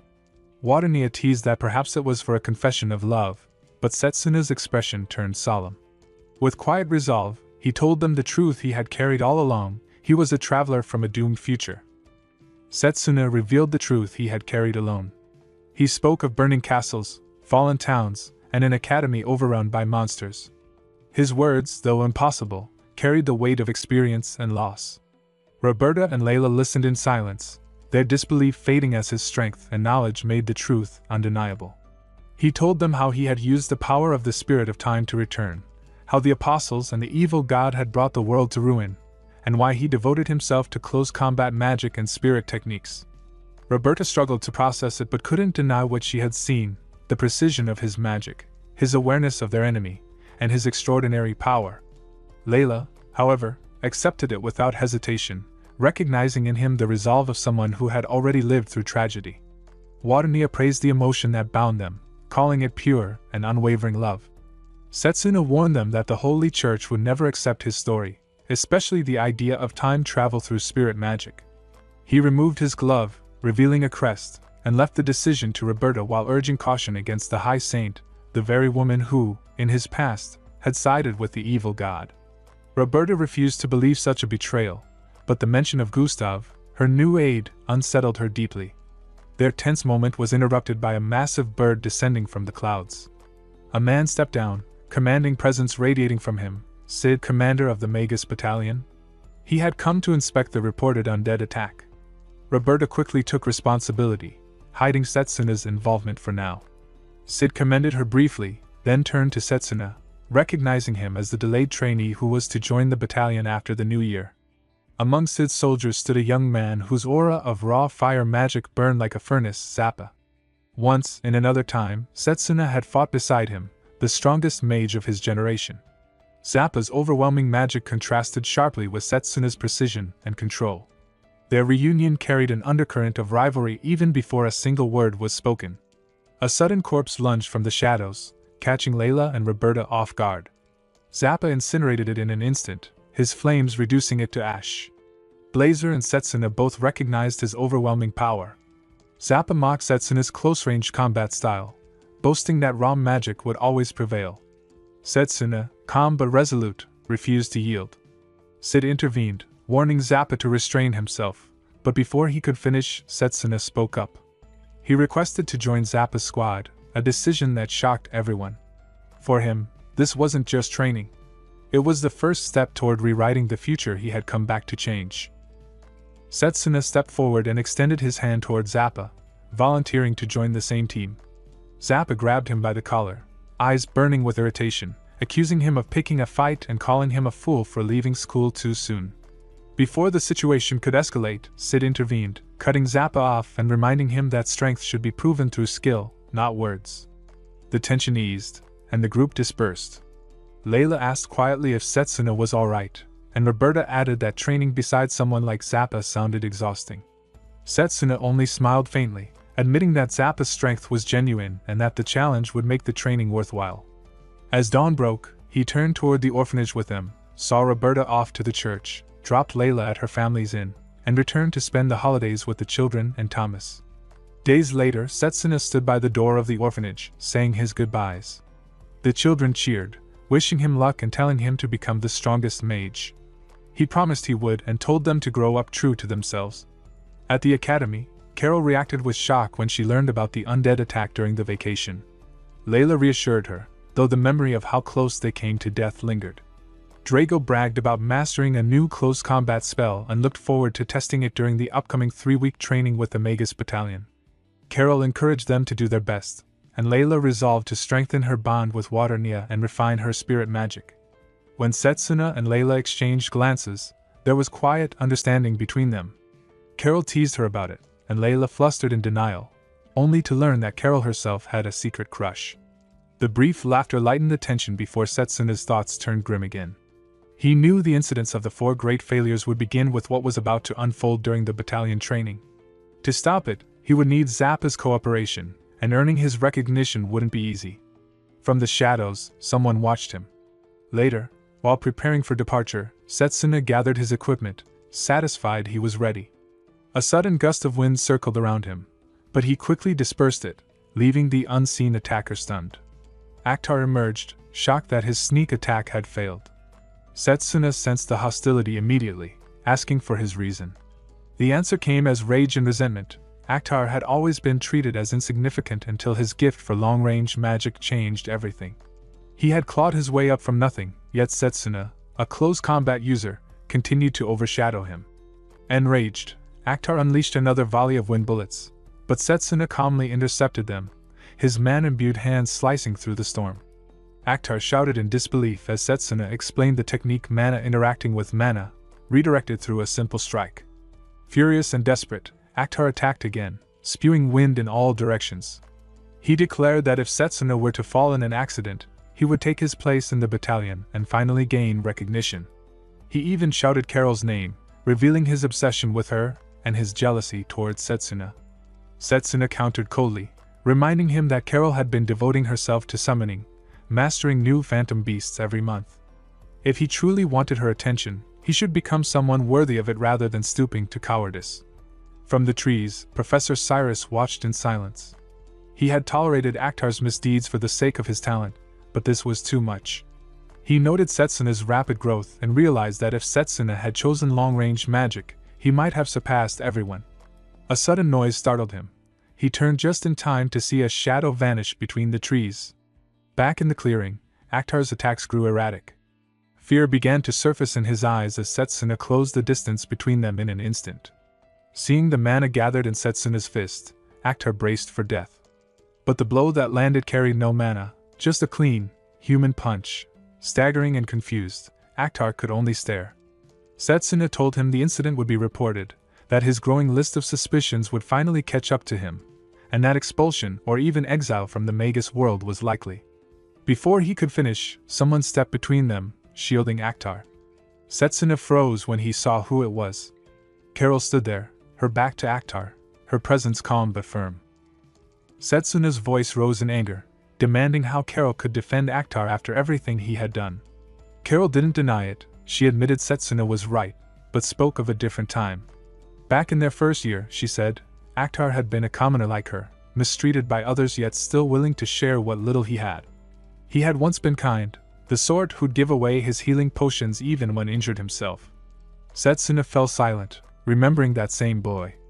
Akhtar, standing nearby, looked stunned that anyone still remembered those days. Carol continued, acknowledging that his actions couldn't be excused, but she wanted to believe that somewhere within him, that kindness still remained.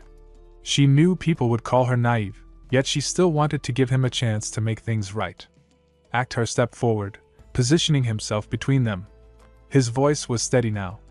He said he would withdraw from the academy the next day and bowed deeply, saying he expected no forgiveness. Turning to Carol, he recalled how she had once helped him think about growing stronger and admitted that, even though his ambition had corrupted him, he had truly liked her. Carol wiped a tear, smiling softly. She thanked him, saying she was happy to hear it, because for the first time in a long while, he sounded like his old self. Then, almost shyly, she added that there was someone she already liked. Akhtar exhaled, shoulders slumping in quiet resignation.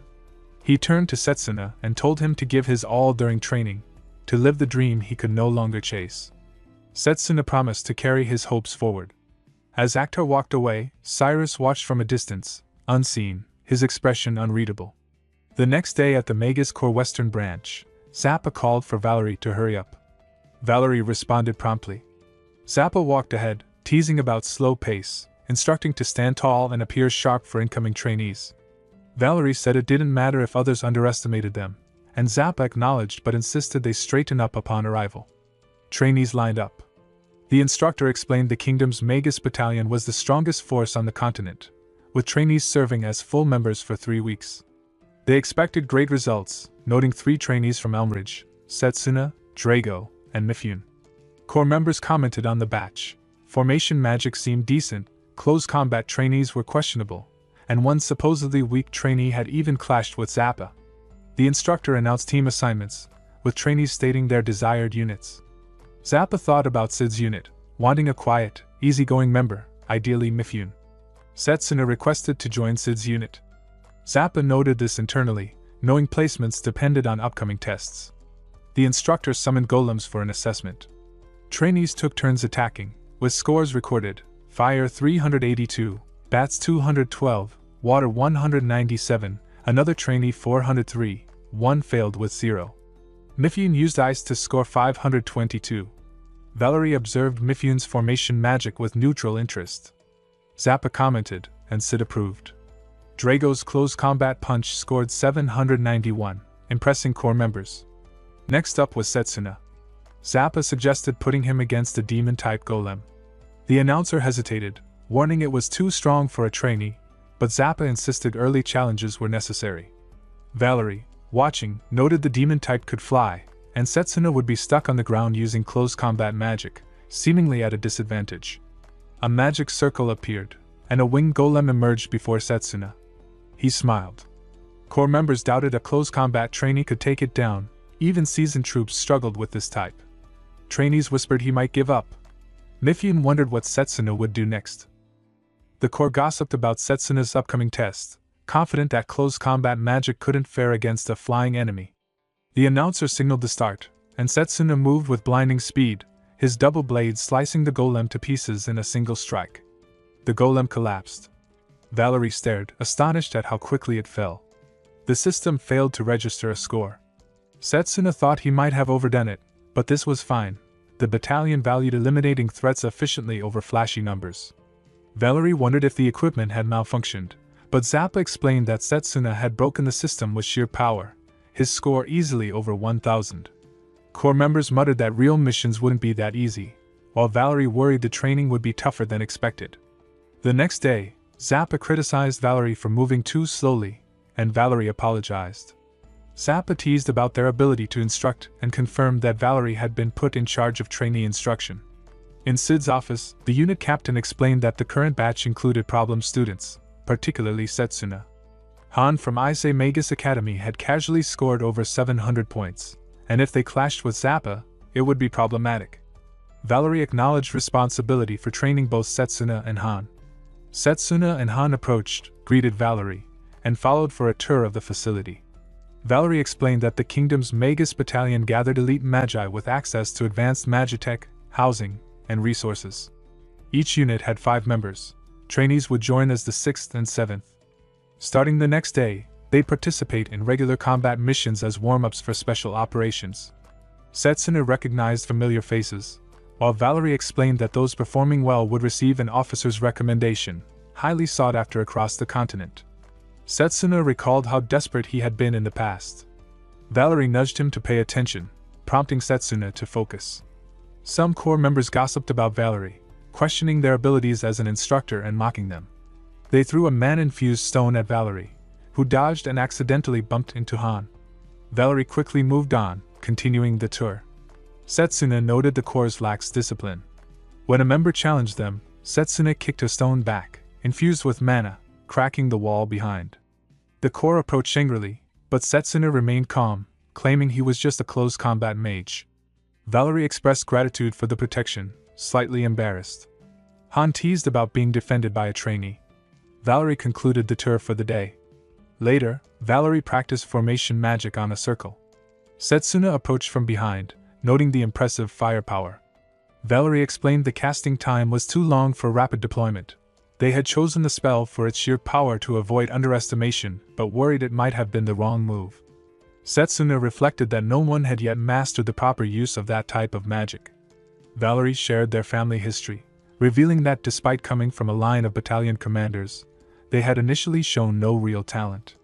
Determined not to tarnish their family name, they enlisted and had trained relentlessly. Setsuna praised their perseverance, finding them admirable. Valerie, standing in the center of the magic circle, cast a spell creating a field of blooming flowers. It was simple, meant to calm the heart.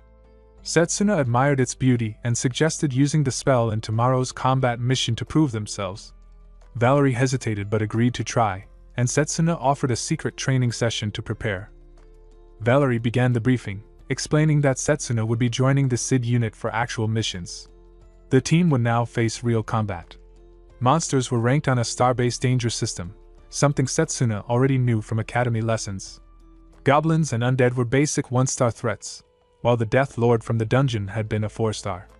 Valerie clarified that the Mage's battalion normally handled 3-star and above, and that their current mission involved a monster sighting in the wetlands, a training operation meant to transition them into live battle conditions. Once inside the combat zone, Sid took command. He and Zappa moved ahead, leaving the rest to provide magical support and protect the trainees. Setsuna quietly shared with Valerie the intent to prove they were strong enough to stand on their own after the previous night's training. Valerie's expression held the same determination, a silent promise to demonstrate the strength inherited from a lineage of light magic. Setsuna reflected on how remarkable Valerie's mana reserves were, easily among the battalion's finest. Even being able to cast Hecaton Bolt during practice had proven that much. With better control, that power could reach extraordinary levels. The ground suddenly shifted. Something coiled around Setsuna's leg. Reacting on instinct, Setsuna sliced through it before the grip tightened. A tentacle retracted into the murky water, revealing an octopus-like monster emerging from the swamp. The group immediately recognized the threat. The creature was a monster Dagon, a 3-star monster known to hunt in groups. Its tentacles lashed in unpredictable motions. One of them caught Valerie before anyone could react. Setsuna focused mana into a physical boost, lunging forward and cutting through the thick limb. Sparks of energy trailed from the strike as Zappa released a burst of yellow light from his circle, landing a direct hit. The monster barely responded. Fire magic was ineffective against aquatic foes. Sid began forming another spell, but Valerie stepped forward instead, signaling to take over. Zappa protested, pointing out the risk and the difficulty of hitting such a fast target with Hecaton Bolt, but Setsuna intervened. Magic, after all, could only grow through trial and effort. Sid weighed the choice, then gave a brief nod of approval. Valerie formed a new circle. Flowers began spreading across the muddy ground. Zappa frowned at the sight, unable to understand the purpose. Setsuna waited, recalling a conversation from their earlier training. Phantom Garden could serve as the foundation for simultaneous casting. The spell consumed little mana and covered a wide area, making it ideal for layering another spell inside. Valerie's expression shifted with realization. Moments later, lightning erupted from within the illusion. The Dagon convulsed as the concealed Hecaton Bolt struck from inside the Phantom Garden. It was a fusion of two magics that neutralized each other's flaws. Sid recognized the technique immediately, impressed by the precision and creativity. Setsuna observed in silence, remembering a time before regression when that same spell had never reached its potential until combined with another. More Dagons emerged from the surrounding swamp. Valerie steadied their stance, preparing another cast, but Zappa unleashed a wave of fire toward the approaching monsters. The flames split their formation apart. He followed up with another large-scale attack, his typical reckless style creating devastating results. Sid prepared his own strike, while Han advanced from behind, cleaving through one of the creatures with measured power. Sid watched his team closely. The stealth-based enchanted gear, the coordination between long and close-range magic, and above all, Setsuna's adaptability stood out.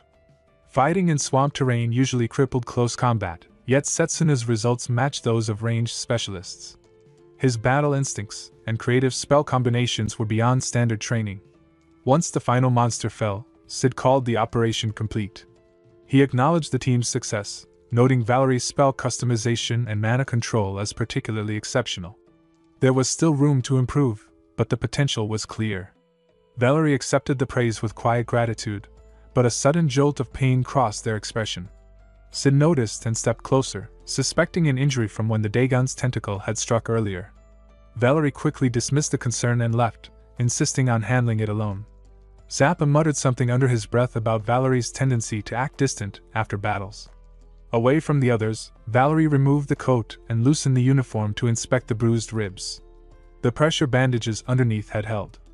A rustle came from behind. Han stepped into view, expression unreadable, speaking softly about something that had felt strange yesterday when catching Valerie's body, and now simply confirmed what instinct had already told him: she was a girl. Locked away in a quiet, dimly lit room, Valerie sat on the edge of the bed. Outside, voices murmured through the corridor, whispers that pierced through the locked door like blades. The gossip had spread quickly. The heir of the Light family, the one expected to uphold generations of honor, had failed to graduate from the Magus Academy. Servants whispered in pity, neighbors spoke in disdain. Every conversation echoed with the same tone: disappointment. The Light family, once noble and feared, now stood on the brink of disgrace. They said the family's downfall had begun with tragedy. Both parents gone too soon. A lineage left without guidance. And now, with their heir having failed, it was only a matter of time before the proud Light name faded into ruin. Down the hall, a younger sibling stood listening in silence, trembling with a mix of fear and resolve. That night, when the manor had gone still, the soft snip of scissors broke the silence. One lock of hair after another fell to the ground. Before dawn, the heir's reflection in the mirror was gone, replaced by someone new. Han's tone shifted then, from curiosity to control. He didn't shout. He didn't threaten. He simply reminded Valerie what exposure would mean, how fast everything would crumble if anyone found out. Then came the demand. Her silence in exchange for his advancement. Her achievements, her recognition, her victories, all to bear his name instead. Valerie agreed, her expression drained of color. From that day onward, the balance between them shifted. She began taking on the paperwork Han was assigned. In combat, she stepped back so he could land the final blow. During evaluations, her words faltered, her confidence dimmed. Setsuna noticed. He noticed the fatigue in her eyes, the hesitation in her magic, the small winces that appeared when Han was near. Their teamwork, once fluid, had become awkward and uncertain. In missions, she moved slower, sometimes shielding others recklessly, as if her focus was no longer her own. During one encounter, she even placed herself between Setsuna and a monster's strike, creating an opening for Han to claim the victory. Zappa's reprimand afterward was harsh and direct, his voice cutting through the tension like thunder. Valerie said nothing in her defense. Later, Setsuna found her in the courtyard, quietly polishing Han's boots. The scene didn't make sense, not for someone of Valerie's rank, not for someone with her pride. Han brushed it off casually, claiming gratitude, pretending it was nothing more than respect between seniors and juniors. But the truth was written across Valerie's face: exhaustion and quiet shame. The tension finally snapped during training. Words turned sharp, and magic flared before anyone could intervene. Han struck with power far beyond what a trainee should possess. The blast of mana shook the ground, forcing Zappa to step in and end it immediately. His scolding left both standing silent, Valerie with eyes lowered, Han hiding a smirk. The following day, the ringing of a bell summoned all units to the plaza. The commander's voice carried through the open air, announcing the upcoming missions. The trainees listened, their expressions split between excitement and dread. Among the listed operations, one stood out: the Rhodes Island investigation. A routine mission on paper, yet something about the name made Setsuna's heart tighten. Memories from another life surfaced unbidden, the same mission, the same island, and a massacre that followed. In that past, Everyone from the Sid unit had been wiped out. Only Zappa returned broken and half dead. And now, history was moving toward that same point once again. Zappa had said that everyone on Rodus Island was slaughtered by unknown monsters that once inhabited it. The Magus battalion was dispatched immediately, but when they arrived, the creatures had already vanished. What they found instead was a dead island, lifeless soil, no survivors, not even a trace of movement. Then the monsters returned, accompanied by the appearance of the evil god. They toyed with the bewildered battalion, overwhelming them completely and leaving devastation behind. It became known as one of the 4 great causes of their defeat, the annihilation of the Magus battalion. The mystery behind those monsters had to lie on Rodus Island. Before the regression, Setsuna had been assigned elsewhere, but this time, the mission would be different. This time, he would uncover the island's secret and bring everyone back alive. The commander addressed the assembled units, explaining that assignments for special missions would depend on merit. The upcoming mock battles would decide it. Each squad was expected to demonstrate strength and cohesion before the final selection. Confidence and rivalry charged the air. Drago declared their team would not lose, while Mifune returned the challenge in kind. Setsuna watched their competitive fire with a quiet smile. He had already set his sights on the reconnaissance mission to Rodus Island. That one, he would win. On the night before the mock battles, Setsuna and Blazer communicated with Layla and Wateraina through the blue orb. Layla asked about their progress with the Magus battalion, and Setsuna assured her that the training was going well. Layla, in turn, had grown more comfortable with spirit magic. Wateraina observed that Layla lacked refined mana control but had channeled immense emotion, grief and anger that had awakened multiple spirit spells. Still, she seemed lonely without Setsuna, a truth that made Layla flush in embarrassment. Wateraina continued, remarking that it was rare for a single person to encounter so many spirits. For a human with such a bond, she mused, perhaps even the spirit king Bifrost could be met someday. Blazer reacted to the name, recalling the legend of the Rainbow Spirit King, a savior of all spirits who, despite countless ages, had never been seen. Setsuna wondered silently if such a being truly existed. If the Spirit King's power could be borrowed, it might turn the tide against the evil god. Before the connection faded, Layla asked about his squad. Setsuna replied calmly, saying there was no problem, though privately he admitted the tension between Han and Valerie still lingered.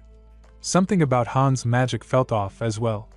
Blazer muttered about the boy with disdain, but Wateraina chided him for being too eager to burn those he disliked. Blazer only smirked, saying that her warning had the opposite effect. Setsuna could only sigh. By morning, the squads gathered again. The commander explained the terms of the mock battle. A special formation spell had been cast over the field, amplifying healing magic so that injuries would recover completely. It would not restore life, however, carelessness could still be fatal. Each squad would consist of 5 members, including trainees. Victory could be achieved by knocking opponents from the ring, incapacitating them, or forcing surrender. Sid, as captain, laid out their formation. He and Zappa would handle the main offense. Setsuna and Han would provide rear attack support, while Valerie would manage defense and coordination. The formation was balanced and efficient, one that made use of each member's skills while ensuring the trainees could still contribute. Setsuna thought about the many captains he had served under, realizing how rare it was to find one who commanded both competence and respect. Their first opponent was Diaz's unit. Mifune noted their poor luck facing Setsuna so soon, but Setsuna replied that Mifune's teleportation magic was exactly what they needed to be cautious of. The ability to move freely between formations made for devastating surprise attacks in team combat. Mifune shrugged, saying there would be little chance to use it under Diaz's command. Diaz silenced him, ordering his subordinates to stay back and focus on long-range support. His formation relied on 3 ranged Magi to suppress opponents from a distance, while a summoned beast held the line defensively. Sid analyzed it quickly, a strategy of layered offense and magical cover. Diaz scoffed, calling Sid reckless for relying on close combat. Setsuna recognized the arrogance instantly. Before the regression, his own squad had used a similar formation, but theirs had been built to enhance each individual's talent. Diaz's leadership, by contrast, stifled his team. He had no eye for potential. Diaz mocked Sid again, calling him a rookie and dismissing Setsuna as an unimportant bug on the battlefield. Sid took the insult without reaction, only glancing at Setsuna to signal the start. Setsuna stepped forward. His eyes sharpened as the air around him shifted. The long-range Magi raised their staffs, confident in their superiority. Setsuna's mana flared along the blade in his hand. The idea that ranged Magi were the stars of every battlefield, that misconception ended here. As the horn signaled the start, the mock battle between the arrogant Diaz squad and the peerless close combat Magus began. The mock battle began.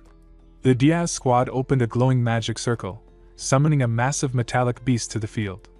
At the same moment, Diaz unleashed a stream of fire in Sid unit's direction. Setsuna advanced fearlessly, his mana blade cutting through the dust and heat as he closed in on the creature. Sid's voice rang across the formation, ordering an interception. Setsuna's strike met the summoned scorpion head-on, the clash ringing like steel on steel. Its armor gleamed, harder than golem stone, a beast known as the phantasmal demon scorpion. From a distance, Diaz watched with sharp calculation. The close combat fighter on the front lines was fast, dangerously so, but even that explosive speed wouldn't be enough to pierce such a shell. The beast's durability was far beyond anything a trainee could shatter. Yet, despite his confidence, something was wrong. He noticed his squad's advance faltering. 3 long-range Magi, coordinated and relentless, should have overwhelmed the enemy. But Sid and Zappa held their ground without yielding an inch. Diaz's frustration grew. They weren't supposed to last this long. He barked for composure, certain the tide would soon turn. The opposing squad was bound to run out of mana first, he'd see to that. But before he could press the advantage, a sudden explosion of light erupted near him. An unexpected strike forced him to defend himself as Mifune teleported in to cover his position. The attack had come from Han, a move Diaz hadn't anticipated. Mifune steadied the defense, remarking quietly that no matter how well someone hid, their mana could still be sensed, and located precisely. It was exactly the kind of tactics Setsuna had been using earlier. Diaz attempted to regain his composure, declaring victory too soon. But Mifune knew better. The outcome was far from settled.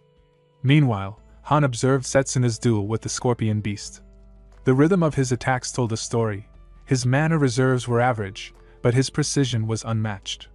By focusing all of his power into one concentrated point, he drew out explosive strength far beyond his natural limit. Han realized he must have done the same during the placement exam. Diaz mocked the idea of close combat magic, but Setsuna's next move silenced him completely. Setsuna charged his mana blade and struck the scorpion square in the chest, aiming for a single point. The earlier flurry of slashes had merely been a setup, distraction for this decisive moment. The blade burst with concentrated mana, releasing a charged projectile that tore straight through the creature's armored shell. The metallic body collapsed in fragments, its summoning circle flickering out. Diaz stared in disbelief. The impossible had happened before his eyes. Even Han found himself frozen, astonished that a single strike could pierce a phantasmal beast's shell. Diaz attempted to call his formation back together, shouting for a reform, but his team barely had time to react before Setsuna closed in. One by one, they fell under the blunt force of his blows, the air itself shaking with impact. Seeing the chaos, Han made his move. He rushed toward Diaz, deciding to take the head of the general himself. Diaz retaliated, summoning a surge of flame, but Han's spell curved midair, cutting through his guard and striking him directly. The impact sent Diaz crashing to the ground, his robe torn open, consciousness fading. Mifune exhaled heavily, shaking his head at the predictable end. He had warned them not to underestimate Setsuna. The announcer declared the result. The Sid unit stood victorious. Frustration rippled through Diaz's fallen team, but the crowd was already roaring. Whispers spread among the onlookers. The close combat Magus had shattered Diaz's formation single-handedly. Even Zappa, the renowned powerhouse, had been overshadowed. The Sid unit was becoming the talk of the battalion. After the match, Setsuna turned toward Han, his gaze sharp. He demanded to know the nature of that last attack. The trajectory had shifted mid-flight, something impossible for a standard long-range spell. Han brushed off the question, pretending not to understand.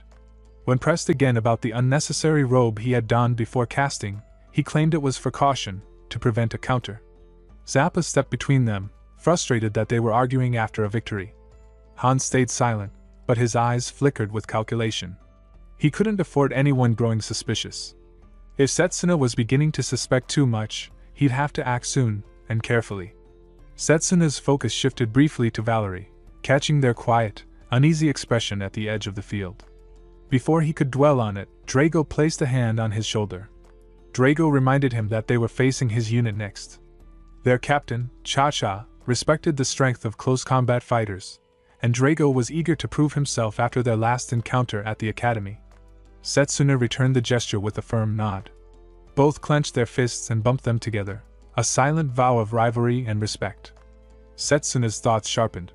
The next battle would decide who claimed the mission they wanted most. For Radha's Island, for the investigation, he couldn't afford to lose. The Sid unit and Cha-Cha unit faced each other under the arena lights. Setsuna noticed a young woman at the head of the opposing formation. So that was Captain Cha-Cha. Her unit's arrangement placed Drago in the rear and every type of magic user in front, a forward-heavy formation that radiated confidence. A mischievous glint crossed Cha-Cha's face as she taunted her subordinate, prompting Drago to grin and shed his uniform top. The air around him thickened with mana. He announced the technique his family had guarded for generations, invoking the name of his secret art. The spell ignited within him, and his muscles swelled, glowing crimson as mana coursed through every vein. Setsuna recognized the flow immediately. Drago was circulating raw mana through his entire body, forcing it into a rhythm that would shatter most human limits. His physique hardened like forged steel. Setsuna smiled faintly, drawing his mana blade once again. The energy coiled around him like a living storm. The announcer raised their hand, signaling the next round. The mock battle between Sid unit and Cha-Cha unit began. The announcement echoed through the arena as the match between Team Sid and Team Cha-Cha began. Drago charged forward first, a blur of muscle and motion. Setsuna narrowly avoided his punch, but the passing force scraped his face, the air itself trembling from the pressure. He knew that taking a direct hit from that power could end the match in a single blow. Seizing an opening, Setsuna caught Drago's arm and drove a kick toward his face, channeling a surge of physical boost through his body. But Drago tore his arm free with raw strength, forcing Setsuna back. Every exchange left Setsuna struggling against an overwhelming force. He shifted behind Drago, aiming for an undefended spot, but even that failed to land with any effect. From the sidelines, Han launched a precise strike, mocking Drago's clumsy aggression. Drago ripped a slab of flooring from beneath his feet and raised it as a makeshift shield, blocking the blow. Reckless, but effective. Setsuna analyzed the fight as it unfolded. The new spell, Hercules, enhanced physical strength to unnatural levels, a crude technique for most mages, yet devastating for someone like Drago, whose body had been honed since childhood. With nothing but muscle and magic, he was overpowering them all. Setsuna felt the pressure mounting. It had been a long time since close-quarters combat pushed him this far. Across the field, Zappa unleashed a wave of fire, only for Drago to crush the flames between his hands, scattering embers like sparks against stone. Zappa bristled and unleashed another attack, but Drago stood firm, his body glowing faintly from layers of enhancement magic. Cha-Cha roared from behind, her regenerative spell keeping her strength unbroken. The stacked buffs from her formation made her recovery nearly instantaneous. Sid, observing the field, recognized the pattern, an ancient warrior formation, long forgotten, revived through modern magic. It was a bold move, centering on Drago's brute power. The tide began to turn. Sid's formation weakened under the pressure, forcing him to act. Gears of light appeared above him, shifting and aligning as he prepared his magic. If the match would be decided by a single point of failure, then he would wager everything on Setsuna. In the fray, Setsuna faced Drago head-on. There was no time to build a proper spell. The opposing team's coordination had given Drago overwhelming support. But he trusted his allies. Zappa's flames flared higher, signaling a new assault. Their teamwork caught Cha-Cha's side off guard. Two of her teammates shouted warnings. Drago was too far forward, their defense collapsing. Behind them, Han appeared like a shadow, cutting off their support line. The formation shattered. Han's attack came at perfect timing, but Drago anticipated it, turning with uncanny awareness. Setsuna recognized the rhythm immediately. The instincts of a former battalion captain kicked in. Battlefield awareness was second nature. He charged in, catching Drago's arm once more. With a surge of power amplified by Hercules, he pivoted and slammed the giant to the ground. The impact thundered through the arena. A glowing mana blade stopped just short of Drago's face, marking the end. Drago struggled, disbelief written across his features, but the match was over. Cha-Cha's frustration echoed faintly before the announcer declared Sid's squad victorious. The crowd erupted in mixed awe and confusion. Mages weren't supposed to fight like that, yet no one could deny Setsuna's strength. Setsuna caught his breath beside his fallen opponent, acknowledging that Drago was no ordinary fighter. The throw had been risky. Even he hadn't fully controlled the amplified power behind it. Drago, still grounded, swore he wouldn't lose the next time. Setsuna could only nod, already anticipating the rematch. By the end of the day, all mock battles concluded, and Sid's squad stood undefeated. The privilege of choosing the first special mission was theirs. Later, Zappa asked which mission they would take, but Sid remained non-committal, promising to decide by morning. Setsuna suspected he might choose another, and knew he had to speak with him that night, to push for the Radis Island investigator mission. The halls were quiet as Setsuna made his way to Sid's office, his thoughts drifting to Han and Valerie. It was a good chance to discuss both. He knocked, waiting for permission before entering. Inside, the room was lined with books and maps. What caught his eye, however, froze him in place. 3 versions of Sid occupied the space at once. One wrote calmly at the desk, another stood by the shelf examining reports, and a third sat on the table, reading in silence. Setsuna stared, his mind catching up to the impossible sight. Sid was known as a long-range mage. Yet here he was, divided into 3 bodies, each perfectly synchronized. The realization struck like a spark in still air. Whatever magic this was, it went far beyond anything Setsuna had seen in the academy. Setsuna stared, trying to make sense of the sight. Captain Sid split into 3 bodies, each moving with precise purpose. The illusion of multiplicity snapped like a prism under inspection. Sid was no trickster using simple glamour. When Setsuna hesitated, Sid beckoned him to help himself to tea, but the captain's tone was practical, hands already full with reports and strategy. Sid explained the nature of the phenomenon without ceremony. The threefold presence was the result of a rare branch of magic, cloning granted by a consented ally and wielded through a unique system called copy gear. Sid borrowed spells from others, stockpiling up to 3 types at once and keeping them for a single day. The magic was powerful, but limited by short retention and Sid's own modest mana pool. It left him useful and overburdened in equal measure. People offloaded tasks on him because his convenience made their lives easier. Setsuna realized the captain's workload was heavier than it appeared. When Setsuna stated his request to join the Radis Island investigation, Sid raised an eyebrow, expecting the usual plea for royal escort duty instead, promises of prestige and advancement. Setsuna admitted there were promotions to be had, but something else had priority. Sid read aloud the dossier the standing Sid handed across the table. Setsuna Cromwell, orphanage raised, Elmridge Academy student with exceptional aptitude who chose close combat magic despite expectations. The captain, curious and quietly sympathetic, asked what drove him. Setsuna felt the old despair flare briefly, the memory of a ruined future vivid and raw. He answered plainly, anger. Someone was trying to steal what mattered to him, and he wanted to expose and crush those schemes with his own fists. It was why he had chosen close combat. Sid absorbed the confession, then acknowledged Radis Island's mystery and risk. The captain admitted he had already considered sending his unit there. Setsuna's earnestness landed like iron. At that moment 2 figures stepped in, Daniel the summoner and Iris the steady healer. Their arrival broke the room's tension with awkward chatter about trivial things, about a heart-shaped chocolate Captain Cha-Cha had made and Sid's clumsy decision to break it up and share it with the unit. The banter was human and ordinary, a small reminder of what everyone here fought to protect.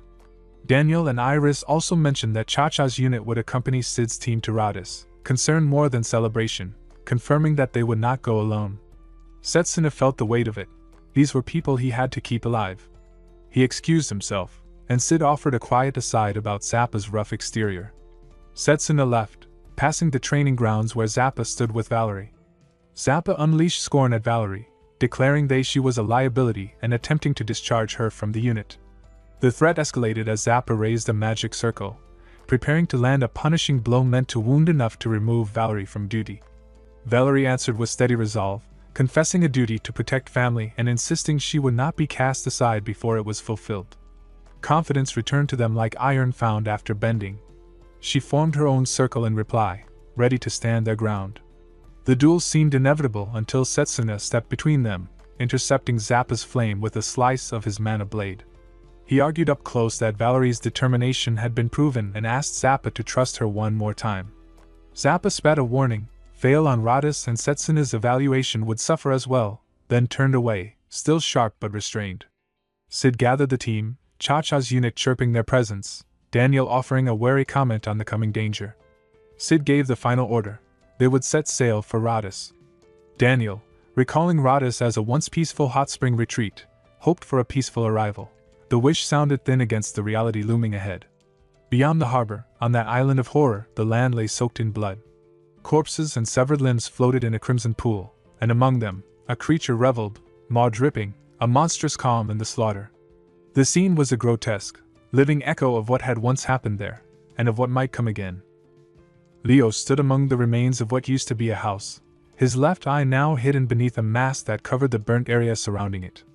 The place had completely vanished, leaving behind only ash and the faint smell of smoke. He realized that the witch Morgana had not died after all. The signs were clear now, she had moved her base, outwitting him completely. He muttered to himself that he had been thoroughly deceived. High above him, Pooker hung upside down from a tree branch, watching quietly. The creature spoke from its perch, mentioning that the Magus battalion had departed to investigate Radis Island.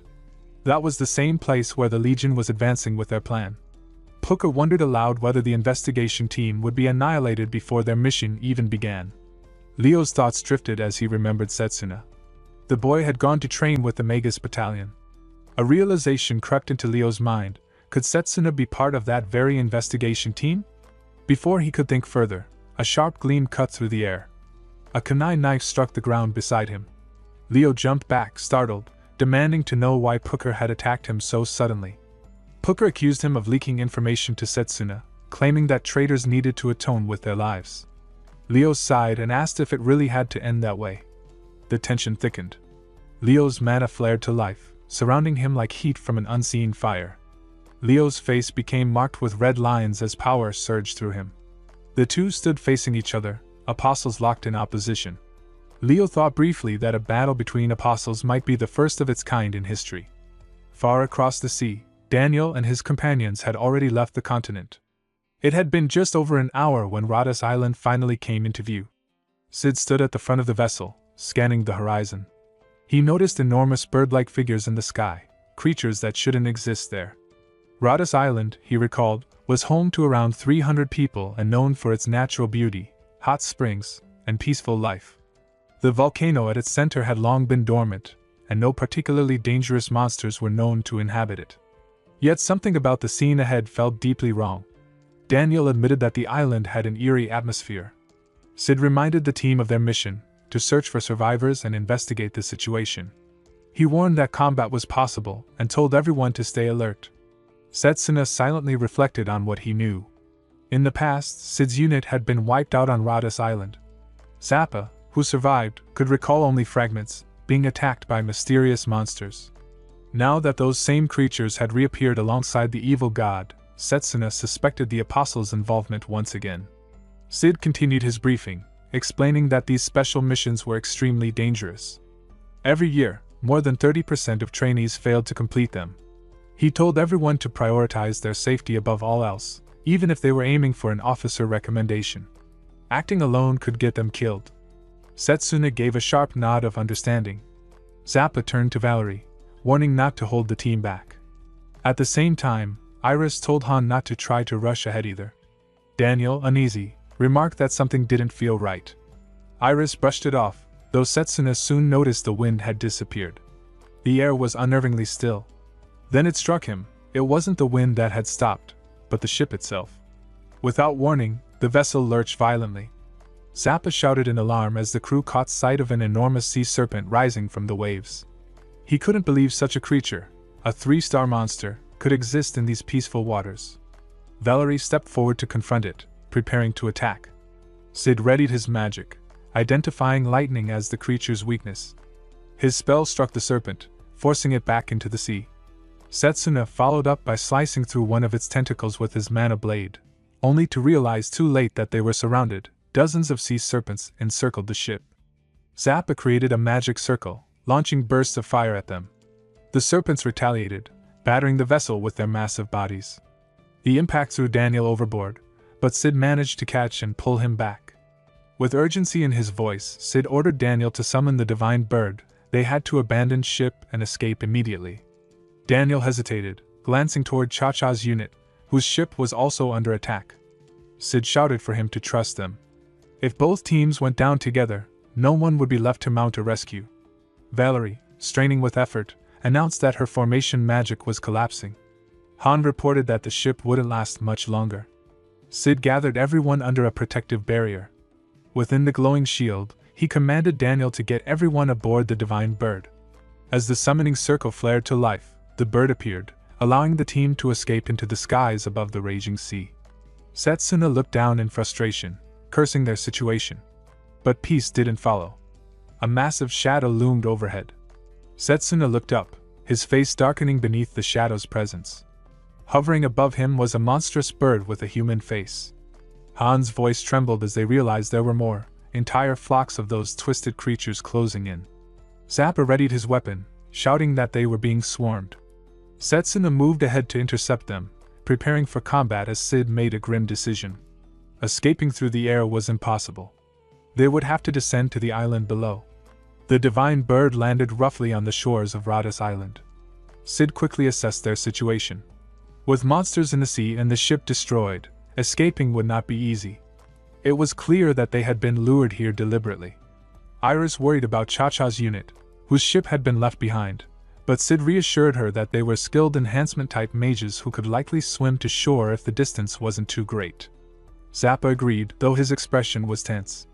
Iris hoped aloud that they could regroup soon, but Sid decided they had no choice but to move forward on foot. The group advanced inland, surrounded by the unsettling sounds of the jungle. Iris commented on how strange it was to think this place had once been a tourist destination.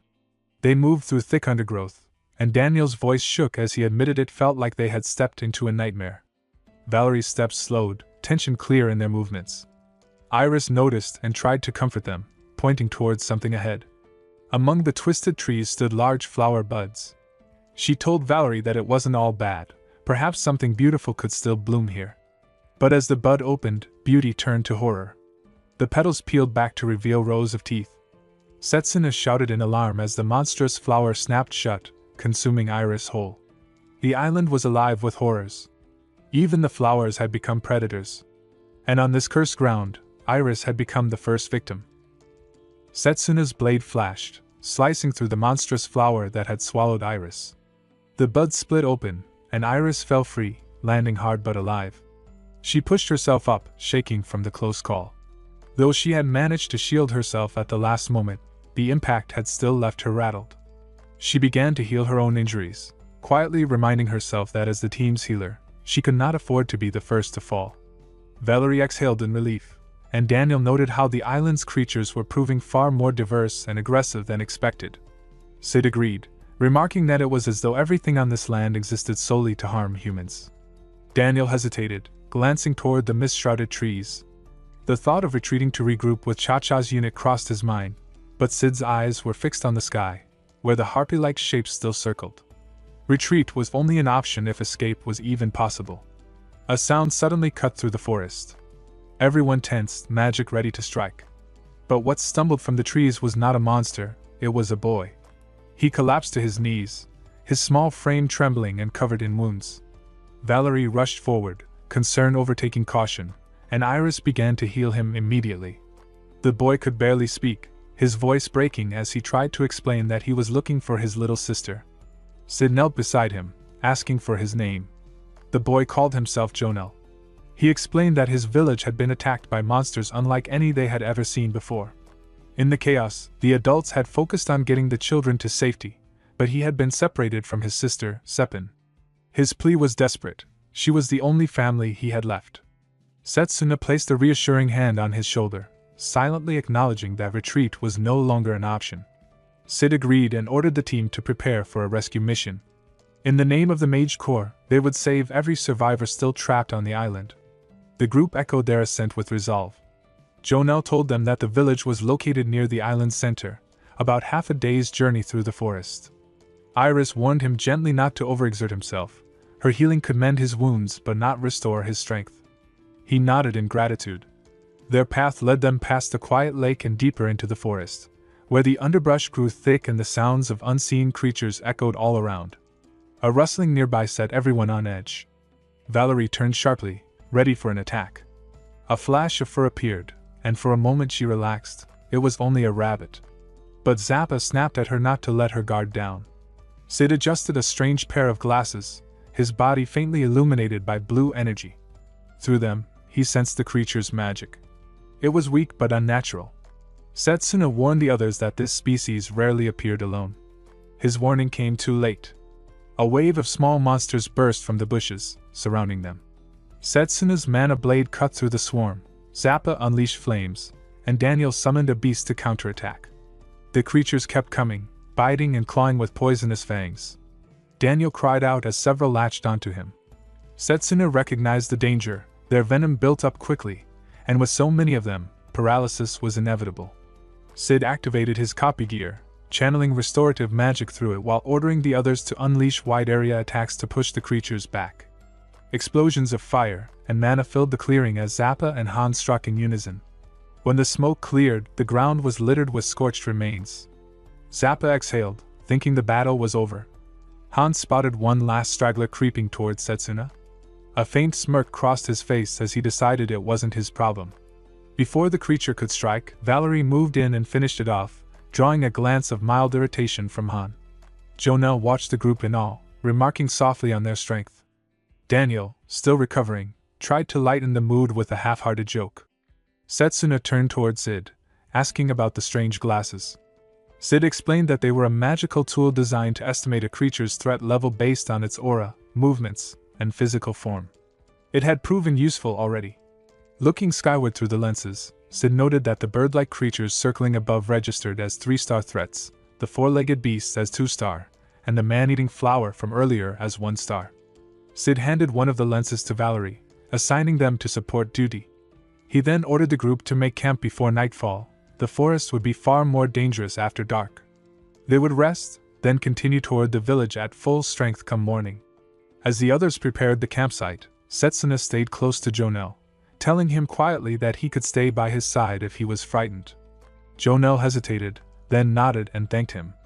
Together they built a small fire. The boy cast nervous glances toward Han, whispering that the man seemed intimidating. Setsuna reassured him that there was nothing to fear.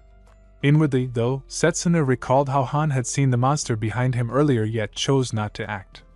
It was Valerie's quick intervention that had saved him. When night fell, they gathered around the flickering fire. The forest crackled with distant sounds, both natural and unnatural. Jonelle spoke about his sister, voice trembling. She was easily frightened, he said, and was likely somewhere alone, too scared to move. Setsuna assured him that they would find her soon, telling him that he was a good brother for holding on despite everything. Sid listened quietly before asking if there was any way to recognize her. Jonelle told them that Seppin wore a red pendant, a birthday gift from him. Setsuna repeated the detail under his breath, vowing silently that they would find her no matter what.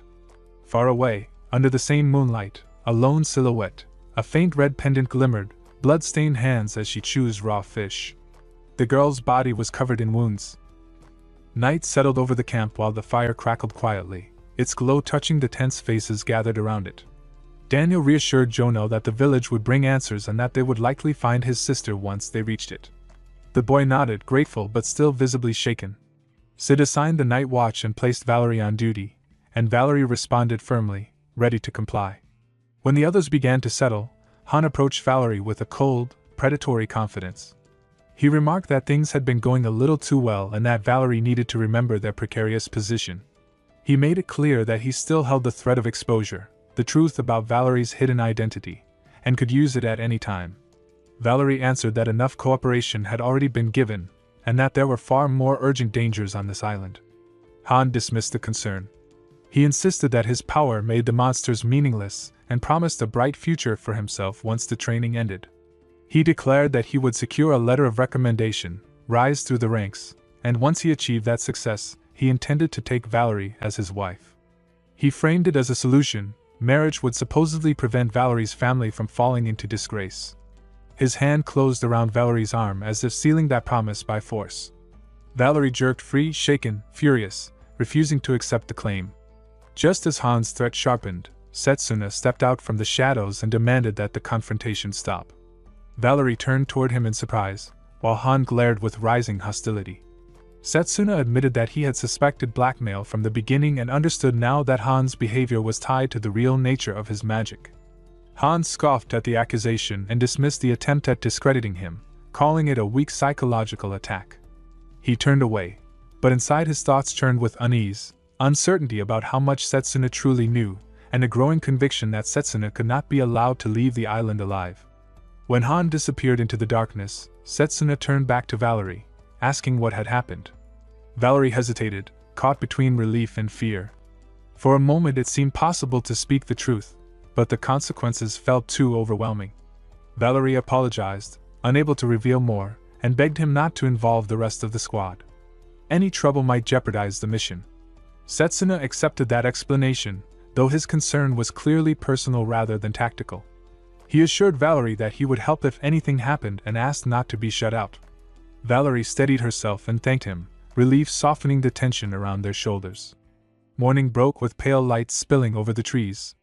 Sid gathered the group and reminded them that the village should be reachable by midday. Iris warned them to proceed cautiously, unsure of what awaited. Setsuna and Han walked near each other, tension thickening the air between them. Daniel tried to lighten the atmosphere, talking about finishing the mission quickly and enjoying a hot spring afterward, but Setsuna barely responded. Something felt wrong, the forest was unnaturally silent. Sid stopped the group just as monstrous birds with human-like faces burst out of the treetops, fleeing from something deeper within. Zappa was confused. Those were 3-star monsters, yet they were running. Sid immediately called the formation. A heavy rumble surged through the ground as a massive creature stormed into view, a chimera with the heads of a goat, a lion, and a gorilla, its back bristling with a living serpent. Valerie checked it with Sid's glasses and confirmed its rank, a 4-star monster. Iris realized the fleeing creatures must have been terrified of it. Sid ordered it taken down quickly, but the chimera charged with incredible force. Daniel summoned a beast to fight, only to watch it be crushed instantly. Setsuna rushed in with his mana blade, but before he could follow through on the attack, the chimera was suddenly smashed under an enormous shadow descending from above. The ground shook as the true monster revealed itself, a towering creature with a massive human-like frame, thick tusks jutting from its jaw, a trunk curling from its face, and a skull shaped like a triceratops. Valerie checked its rank and went pale. It was a 6-star monster. Sid understood immediately. The 3-star birds had not been fleeing from the chimera at all, they had been fleeing from this. Setsuna recognized it too, the very monster responsible for annihilating the Mage Corps in his past life. The giant hurled the crushed chimera aside like shattered debris. The corpse slammed into Daniel, sending him collapsing in pain as Jonelle cried out in panic. Setsuna dashed forward and slashed at the monster's foot, but its hide was impossibly thick. The creature tried to stomp him flat, and Setsuna barely managed to leap back. Sid ordered Iris to heal Daniel, insisting that a combined attack might be their only hope. Iris rushed to do so. Valerie stiffened as the shadows shifted again. Zappa saw it too. More of the towering 6-star beasts stepped out from the dark, their heavy silhouettes closing in from all sides. They weren't facing one, there were many. Iris, trembling, turned to Sid for the next order.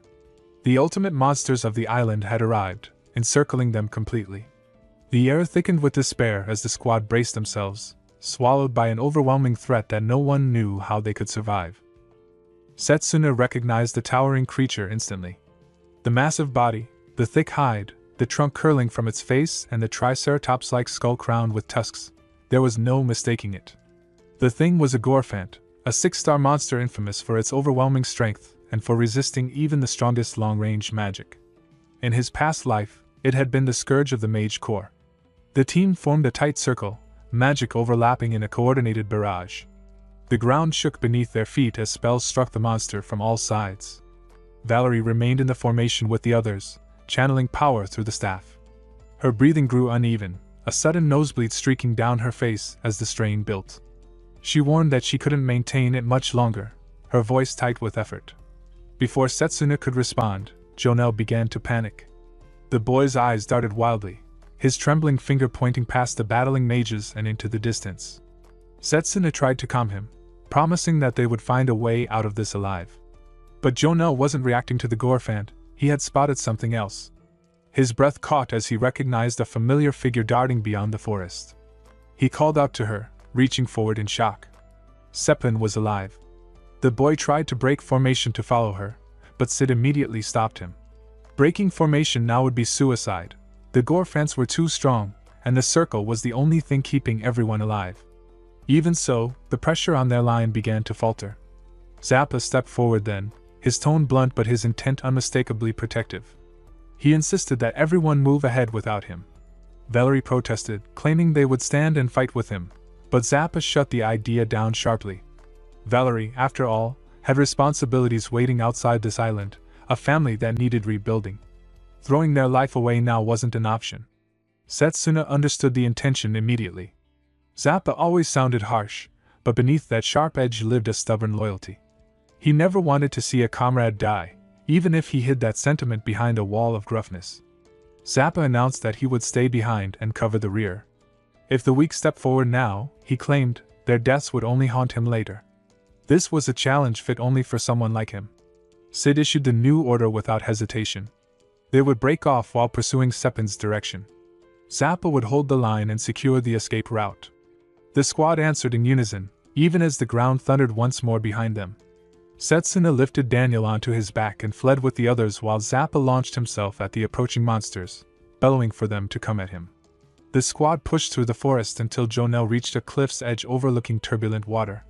The boy explained that he had seen his sister disappear beyond the tree line, then pointed downward in disbelief.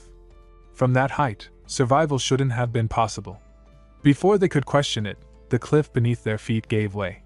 A violent aftershock from the battle tore the earth apart, sending the entire unit plummeting into the water below. They hit the surface in a churning crash. Far away, an unseen figure watched their descent with a quiet, pleased smile. The observer noted that the group's magic had synchronized beautifully, enough to compensate for their individual shortcomings. But their voice twisted with curiosity as they wondered how the group would fare once separated. This island, after all, was their personal testing ground, filled with monsters crafted solely for the efficient extinction of humanity. The real experiment had only just begun. Setsuna drifted far from the others, carried by the current. When he surfaced, he found himself near a volcanic stretch of land. The water was warm, familiar, almost comforting, and he remembered that this island was rumored for its hot springs. Before he could orient himself, he was surrounded by surviving three-headed chimeras. Their goat, lion, and gorilla heads snarled in unison as the serpent tail hissed behind them. Setsuna readied himself, knowing he needed to regroup as soon as possible. Elsewhere, Iris was fighting off a sky thick with massive owl-shaped monsters. There were too many, but she forced herself to stay calm, reminding herself that teamwork was their only hope. She looked around for Han, terrified and calling out, only to let out a final scream. Han heard her cries and smiled to himself as he fled through the forest. He had no intention of helping her. In his mind, this was simply where her journey ended.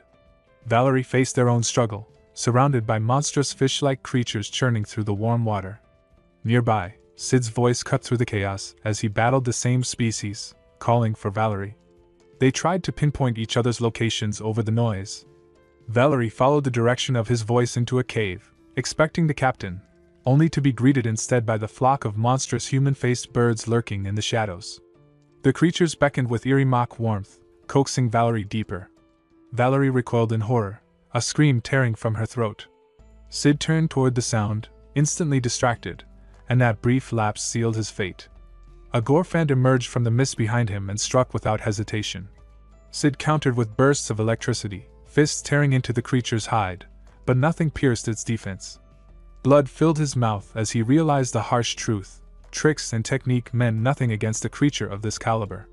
Only those born with overwhelming talent could challenge such a beast. Zappa's face flashed in his mind for an instant. Sid dismissed the thought, wishing for something he wasn't would only waste time. Instead, he steeled himself. As commander of the Mage Corps' Western Division 6 platoon, he would show this creature what pride looked like. He activated the copy gear's overdrive. The gears materialized above him, spinning with crackling energy. He wove together a healing spell that converted his remaining life force into magic, a formation spell to enhance the power output, and finally a long-range incantation that drained everything he had left. A triple system composite spell, Lightning Spear, launched from his hands with devastating force. The first Gorfant collapsed, its body scorched and unmoving. But the victory vanished instantly as two more emerged from the shadows. Sid staggered, depleted, and collapsed unconscious as the creatures prepared to crush him. Then a fist wreathed in blazing mana crashed into the Gorfant's skull, knocking it back. Setsuna landed in front of Sid, Valerie held securely in one arm. He set Valerie down beside the fallen commander, eyes burning with spirit fire and hair lifting like rising flames. Blazer's presence surged around him. The fire spirit urged him not to hold back. Setsuna agreed. The time to go all out had come. Setsuna carved through the battlefield with a flaming mana blade, the air cracking under each swing. The Gorfant, massive, plated, and furious, staggered as burning cuts opened across its hide. Setsuna forced it back, driving the beast toward a break in the terrain. The creature bellowed, then stilled as a faint human-like murmur drifted from above. A cluster of winged creatures circled overhead, their bodies feathered but their faces disturbingly human. They floated low with eerie calm, insisting that further struggle was pointless. Setsuna recognized the tactic immediately. They mimicked speech to pull prey into submission. It was a mistake they made often. Close combat was their weakness. Flames flared. Wings ignited. The flock fell in shredded, burning fragments. The Gorfants lunged again. Setsuna surged upward, carving through limbs and plating until only one remained, towering, trembling. Landing on the creature's massive head, Setsuna steadied the mana blade between its eyes. The memory of countless past battles with this species pressed sharp and cold against the back of the mind. The despair they once caused was returned in a final sweeping blaze that split the monster cleanly in half. Silence followed. The flames softened. Setsuna's form faded back to normal. Valerie and Sid lay on enormous leaves, the fire reflecting faintly across their unconscious faces. Setsuna checked for a pulse along Valerie's neck and finally breathed out, alive. A faint sound stirred. Valerie blinked awake, dazed but responsive. Setsuna leaned closer, asking if there was pain, offering help, only for Valerie to brush the concern aside with stiff insistence. Sid soon awoke as well, breathing heavily but grateful, though confused by how such monsters had been defeated. The explanation remained unspoken, and Sid let it go. The priority was regrouping. Zappa emerged next, stumbling from between the trees, badly wounded. Han followed closely behind. Zappa claimed the earlier monsters had simply matched well against his strength. Han explained that the stealth robe had allowed an escape from the monsters, but the maneuver had left Iris separated somewhere in the chaos. Sid tallied the missing, Jonelle, Daniel, Iris, and stressed the need to locate Cha-Cha's unit as well. Han then mentioned the village he'd passed, and Sid considered whether it might be Jonelle's. Preparations began immediately. Sid assumed only he and Setsuna were fit to move, but Valerie insisted on joining despite the risk. Han guided the way toward the valley. The forest thickened, and for a moment the group stretched out in a staggered line. Han's pace shifted, too light, too precise. Setsuna didn't notice, but Valerie did. As Han's magic gathered behind Setsuna, Valerie threw herself into the attack's path. The strike hit full force, tearing through fabric and exposing the tight bandages wrapped across Valerie's chest. Han's voice dropped into a cold snarl, reminding Valerie of the supposed obligation, an unspoken threat tied to family, but Valerie rejected it entirely. Protecting someone who had saved their life mattered more than any burden imposed by fear. With no other choice, Valerie revealed the truth. The Academy had rejected her brother, so Valerie had secretly taken the exam in her brother's place and entered the Royal Mage Corps to restore the family's honor. Setsuna accepted it without hesitation, promising secrecy and refusing to let Han continue the threats. The mana sword lit once more. Han cursed the defiance and vanished into thin air. Setsuna warned Valerie to stay still and listen for the shift in the air. A small construct dropped from above, a bird-shaped creature made of translucent glass, its wings shimmering with enchantment. Setsuna caught the creature mid-strike. The design made sense now, not a true ranged spell, but an invisible golem propelled forward and manipulated through trajectory changes. Clever, but weaker than legitimate ranged magic. The glass bird was hurled toward Han's hood, snapping the fabric back and exposing the face beneath. Blazer's voice echoed faintly, recognizing the scent of Zephyrian clinging to Han, a clear sign of spirit magic. Setsuna understood immediately.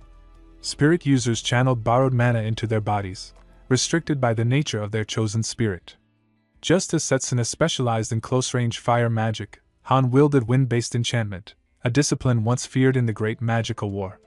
Valerie watched as the wind-wrapped golems sharpened with invisible blades. The sight defied everything Valerie believed. Spirits were supposed to be legends, not living bonds. Han shifted targets and lashed out at Valerie again. The hit sent Valerie tumbling backward toward the cliff's edge. The ground vanished beneath her feet. Valerie fell. Setsuna moved, but Han blocked the path with a quiet, vicious confidence. Saving Valerie would expose Setsuna's back. Fighting Han would doom Valerie to the ravine below. The golem waited for the slightest opening, ready to tear into whoever chose incorrectly. There was no dilemma for Setsuna. There was only one right answer. Setsuna went after Valerie. Setsuna caught Valerie mid-fall, pulling her into a tight hold as they dropped. Han struck immediately, forcing Setsuna to block with his blade while still cradling Valerie against him. Han took the sight as confirmation, amused that Setsuna had chosen a comrade over his own survival. His next strike sent them plunging downward, and he watched the fall with a sneer, already deciding that 2 deaths at once would be convenient. Then something in the movement below made him freeze. Setsuna hung on by a single finger, supporting not only his own weight but Valerie's as well. Han stared in disbelief at the impossible strength in that one trembling hand, just long enough for Setsuna to surge upward, haul both of them to solid ground, and land with Valerie. A faint red glow pulsed beneath the surface of Setsuna's arms and shoulders. The instant he steadied himself, Han recognized the technique. Drago's muscle enhancement spell, copied in a heartbeat. The realization sent a shock of panic through him. Setsuna stepped forward, telling Valerie to rejoin the others. Valerie understood immediately. With the worsening injury, staying would only weigh him down. She slipped back, breath tight with frustration, but trusting him. Han tried to cut her off before she retreated, only to have Setsuna intercept the blow. The clash rang out, sharp and final, an unspoken promise that the fight would not be shared. Han hurled blades of wind wrapped in his invisible golems. Setsuna met each one with seasoned familiarity, dismantling their rhythm as if he trained against this style for years. He pointed out the flaw openly. Han had poured everything into imitating ranged magic, leaving his true craft underdeveloped. The criticism hit a nerve, and Han lashed out harder, refusing to accept that someone could see through his techniques so easily. For a moment, Setsuna vanished into the still air. Han tried to summon more golems, only for the spirit within him to intervene, an icy reminder of the contract he'd never fully earned. The spirit refused to lend any more mana. Han argued, demanded, tried to force the issue, but the pact held firm. The shift in power was all Setsuna needed. He appeared behind Han, triggering his own spirit form with a burst of fire that lit the cliffside. Han tried to retreat, convinced he could keep Setsuna at range, only to falter as Setsuna closed the gap with speed that defied reason. Setsuna demonstrated what true spirit-infused melee looked like, striking with blazing force that tore through Han's defenses. A final flaming blow sent Han rolling across the ground and over the edge of the cliff. Setsuna watched the fall, knowing the wind magic would keep the man alive. Han would not die, not yet, but the threat was over for now. Blazer asked if they would pursue. Setsuna declined, choosing instead to rejoin Sid and the others. Far below, Han dragged himself upright, cursing everything, the spirit, the pact, his own limitations. He demanded more power, and the spirit responded coolly, offering another chance at the test. Han's memories flooded in, the childhood shaped by nobility in name only, a life spent under stronger houses. A father who reminded him daily that those without talent existed only to die for honor. He had stolen that ancient artifact, survived Zephyrian's trial, risen to the top of Issei Academy, and yet here he was, still not enough. Desperation drove him into a cavern hidden beneath the cliffs. Rows of sealed containers lined the chamber, each holding a dormant Gorfant suspended in glass. Before he could speak, a cloaked figure stepped out from the shadows and greeted him, unexpected, but calm, as though Han's arrival had been anticipated in some alternate plan. The figure welcomed him to Legion's workshop, the domain of the Apostle, and then asked the only question that mattered to someone who had clawed for power his entire life: did he want more? Leo rested his back against a tree, reviewing the concept of gravitational manipulation, control over the pull exerted on anything one physically contacted. Nearby, the upper half of Pucker's body lay mangled beyond recognition. Leo acknowledged that Pucker's ability had been formidable, Yet it meant nothing against the person Leo had become. What was done could not be undone, and although the planned moment had arrived far too early, he accepted that it was now time to act. Setsuna, in his estimation, was almost certainly dead. If Legion, fifth of the Apostles, had reached him first, then Setsuna was either granted a mercifully quick death or repurposed as another test subject. Still, Leo allowed himself a final thought: if Setsuna had survived somehow, then that alone would reshape everything. Han, elsewhere, found himself staring at one of Legion's twisted creations, a grotesque figure with multiple faces, clustered arms, and blood-slicked flesh that throbbed with unnatural life. Legion took notice of the horror on Han's pallid face, amused by the reaction. Han demanded to know who or what could create something so hideous, but Legion only dismissed the question as misdirected. Han's true wish was obvious: he sought power, and Legion offered it freely, extending a hand adorned with long, predatory nails. Han recoiled at the implication that accepting the offer meant becoming another monstrosity like the one before him. Legion taunted him further, listing every path Han had already burned behind him. He had no unit, no comrades, and nowhere to go. Han felt the truth carved through whatever pride he had left. Everything had fallen apart because of Setsuna, at least, that was the belief he clung to, and if Legion could grant him strength, then nothing else mattered. Zephyrian tried to intervene, warning that accepting Legion's power would sever their pact permanently. Han silenced him at once, unwilling to hear another word of restraint, and stepped toward the only future he believed he had left. Meanwhile, Sid considered the likelihood of survivors in the village and divided the group into pairs to conduct a thorough search. He chose Zappa as his partner, leaving Valerie to accompany Setsuna. She agreed without hesitation. Setsuna quietly hoped they would find Cha-Cha's unit, Jonel, and especially Sepine. Valerie echoed the hope, mentioning Jonel and his sister with concern. A weakened section of ground crumbled beneath Valerie's foot, and Setsuna caught her before she slipped. His reassurance flustered her briefly, but she steadied herself and they continued. Soon after, Jonel appeared, relieved and trembling. He claimed to have seen Sepine entering a cave but admitted he had been too frightened to follow her. Valerie questioned his fear until he repeated the image he had witnessed, wings sprouting from Sephine's back when they last saw her on the cliff. Setsuna made a quick decision. Valerie was instructed to take Jonel back to Sid. The cave was too dangerous for a child, and too uncertain for a group. Valerie questioned his intent to enter alone, but Setsuna refused to risk losing Sepine again. Jonel thanked him quietly before leaving. As Setsuna descended toward the cave, he reviewed the troubling details. Sepine was just an ordinary child, so how had she survived the monsters? Why did their group always split whenever she appeared? The possibility of an apostle lurking inside became harder to ignore.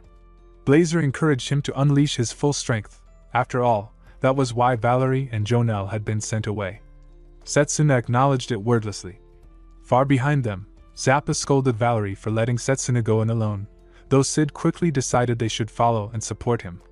Before they could act, Han emerged from the trees, his expression twisted with new confidence. Zappa met him with open hostility, calling out everything Han had done, but Han brushed aside the accusation. He wanted one thing: Setsuna's location. Zappa refused, prompting Han to declare that he would simply kill the rest of them first and present their mutilated corpses as a message. Crushing the glass bird in his palm, he discarded the last remnant of his old magic.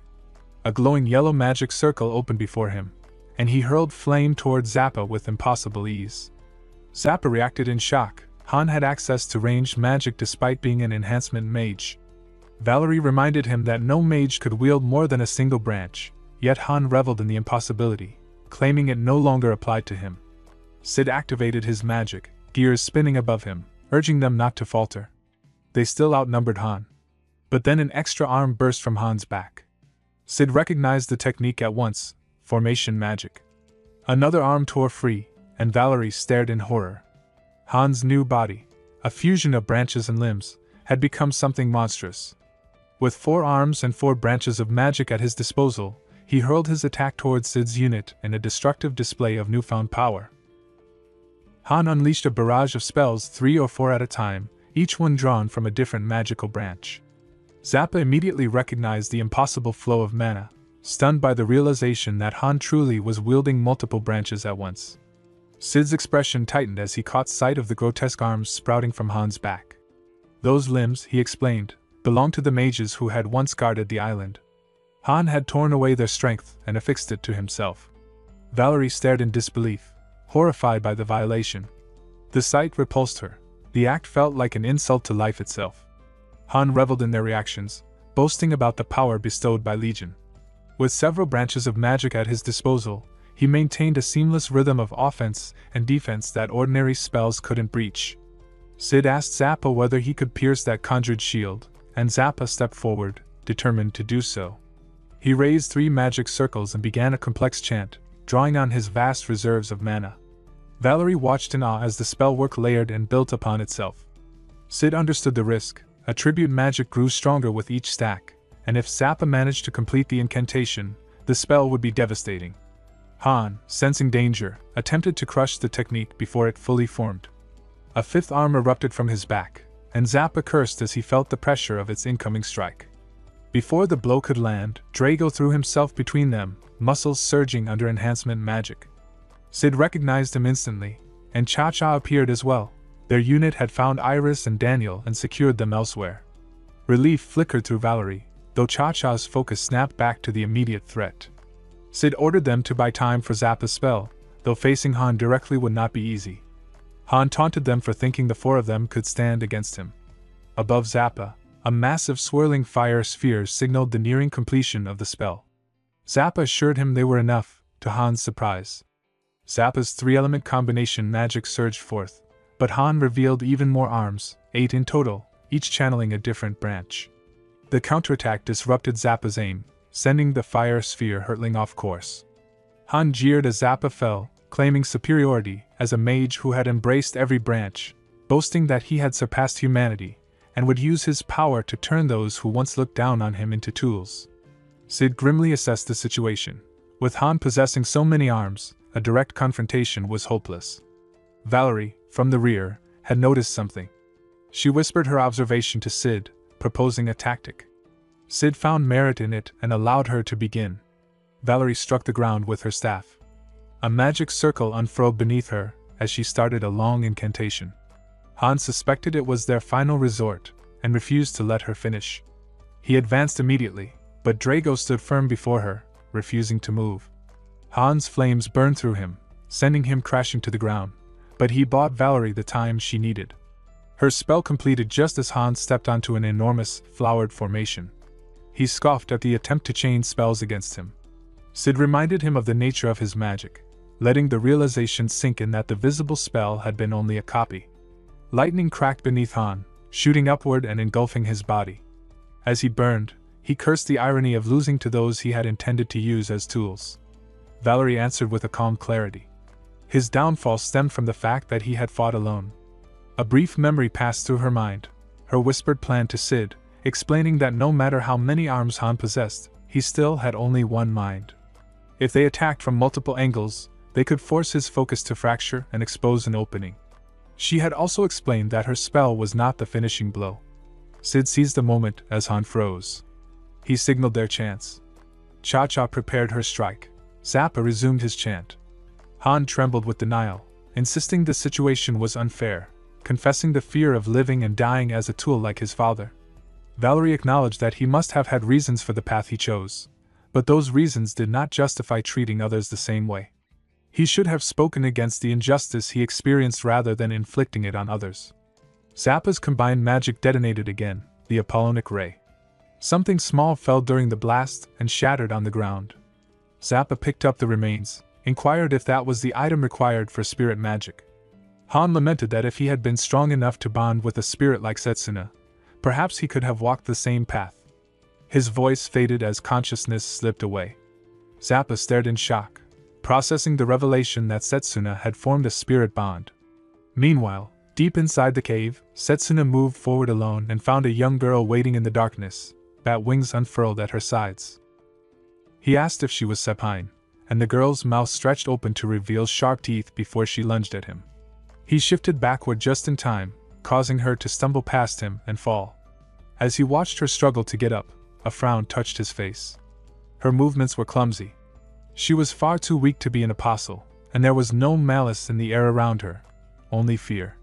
He raised his hands and offered a warm smile, assuring her he meant no harm, that he was here to help the people of the island. The girl's eyes filled with tears as she asked if that was really true. He gently patted her head, telling her she must have endured so much alone, and asked what had happened. Through trembling breaths, she explained how monsters had appeared without warning, dragging villagers off to a place where their bodies began to twist in unnatural ways.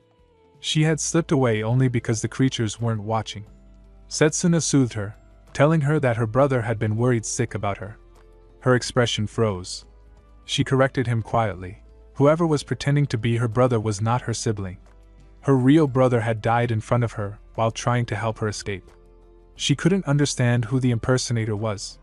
Setsuna pieced the situation together quickly, then asked her to stay hidden in the cave. His comrades were in grave danger, and he had no time to lose. Outside, Sid was checking on the others, sending Cha-Cha to inspect Drago's condition. Valerie rushed to the fallen man while Juno clapped nearby.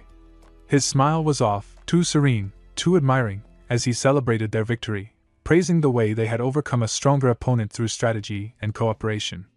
Something in his voice unsettled Valerie. Before anyone could react, Juno's arm distorted into a sharp, elongated blade that shot straight into Valerie, piercing her. Zappa's cry echoed across the clearing as he demanded to know what Juno was doing. Sid's suspicion sharpened into certainty. The boy standing before them was no longer Juno. He was Legion, the Apostle Han had mentioned. Legion confirmed it freely. He admitted to turning the island into a monstrous laboratory. The story he told earlier had contained truth, he said. Sabine was indeed valuable to him because she had survived fusion with a monster while retaining her humanity. Losing her would be inconvenient. Zappa's rage boiled over, but Legion offered only casual amusement. From his arm emerged Juno's true face, weeping and calling out for Sabine. Legion explained his ability, life fusion, and how it allowed him to consume other life forms entirely. Juno was now part of him. Sid studied Legion through his glasses, trying to gauge his mana, but the readings defied comprehension. Legion was stronger than the six-star beast they had encountered earlier, a being beyond normal human limits. He spoke almost pleasantly, expressing fondness for humans, admiring their potential. The coordinated battle they had fought moments earlier had fascinated him. To understand humans better, he wanted to experiment on them. He gathered several magic staffs from the ground, artifacts taken from Sid's unit. Cha-Cha recognized them at once, horrified to realize they belonged to her missing members. Legion casually mentioned that Iris and Daniel were now in his laboratory as test subjects. He advised them to give up and cooperate. Zappa attacked with a burst of fire, but Legion only laughed. The flames passed through him, scorching his body, yet he stood smiling. He admitted he felt pain but claimed not to be weak-minded enough to care about biological impulses. His skin darkened. Zappa noticed the change and realized he had grown dragon skin to adapt to the attack. Legion pointed out that his body simply chose the optimal defense instinctively. His arm then shifted into a massive claw aimed at Sid. The blow shattered the captain's shield instantly. Toxic pollen spread across Legion's arm, coating Sid and beginning to take hold. Legion explained that no mage could prepare for the traits of countless different monsters fused into one being. He slammed Sid into the ground, injuring him badly, and stated simply that he was far stronger than any of them. Cha-Cha ran towards Sid, only to be seized and constricted by a tentacle. Zappa shouted at Legion to stop and launch more fire, but the Apostle was unimpressed. He pointed out that Zappa had only been using basic spells up until now, likely having reached his limit. Zappa looked around, the fallen bodies of Sid, Valerie, Cha-Cha, Drago, all of them defeated or dying. For a moment, he wondered if this was now a battle to the death. He steadied himself, declaring that the real fight was only beginning and began forming his three-element spell. But Legion lunged forward, identifying a weak point instantly. A slash tore through Zappa's arm, the one holding his staff, before he could complete the chant. Legion suggested surrender, claiming he didn't want to damage such a valuable potential test subject. Zappa glared back, refusing to yield even with one arm ruined. He raised his remaining arm, gathered what mana he could, and vowed to kill the Apostle. Above them, Legion descended in full force. And as Zappa's final attack ignited, it remained unclear whether it would be enough. Zappa hurled 3 bursts of fire at Legion, each one landing with enough force to tear a head from the creature's body. He believed no being could survive such an injury, but the truth rose before him as a fresh skull cracked its way out of Legion's neck. Legion showed no disappointment, only the certainty of something built to endure. Scales formed a pattern across his face, and sharp teeth lined his new jaw. Zappa whispered his realization that the creature was invincible. Legion swept a massive claw toward him, but Drago caught the limb with his battered arms. Zappa tried to stop him, warning that his body had already taken too much damage, but Drago insisted he wouldn't need to hold on for long. He smiled through the swelling on his face, trusting that Setsuna would arrive. Setsuna burst in from behind and split Legion's body cleanly in two. Drago collapsed, relieved, telling Setsuna he would leave the rest to him. Setsuna stood before both him and Zappa, mana sword drawn, ready to take the fight. He asked Zappa to protect the others. Zappa tried to warn him, but Legion had already leapt onto a tree branch, fully reformed. Setsuna surged forward, understanding the situation instantly. A tentacle from a sea beast pushed out of Legion's body, and Setsuna cut it down. Legion countered with a heavy, clawed arm and managed to grab him, but Setsuna sliced himself free with mana-reinforced strength. He wondered just how many creatures had been fused to create this abomination. Legion marveled at Setsuna's mana control, especially from a close combat mage, and questioned whether such skill was really enough to defeat Seigen and Tsukuyomi. Blue mana rushed across Setsuna's body as he realized the truth. Legion was another apostle. Legion introduced himself as the fifth apostle of Vindrake and acknowledged Setsuna Cromwell at last. Setsuna tightened his stance, muscle enhancement magic reddening his arm, aware of the opponent's formidable nature. He launched forward and delivered a blow powerful enough to drive Legion into the ground. Legion welcomed the idea of a one-on-one and leapt deeper into the forest, drawing Setsuna after him. He taunted him for not attacking from afar and demanded a demonstration worthy of further study. Setsuna shifted into spirit form, accepting the challenge, but warning that Legion would not have the chance to research anything. He unleashed a flurry of punches, tearing holes through Legion's unstable body. Legion admired the force of spirit magic and admitted he had already burned through 100 lives meant for his master's descent. Even so, his body still held more than 10,000 monsters. Tentacles from numerous creatures thrust out of him, promising to reshape into whatever form was needed to kill Setsuna. Setsuna realized spirit magic had a time limit and pressed the attack, but Legion sprouted massive wings and carried himself into the air. Setsuna jumped after him, but was struck back by an aerial blow. Legion lectured him on the limitation of melee magic. All strength meant nothing if he could not land a hit. Legion and two monstrous heads then combined power into a devastating attack called Sacrifice Spout. Setsuna slipped away and dropped back into his normal form, hiding among the rocks to buy moments he desperately needed. Legion began searching, assuming Setsuna was only stalling. Hidden below, Setsuna planned his next move. He needed a way to reach an airborne target. His eyes fell on Zappa, and on Zappa's arm, restored. Zappa explained that it was the work of the captains. A flash of memory passed through him. Zappa checking the wounded, telling Cha-Cha not to rise yet. She ignored her own injuries and reattached his arm with advanced healing magic. He wondered how she still possessed so much mana. As her spells connected, she realized he was healing far too quickly. Sid awoke then, offering the remainder of his mana.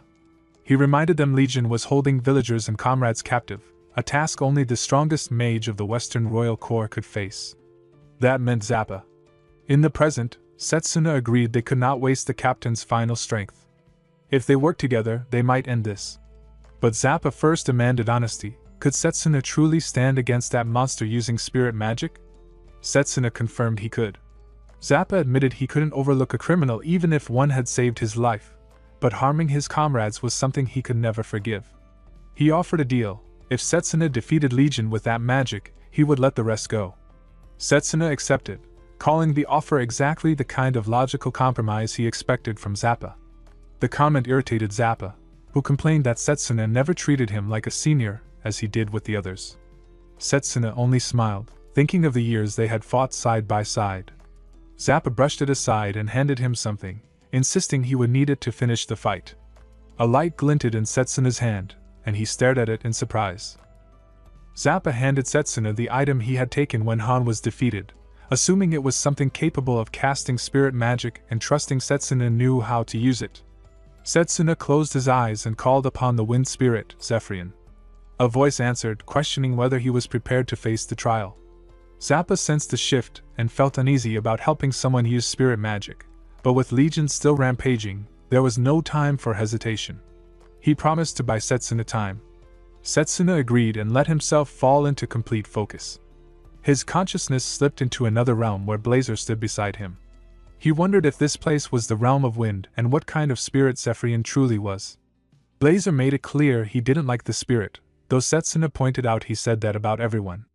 Blazer urged him to judge for himself, because the spirit would appear soon. Zephyrian manifested and declared the trial. Setsuna had to find the exit hidden somewhere within an endless labyrinth of wind. Setsuna questioned whether there should be some kind of worthiness check first, but the spirit explained he observed humans constantly, and enjoyed granting power to talented people just to see how they used it. Blazer exposed the spirit's true nature, describing him as someone who enjoyed watching humans grow drunk on power and crumble under it. Setsuna realized the spirit did not care who received his power as long as they were capable. He accepted the challenge, and Zephyrian opened the path. He stepped into the shifting labyrinth. Even if the maze was infinite, he knew there had to be a path. The flow of mana guided him like wind currents, and he followed their movement with certainty. Zephyrian watched in amusement, impressed by how quickly Setsuna understood the labyrinth's demands. Setsuna sensed the structure of the maze, and noted that an ordinary mage would wander here forever. But then the path split. One direction carried gentle, calm mana, the other pulsed with the storm's violent energy. The calm path should have been correct, but something felt off. A spirit trial would never be that simple. Han had only accessed half of Zephyrian's power, which meant the true answer lay elsewhere. He called out into the winds, declaring that Zephyrian sought someone with the will to face the storm and the strength to overcome it. Zephyrian confirmed it. If Setsuna wanted all his power, he needed to break through the raging tempest and find the true exit. Outside, Legion grew bored with the fight and mocked Zappa, assuming his spells were nearly exhausted. Zappa refused to yield and unleashed Skunk Fog, banking on Legion inheriting not only the strengths but also the weaknesses of the many demonic creatures fused into him. Two serpent heads emerged and pinned Zappa against a rock wall, cornering him as Legion declared the game over. A sudden whirlwind tore between Zappa and the serpents. Through it stepped Setsuna, now green-haired and transformed by Zephyrian's blessing. Legion immediately noticed the change in his presence, and grew eager to claim him as a test subject. Setsuna took to the sky with newfound wings and struck Legion across the face. Legion reeled at the realization that he could fly. Zappa watched in awe, finally seeing the true power of a spirit mage. Setsuna formed a blade of concentrated wind, the Stormbringer, and launched an attack. Legion barely kept pace with the overwhelming speed, noting only that the strike lacked the full impact of Setsuna's earlier fire magic. He assumed Setsuna would not waste his life force again. But Setsuna shifted instantly into fire spirit mode and called for Blazer. Blazer responded with equal excitement. Setsuna sensed the fiery energy beneath the ground. Radis Island was famous for hot springs, which meant magma surged below. He drove a burning fist downward. Blazer's flames burst forth, the heat ripping open the earth. Lava surged up from the depths, carried by the force of Setsuna's blow. The magma-coated punch hurtled toward Legion, leaving his fate hanging on the edge of that blazing impact. Legion's body was swallowed by the rising lava. Setsuna immediately grabbed Zappa and leapt into the air, lifting them both above the molten surface. As they hovered, they looked down into the churning magma. Zappa remarked that no living organism could survive such heat, and admitted he was glad he had bought Setsuna enough time. Setsuna's expression shifted sharply. A dark, energy-soaked mass began rising from the lava. Legion emerged, twisted and ravaged, admitting that the attack had cost him half the creatures fused into his body. Furious, he declared that all remaining life forms within him would now be devoted to killing them both. His new form was monstrous, nothing but bone, jagged limbs, and a grotesque fusion of nearly 10 different creatures. He roared that they would never leave the island alive and unleashed Sacrifice Spout Squall. Setsuna and Zappa broke apart to evade the barrage. Zappa recognized that Legion still held tremendous power and realized he couldn't dodge forever. He counterattacked with fire magic, but Legion's altered body had adapted once more. Falling into magma had rendered him resistant to extreme heat, making any fire spell useless. Now a skeletal chimera with 3 heads and countless tentacles, Legion continued regenerating. Setsuna, still in his wind spirit form and airborne with his sword drawn, observed that Legion's wounds were healing instantly. At this rate, he wouldn't be able to cut him down at all. Legion taunted him, claiming that no trick would work anymore. Setsuna landed beside Zappa. Zephyrian's voice echoed, warning him that even spirit magic wouldn't be enough to defeat this strengthened version of Legion, and Blazer's fire held no effect now that heat resistance had been obtained. Setsuna explained that he had noticed something earlier. When Legion emerged from the magma, a crystal-like core sat at the center of his body. The core would shatter when an apostle was fully annihilated. It had to be the source of Legion's power and life force. If he could destroy it, it would end Legion and every monster fused into him. He asked Zappa to create an opening, even for a moment, so he could land the decisive blow. Zappa understood but questioned how Setsuna would reach the core now that Legion had grown even stronger. Setsuna insisted he could do it, though it was a gamble. He had a technique that could finish Legion with a single strike if executed successfully. Zappa gave him a confident thumbs up and declared he would create that opening, even at the cost of his own life. The gesture triggered a memory in Setsuna.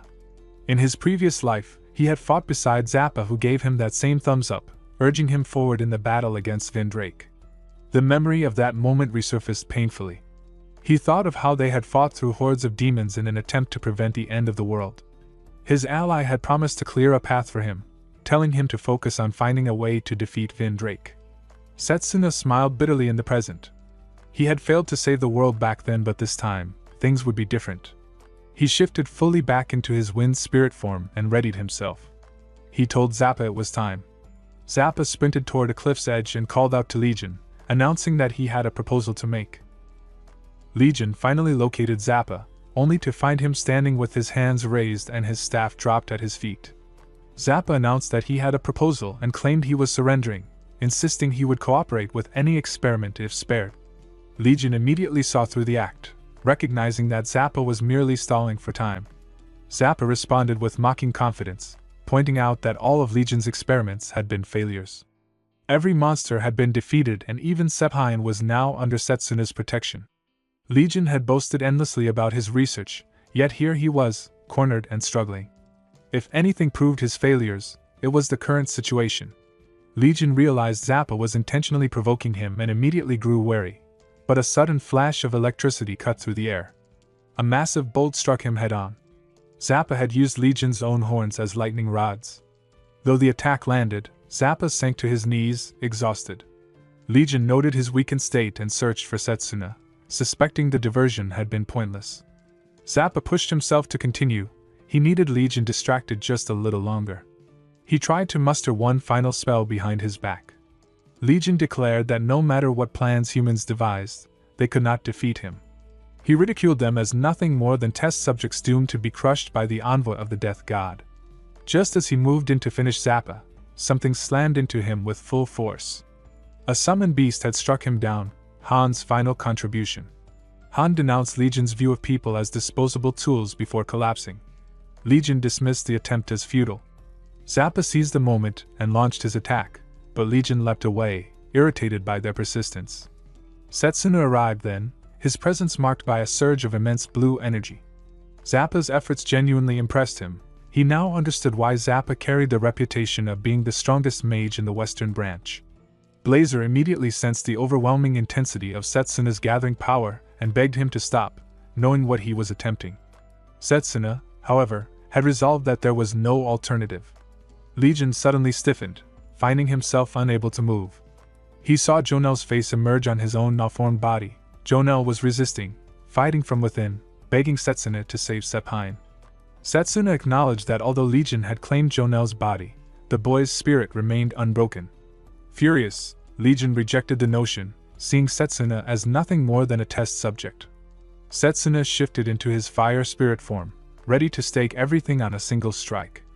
Legion quickly recognized the target, his core. But he believed his final form was impervious. Either fire nor wind could pierce the transformed armor of fused creatures surrounding it. Setsuna drew his sword of flames in one hand. Blazer pleaded with him again, sensing the danger. Setsuna silently apologized. There was no turning back. He summoned the wind blade in his other hand. Legion realized Setsuna's intent. The combination of both elements would drastically amplify the attack's power, but the magical force involved was beyond what any mage should be capable of controlling. Setsuna ascended high into the air, spirit wings carrying him upward, both elemental blades drawn. Legion could hardly comprehend what he was witnessing. He declared that he ruled over life itself, certain that no unfamiliar magic could threaten him. Setsuna raised both blades, channeling the full strength of wind and fire spirits. He vowed to free every soul Legion had exploited. Then, combining both powers into a single devastating technique, he unleashed his final attack, Crimson Tempest. The Crimson Tempest tore through Legion's perfected body, shattering even the core he had believed untouchable. He staggered in disbelief, unable to comprehend how his ultimate fusion had failed. Setsuna, returning to his normal form, told him the truth he had ignored: he had fused bodies, but never their wills. That was where his research had always been doomed. As Legion's form collapsed, the trapped souls within him drifted upward, freed at last. Jonel's fading spirit thanked Setsuna and entrusted Sephion to him before disappearing into the light. With the battle finally over, Zappa exhaled in relief. Setsuna credited their victory to Zappa's endurance, and the two exchanged a worn but triumphant fist bump. Blazer, furious about Setsuna combining his fire with Zephyrion's wind, lashed out at him, while Zephyrien calmly admired the new technique and seemed more amused than offended. Around them, the creatures Legion had created began to dissolve, their borrowed power fading with their master's death. Setsuna noticed it immediately and lifted Han onto his back. The nightmare of Lodi's island had finally ended. With Legion's experiments halted, the Gorfants that had once annihilated the Royal Mage Corps vanished as well. Sephion was rescued, along with the Corps members and islanders imprisoned in the facility. The disastrous future Setsuna had once witnessed had been averted. Sid's and Cha-Cha's units survived because of the actions he had taken. Once the injured captains recovered, they departed the island. A rescue ship arrived days later to protect the remaining inhabitants and begin rebuilding. Sephion later stood quietly over Jonel's grave, offering him her gratitude. Returning to the Royal Mage Corps, the team received commendations and letters of recommendation for their work on Lodi's island. Their long training was complete, and preparations began for their return to the academy. Before they could leave, a man knelt desperately before Sid and Zappa. Setsuna and Valerie arrived just in time to see him bowing in apology. It was Valerie's older brother. Blaming himself for her joining the Corps, he begged to take her place, offering to serve in her stead. Zappa dismissed him instantly. Valerie had proven herself valuable to Sid's unit, while her brother had even flunked out of the academy. But Valerie stopped him. Grateful for her brother's sincerity and determined to grow stronger herself, she requested that they both be allowed to serve. She bowed alongside him, insisting she found purpose in the Corps. Zappa could only sigh as Sid stepped in. Sid announced that he had been promoted to commander of the Western Branch and had been planning to make Zappa captain. With a new vacancy forming, Valerie's brother could join as a trainee. The siblings were overcome with relief as they accepted. Setsuna quietly noted that the Light family might finally regain its former honor. Zappa, now captain, warned the brother that he had no tolerance for weakness. The new recruit accepted eagerly, even offering to polish Zappa's shoes, only to be refused in embarrassment. Later, Sid called Setsuna to speak privately. He first reported on Han's condition. Stripped of his ancient magic and shape-shifting abilities, he was under strict supervision. Though guilty of several crimes, the disappearance of the crest from his hand meant there was no longer evidence of his most serious offense. He might escape the death penalty. Then Sid shifted the conversation to Setsuna himself. From the very beginning, Setsuna had seemed aware of the unnatural events on Lodi's island. Sid demanded to know who Legion truly was and how much Setsuna knew. Standing before him, Setsuna finally decided to reveal everything, the truth about the enemy threatening their world, and the ultimate calamity that still awaited them. Setsuna now wore the item recovered from Han's body, a small charm that allowed him to call the wind spirit in his left ear as an earring. Sid listened in heavy silence when Setsuna finished recounting what he knew. The headmaster of Elmridge Academy had warned the Royal Mages during an emergency meeting, but hearing it again from someone who had fought an apostle firsthand left a deeper weight on him. Apostles, servants of Vindrake, the death god, intent on bringing about the end of the world. Having witnessed Legion's power himself, Sid trusted Setsuna's words without hesitation. Setsuna continued, outlining the next looming threat, the Silent Dragon's calamity. The ancient dragon that guarded the holy city would be slain, its blood corrupting a water vein and wiping the city off the map. Sid immediately began planning. The Mage Corps would increase patrols and keep watch over the dragon, reinforcing its protection before the apostles could strike. Setsuna thanked him and described the final, worst disaster, the capital's sudden disappearance. The nation's largest city erased overnight. That event was still 2 years away, leaving them room to maneuver. Sid suspected the apostles were already making subtle preparations there and promised to send scouts at once. Setsuna felt relief at his decisiveness. Sid surviving this timeline was a blessing. But eventually, the inevitable question came. Sid wanted to know how Setsuna possessed such detailed knowledge of catastrophes that hadn't happened yet. His insight was too precise to be coincidence. Setsuna answered plainly. He had come from the future to stop humanity's extinction. Sid believed him without wavering. The Corps existed to defend humanity and maintain peace. If Setsuna fought for that dream, then Sid would support him wholly. Hours later, in the bustling camp preparing for their departure, Captain Cha-Cha pulled Drago into a tearful farewell, insisting he return after graduation. Zappa cornered Setsuna soon after, arguing that school would only hold him back. He should drop out and join the Corps so they could form the strongest team in the entire organization. Setsuna promised to consider it after graduating. Valerie approached to thank him as well. Setsuna returned the gesture, only for her to correct him. Her true name was Vanessa Light. He promised to remember it. Far away, Leo read a paper bitterly yet delighted. Setsuna had survived. Stronger than ever. Perfect.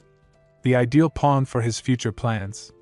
With 2 cores already in his possession, everything was proceeding as he intended. The paper on the floor beside him lay smeared with blood. When Setsuna returned to the academy, Layla greeted him with bright relief. The headmaster had also returned and was requesting their presence. Setsuna welcomed the opportunity. There were things he needed to discuss as well. Inside the headmaster's office, Liano commented on the adventure Setsuna had just endured and asked him to recount everything. Setsuna explained the battles, the apostles, legion, and the catastrophe he had averted. The headmaster agreed it had been grueling but praised him for warning the Corps. It was only the beginning, however. The apostles would now move more boldly. He also commended Layla, who had learned spirit magic during their time apart. Lionel informed them he had been traveling with the headmaster, preparing for the eventual war against Vindrake. A full-scale conflict could erupt at any moment, and both students needed to be ready. Setsuna thought back to the timeline he had escaped, the orphanage children lost, his comrades dead, the world collapsing. Protecting everyone this time felt unreal. To safeguard that fragile peace, he declared his resolve. He asked the headmaster for permission to form a pact with the time spirit. The headmaster summoned his own spirit. A ripple of energy filled the room as the spirit of time manifested. Chronoboros. Setsuna was awestruck at its presence. The spirit already knew of his journey and his purpose. If he wished for a contract, he would have to face the trial. Waterina and Layla stepped back to bear witness. Chronoboros revealed the challenge. Setsuna would face an opponent he subconsciously believed he could never defeat. It was the trial of transcending the impossible. Setsuna accepted without hesitation. A silhouette appeared at the far end of the white, timeless space. Setsuna stepped forward to see who it was. Layla gasped. Setsuna froze. The figure standing before him was himself. His future self. Layla noticed the lone figure standing across the arena and recognized the familiar stance. She quietly pointed out that it looked like Setsuna himself. Leonel studied the magic crest forming around that distant version and realized it was the Setsuna who once specialized in long-range combat, the one from before his return to the past. Even the headmaster grew curious, wondering what kind of mage that alternate path had produced. Layla's unease grew. The ranged Setsuna radiated a cold, sharp intensity that felt far more intimidating. Lionel wasn't surprised. In that timeline, Setsuna had been fighting Vindrake every day, pushing himself to extremes. But the Setsuna standing with them now was a master of close combat magic. If he could somehow reach his other self, he stood a real chance, but getting close was the challenge. Setsuna understood that instantly. He needed to close the distance. The future version attacked first, unleashing a barrage of fire magic.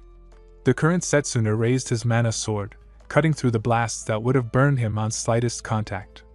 Layla remembered he had sliced through similar attacks before, But the headmaster reminded her that this opponent had identical mana reserves and identical control. Fire magic dealt damage even if barely grazed. Setsuna realized his other self was tracking his movements with magic detection. So he suppressed his presence, casting a silent zone, and circled for a blind spot strike. He lunged for the exposed back only for his blade to bounce against a flawless defense. The impact threw him away. Layla cried out as Setsuna hit the ground. The headmaster watched calmly, declaring that the ranged Setsuna truly lived up to the title of greatest mage in the world.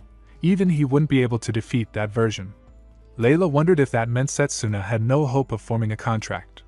Chronoboros dismissed her fear, promising that the trial would allow Setsuna to challenge himself as many times as needed. Waternia backed him. Setsuna was far from giving up. And she was right. Setsuna staggered up, deciding that if he couldn't evade the attacks, he would deflect them. He angled his mana blade and redirected the incoming spells, allowing himself to advance with minimal harm. But the future Setsuna began weaving something far more dangerous. Liano recognized the technique, compound casting. Spell after spell layered into place with surgical precision. The headmaster counted them under his breath, amazed by the flawless control. He had never seen so many elements shaped at once. Setsuna recognized it as well. That mixture had been his signature technique as a ranged mage, a 6-element combination, elemental burst. Layla couldn't understand how such a powerful mage could still not defeat Vindrake back then. The headmaster explained that all magic failed before magic disintegration, except close combat techniques that required no incantation and activated too quickly to be erased. Liano added that although ineffective against Vindrake, the ranged Setsuna was still monstrously skilled. And defeating someone like that in melee seemed nearly impossible. Chronoboros then revealed the cruelty hidden behind the trial. The projection they were watching had already repeated dozens of times. Setsuna had fought himself again and again. Layla felt her chest tighten. Setsuna would never surrender, but losing over and over, how many times could he endure it? Time passed. No one knew how long. Eventually even the headmaster wondered if the trial had finally broken him. But Setsuna lay in the dust of the spirit world, battered, clothes torn, body bleeding, still forcing himself upright. He had lost count of the battles. Thousands perhaps. Yet somewhere in that endless cycle, he had begun to read every move of his other self. His melee magic had been useless at first, but now he was finally beginning to grasp the rhythm. He rose with a determined breath, deflecting the barrage of elemental shots. He apologized in his mind for making his other self wait so long. As he stepped forward, one of his eyes shimmered gold, the mark of his resolve. This time he would prove it. Close combat magic could surpass a ranged mage. The headmaster watched the shift in Setsuna's stance with growing uncertainty, unable to understand what the sudden change meant. Layla stared, startled by the sight of his right eye shifting into a different color.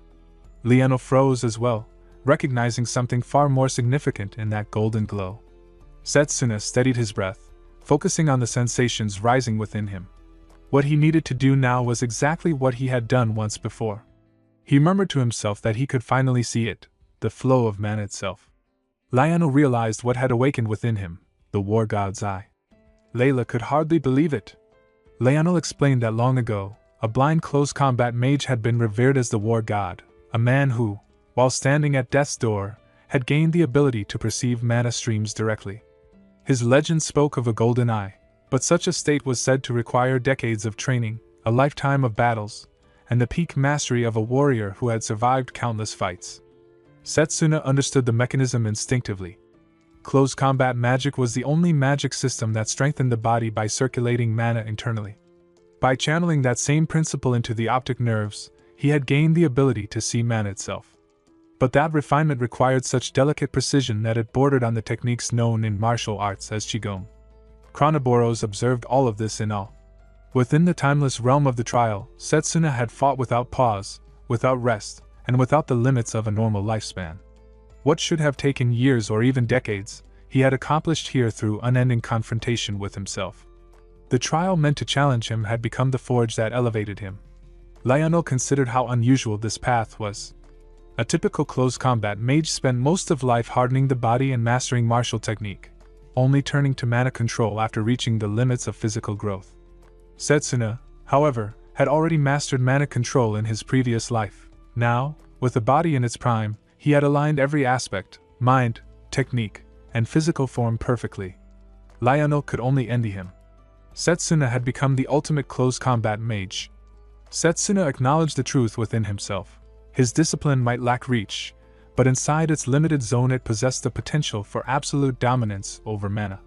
It allowed him to cut through any spell and push straight toward his opponent. What he had achieved now was the perfected form of close combat magic.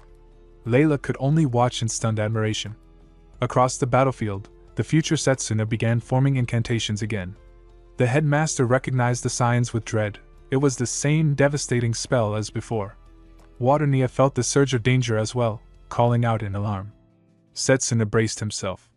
The 6 elements were intertwining again, being held together until the final moment. But this time, he could see every line of mana weaving through the spell. He focused and declared that he could see it all. With a single decisive strike, he cleaved through the elemental burst and scattered its power. The spectators erupted in excitement as the impossible unfolded before them. Setsuna leveled his blade at his future self. The ranged version raised his hands with a quiet, knowing smile. Setsuna told him he was close to proving that he would defeat the evil god with this power. Lionel burst into laughter, triumphant. The headmaster acknowledged the truth. Setsuna had surpassed the strongest version of himself. Layla's voice trembled, filled with pride. Chronoboros declared that Setsuna had passed the trial.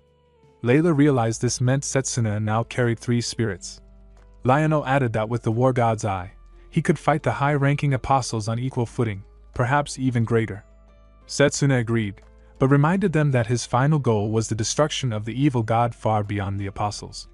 To achieve that, he needed to form contracts with even more spirits. The headmaster had expected exactly that answer. He explained that there was a perfect place for Setsuna to continue forging new contracts, the hidden elf village known as the Valley of Spirits. Layla was astonished.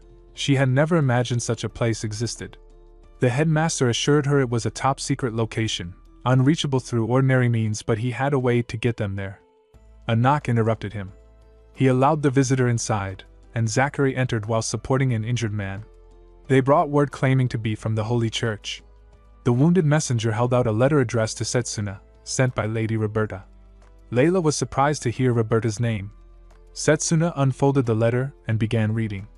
The message spoke of the highest-ranking priest of the Holy Church, the great saintess, and warned that there was something urgent Roberta needed to tell him. Layla's eyes caught the dark smear on the paper. It was blood. A tremor ran through her.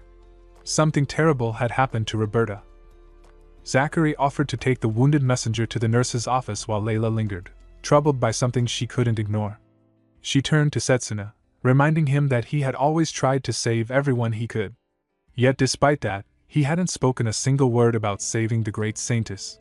Setsuna replied with a calm certainty that she was far beyond saving, and that was why he had never once uttered the death god's name until now. Roberta hid behind a pillar as the great saintess, eyes veiled and staff in hand, walked with an air of solemn purity. When she removed the cloth, tears streamed from her eyes as she recited the divine command to preserve the beauty of the world, vowing never to cease her prayers for eternal human salvation. Gustav stood beside her, claiming to have someone important to introduce. A dark fissure tore open in midair as Satanakia, the second apostle, stepped out. The saintess recognized the name from earlier reports and questioned whether the strange power before her was the death god's. Satanakia explained the nature of dimensional rupture, an ability that ripped open space itself. Purging knights stormed in, rushing to protect the saintess, but Satanakia's raised hand carved invisible slashes through the air. The knights fell in an instant, their blood scattering across the marble floor. Roberta could barely comprehend what she had witnessed. He had torn open space while simultaneously cutting the knights apart. The saintess realized the truth and confronted Gustav, who revealed his true form as Valum, the 11th apostle, capable of assuming any form at will. His transformed body shifted, 3 distinct heads turning as he demonstrated the grotesque nature of his power. Unshaken, the saintess opened a glowing book and calmly recorded both apostles' abilities. She explained its nature, the Book of Truth, her divine gift. The world was written within it, and by altering its text, she could rewrite reality itself. She challenged them to test their powers against her. Satanakia, intrigued rather than intimidated, commented on her formidable ability and declared she must meet his master, A portal opened, and Vindrake stepped through. The saintess froze. Vindrake, the god she worshipped, stood before her, revealing that he was the true creator. Roberta, hidden behind the pillar, felt her world collapse as he proclaimed that the death god was the one who had created them. The saintess begged to understand why he sought to destroy the world he had fashioned so beautifully. Vindrake answered with serene indifference, explaining that humanity's prosperity, if left unchecked, would eventually corrupt and ruin his garden. The world was beautiful now, and he intended to preserve that beauty through purification. Sadanekia added that the saintess's book of truth was a gift granted for that very purpose. Marianne, the first apostle, had originally held such authority. The saintess's despair set into silent acceptance.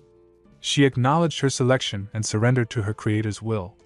If the extinction of humankind was divine love, she would offer her body and tears in devotion. Her eyes closed and reopened transformed. Her irises burned red, the whites of her eyes turned black, and dark tears streamed down her face. Realizing how catastrophic this revelation was, Roberta fled, determined to warn Setsuna. Though a knight stepped in to shield her, urging her to escape, she ran with healing magic flowing over her wounded arm, desperate to reach safety. Layla could barely speak. The great saintess and apostle. Layano grasped the terrifying implication. Their enemy was nothing less than the god of this world. The headmaster recognized the magnitude of the threat, and presented the person who would guide Setsuna to the elves' hidden village in the Valley of Spirits. Morgana appeared, greeting Setsuna with a knowing smile. She acknowledged his growth, having long believed in the potential he had now clearly realized. Setsuna was stunned to see her Morgana, the witch, had returned. And now, with the path ahead turning toward the elves, the question finally emerged: which spirit would Setsuna form a contract with next? Morgana looked fully restored. Her body returned to its former state, and she explained that healing herself had been easy. She admitted that she would not normally bother guiding anyone to the village of spirits, but Danan had pleaded on Setsuna's behalf, so she was willing to make an exception. Setsuna thanked her with genuine gratitude. Behind Layla, Waternia quietly manifested, the spirit hovering with anxious eagerness, prompting Layla to ask if she could join them as well. Morgana agreed without hesitation. A few days later, after the headmaster arranged a temporary leave of absence for Setsuna and Layla, the three of them departed. They rode lizard-drawn carriages across a region where the sunlight never reached, the skies smothered by unbroken layers of cloud. Layla shivered from the cold as Morgana announced that they had arrived.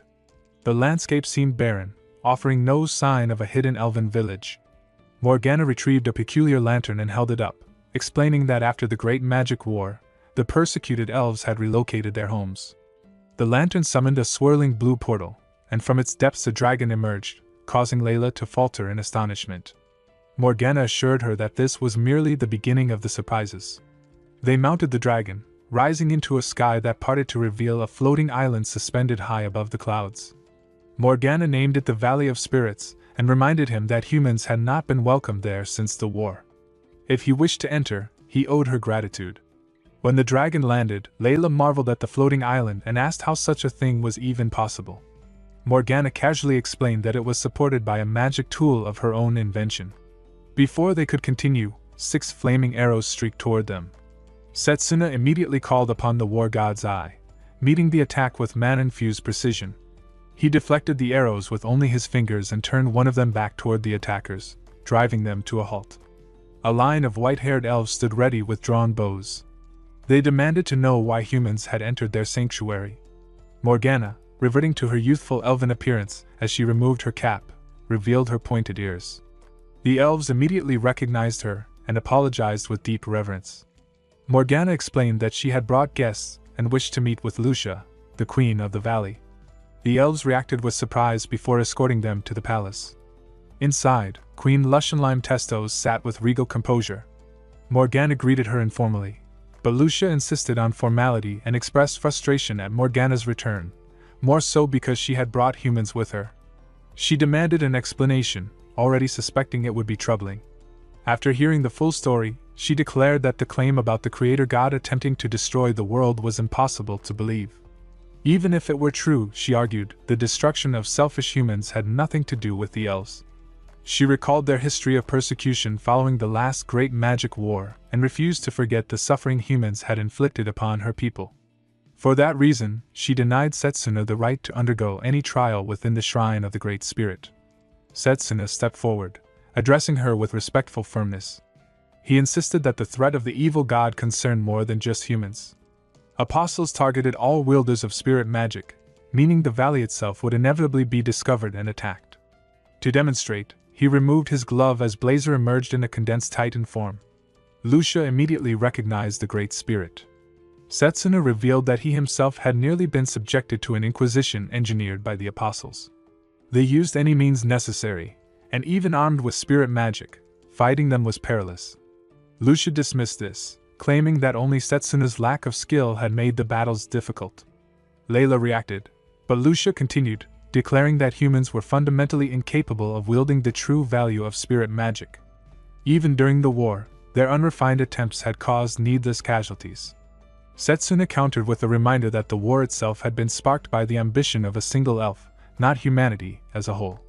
Lucia reacted with fury, insisting that such a fact did not justify persecuting her entire race. Darkness erupted around her, spiraling outward and forming a cage of malevolent energy around Setsuna. Morgana recognized the power of a dark spirit as Lucia launched the attack. Setsuna, activating the golden glow of the war god's eye, located the core of the spell and cleaved through the imprisoning darkness with a precise strike of man-infused strength. Lucia was stunned by how easily he had dismantled her magic.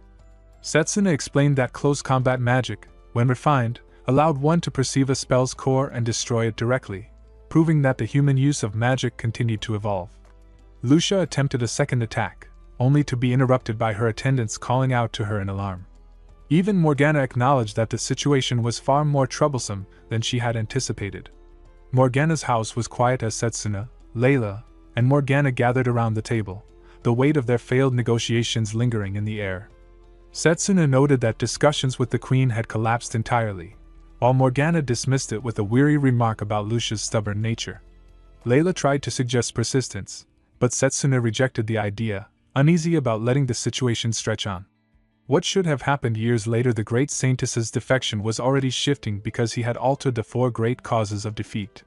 The apostles were moving differently in this timeline, and Morgana pointed out the obvious truth: no one could predict what would come next.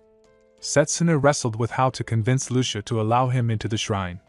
Morgana believed Lucia already understood they would not leave easily and would likely force a test of strength with the outcome deciding the matter. Setsuna could only think of how a victory would worsen the resentment between humans and elves, complicating the cooperation he had hoped for in the fight against the apostles. Layla rose from the table and slipped quietly out of the house. Water-Ina questioned her destination, and Layla admitted that witnessing the trial of the time spirit had made her understand the burden Setsuna carried, fighting endlessly, from the destruction of the world until now, without rest. It might have been necessary, but the weight of it still pained her. She reached for the fruit in the nearby tree, pulling them down with her mana, hoping to prepare something comforting for him.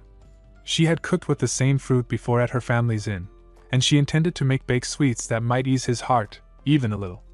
As she gathered the last one, nearby elves spotted her and rushed forward, recognizing her as the human Morgana had brought. By the next morning, Setsuna sat with Morgana in the palace, troubled that Layla had not returned home the previous day. Lucia approached, cold and direct, instructing the humans to leave the Valley of Spirits. Setsuna refused, explaining the weight of humanity's future resting on him, asking again for permission to take the trial of the Great Spirit. Lucia saw through him immediately. He would not leave no matter how firmly she denied him. With a sigh, she allowed a single chance, a battle against her, victory earning access to the shrine, and defeat meaning immediate departure. Setsuna hesitated only briefly before realizing he had no other option. Lucia made it clear she granted this chance only because of Morgana, emphasizing her belief that elves and humans could never coexist. As Setsuna and Morgana followed her outside, they came across an unexpected scene: Layla at a table with several elves, busy with trays of baked goods. Lucia stopped in confusion. One of the elves proudly presented something freshly baked, and Layla eagerly asked the children which version they preferred. The children chose the elves' creation, and Layla accepted her loss with a laugh, acknowledging the 3 centuries of cooking experience she couldn't match. The elven cook returned the compliment, intrigued by the unusual sweetness Layla had managed to draw from the fruit. Setsuna and Lucia were taken aback by the easy harmony before them.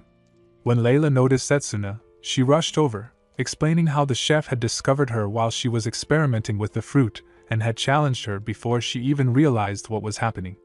Morgana could only note how the situation had transformed into a cooking competition. Layla then offered her tray to Lucia, who accepted it, and the elven children immediately tugged her back to join them. As Setsuna tasted the sweets, he quietly observed how lively and cheerful the atmosphere felt. Morgana reminded Lucia of her earlier claim that elves and humans could never coexist and admitted she understood the sentiment. Yet she questioned whether judging others solely by race differed at all from the way humans had wronged the elves. Setsuna stepped forward and extended his hand, asking for Lucia's strength to help save the world. Lucia sampled the sweets, found them unexpectedly pleasant, and finally reached out to clasp his hand. She allowed him to address her as Lucia and agreed to guide him to the shrine. Setsuna, relieved, thanked her and then thanked Layla as well, grateful that she had chosen to accompany him. Layla felt her heart warm at his smile, savoring that small moment. As Setsuna walked ahead with Lucia, Water Aina teased Layla about whether it was time for a confession. Layla knew it wasn't. Anything she said now would only burden him when he already carried so much. She would speak her feelings only after the battle with the evil god was over. Water Aina accepted her resolve, and Lucia finally announced that the shrine of the Great Spirit lay just ahead. Far away, Satanakia completed preparations for the next phase. All their hidden plans, laid in anticipation of their lord's descent, had been disrupted. Mercy was no longer an option. She ordered a simultaneous attack across all regions, declaring that Lulu and Cruel would suffice to complete the death curse of the ancient dragon deep in the temple. The remaining apostles were to cross dimensions and begin the purification of the world. No matter how powerful Setsuna was, he would not be able to stop every part of their design. Inside the shrine, Lucia explained that the three great spirits of light, thunder, and ice were enshrined here, each guarding a trial distinct in nature and difficulty. Setsuna would need to choose carefully which path to take before stepping forward. Layla turned to Morgana for guidance, but Morgana had already grown tense. A report had just arrived from the alchemical observation doll she had left on the surface. The apostles were beginning to move simultaneously across various regions, and several among them were the most dangerous. Setsuna immediately insisted that the trial be postponed. They had to hurry back. Morgana stopped him, stating firmly that what was unfolding was the start of an all-out war between humanity and the apostles. Their opponents were beings capable of interfering with the laws of the world, and above even them stood the evil god. Setsuna, as the world's trump card, needed far greater power. Without completing the trial, he would never even touch the evil god. Far away, shouts erupted as knights confronted an unexpected intrusion. Somehow, apostles had reached their position, and terror spread at the sight of them. Cruel, the sixth apostle, and Lulu, the fourth apostle, revealed their authority, the cursed eye of killing, which inflicted a death curse on those who met their gaze. Elsewhere on campus, Carol wondered aloud if Drago would eat well today, only for strange sounds to cut her off. Apostles descended upon the academy grounds. Gigantes, the seventh apostle, appeared with Dantalion, the third. Dantalion's authority allowed the summoning and control of a monstrous army from another world. Chaos consumed the academy. Carl cried out as the teachers and the headmaster rushed in, the latter mounted on his white dragon, joining the desperate battle to repel the apostles. Dantalion commanded his demonic army to devour everything, declaring humanity's hope doomed to vanish beneath their advance. Meanwhile, Satanakia oversaw the broader campaign. Cursing the ancient dragon in the temple depths and assaulting the magic academy were both progressing without issue. The next target was the Magus army. With them destroyed, humanity's greatest fighting force would fall. When Gustav asked about their own mission, he announced that they would proceed to destroy the royal capital, the center of humanity's power. Back at the valley, elven knights identified intruders and opened fire. The apostles pressed forward, clashing against the defenders. Lucia confronted them directly, determined not to allow them any further. Satanakia immediately recognized Morgana, the witch of the forest, and the woman who had traveled with Setsuna. From that, he concluded Setsuna must be present as well. It was more ideal than he had planned. He had originally intended to eradicate the elves and destroy the royal capital separately, but now he could bury Setsuna, the greatest threat to their designs, at the same time. Layla realized that the apostles intended to destroy the royal capital while being here themselves. Morgana suspected the truth behind Layla's observation. Satanakia already seemed aware of what was happening outside. When he demanded to know Setsuna's location, Lucia informed him that he was occupied, offering herself as Satanakia's opponent instead. Satanakia accepted the challenge without hesitation. Layla called upon Wateraina for support. At the same time, the great saintess appeared, invoking ancient magic and condemning Morgana as a heretic. Morgana, unable to support more than one person at once, instructed Wateraina to remain with Layla and prepare for battle. She then unleashed her arsenal of magic tools, each one infused with mana and crafted by her own hand against the saintess. The saintess paused, recognizing that her tome of sealed truth could not control anything without knowledge of its true name. Morgana assumed this would give her an advantage, since only she knew the original names of her creations. But the saintess calmly revealed that she had already analyzed one of them and recovered its true name, proving the impossible was within her capability. Morgana understood immediately how overwhelming this opponent's strength truly was. Still, she drew out more tools, masking her fear with a taunting remark about taking their time until the main star arrived. Inside, her thoughts were far less composed. She knew the saintess's power was hopelessly beyond her own. The only thing she could do now was buy time for as long as her life allowed until Setsuna returned.